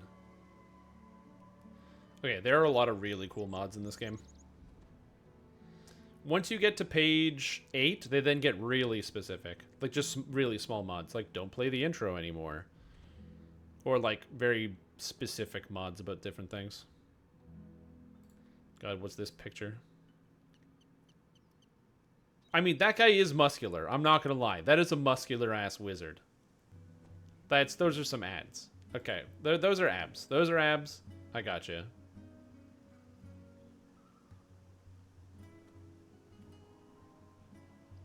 Oh, there you go. You gotta match it up with the, you gotta match it up with the other mods that are also present in the game. There's also totally lore accurate packages, larger genitalia for males, and the description is special delivery. So there you go. Oh, and again, right here, fitting with the you know, the more feminine Dragonborn with lore-friendly legs. You also have the more masculine Dragonborn with lore-friendly legs. And that is a picture I cannot show on stream, or I will get so demonetized so fast.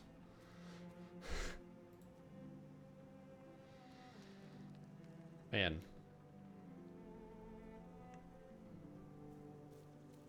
Alright. So now I'm at the page where it's almost all physical body mods of what you can use your imagination for, and it's at page 10. And there's still 112 pages left. So, yeah, that's interesting. I don't want to know what's down there with the dregs. I can't show them on stream, so just looking at them.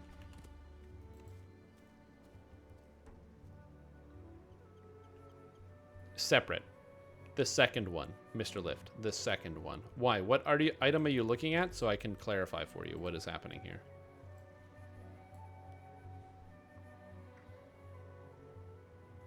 Yeah, the legendary Spinneret is all spell critical, not universal. It will not stack. But it does have that quality spell focus, which is really nice. And it has, I believe, quality spell power, which is also really nice. So it's a great item, and I would definitely recommend it if you're bored. If you don't know what to do, it's a good one.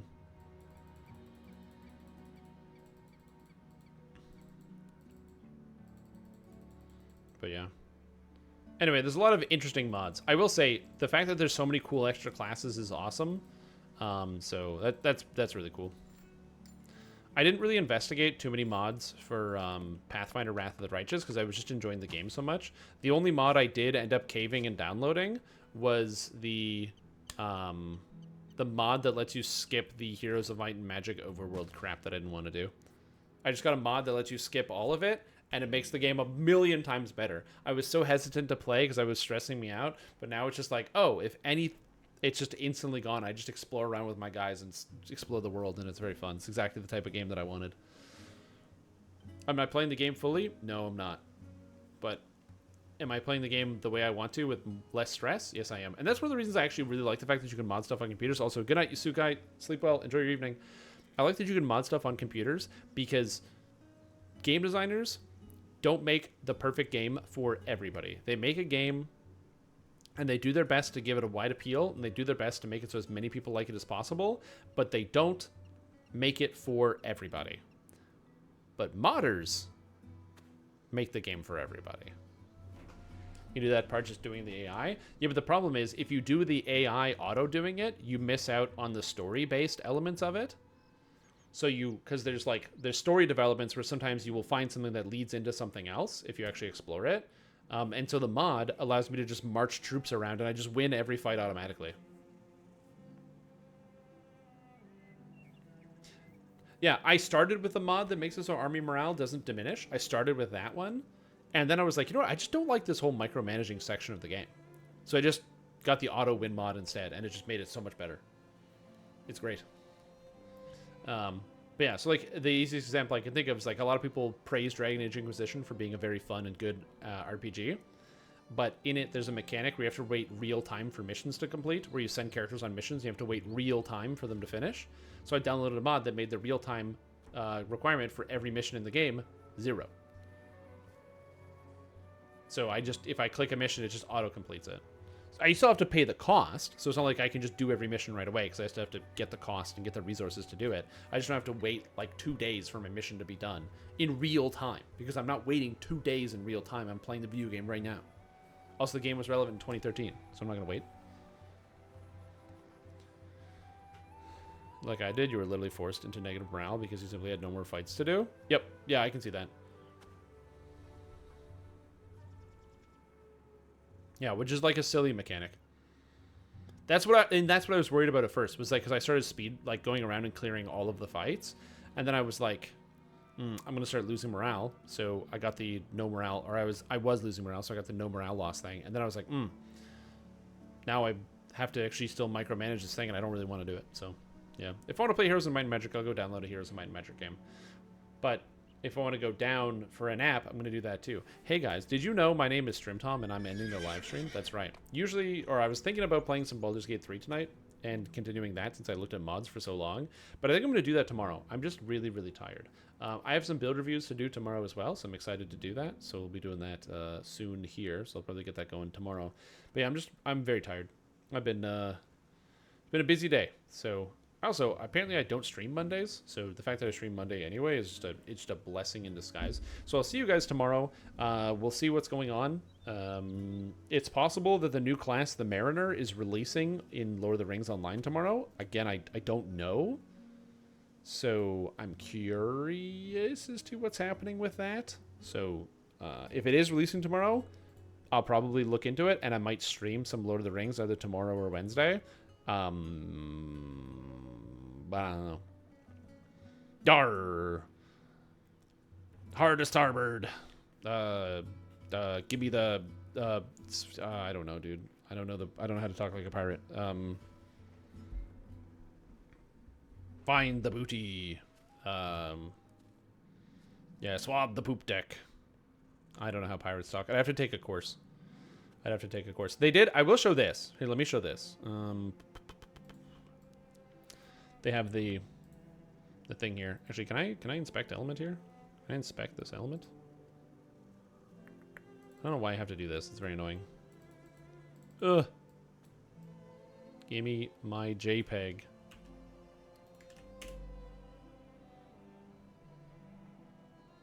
Here we go. So there it is. The new expansion. The Corsairs of Umbar. You got boats. I like how pretty the city is with all these like blue domes on top. I think it's really cool. You got some dude with double axes. You got you know, your stand-in for your explorer. I'm assuming this is a Corsair. It looks really cool. This is good art. I like it. It's just not flashy. You know what I mean? I will say this art isn't flashy. That's the one thing that they're missing here. There's nothing really crazy happening in here. It just looks good. This is good art. Also reminds me heavily of New World, because this looks like the kind of the conquistador sort of look, which is interesting. Anyway, copy image address. It doesn't work on here. I have no idea how SSG's website is designed, but you can't just find the image address on here. So instead, I just gotta hit the inspect element and grab it out of there. I have no idea why. Whoops, wrong button. Whoops, there we go. Whoops. Anyways, thank you guys for watching. Have yourselves a good night. Make sure before you go to bed to eat some broccoli and brush your teeth, because if you don't eat some broccoli and brush your teeth, you're gonna go to super jail. Thank you. Thank you. Thank you. Thank you. Thank you. Thank you.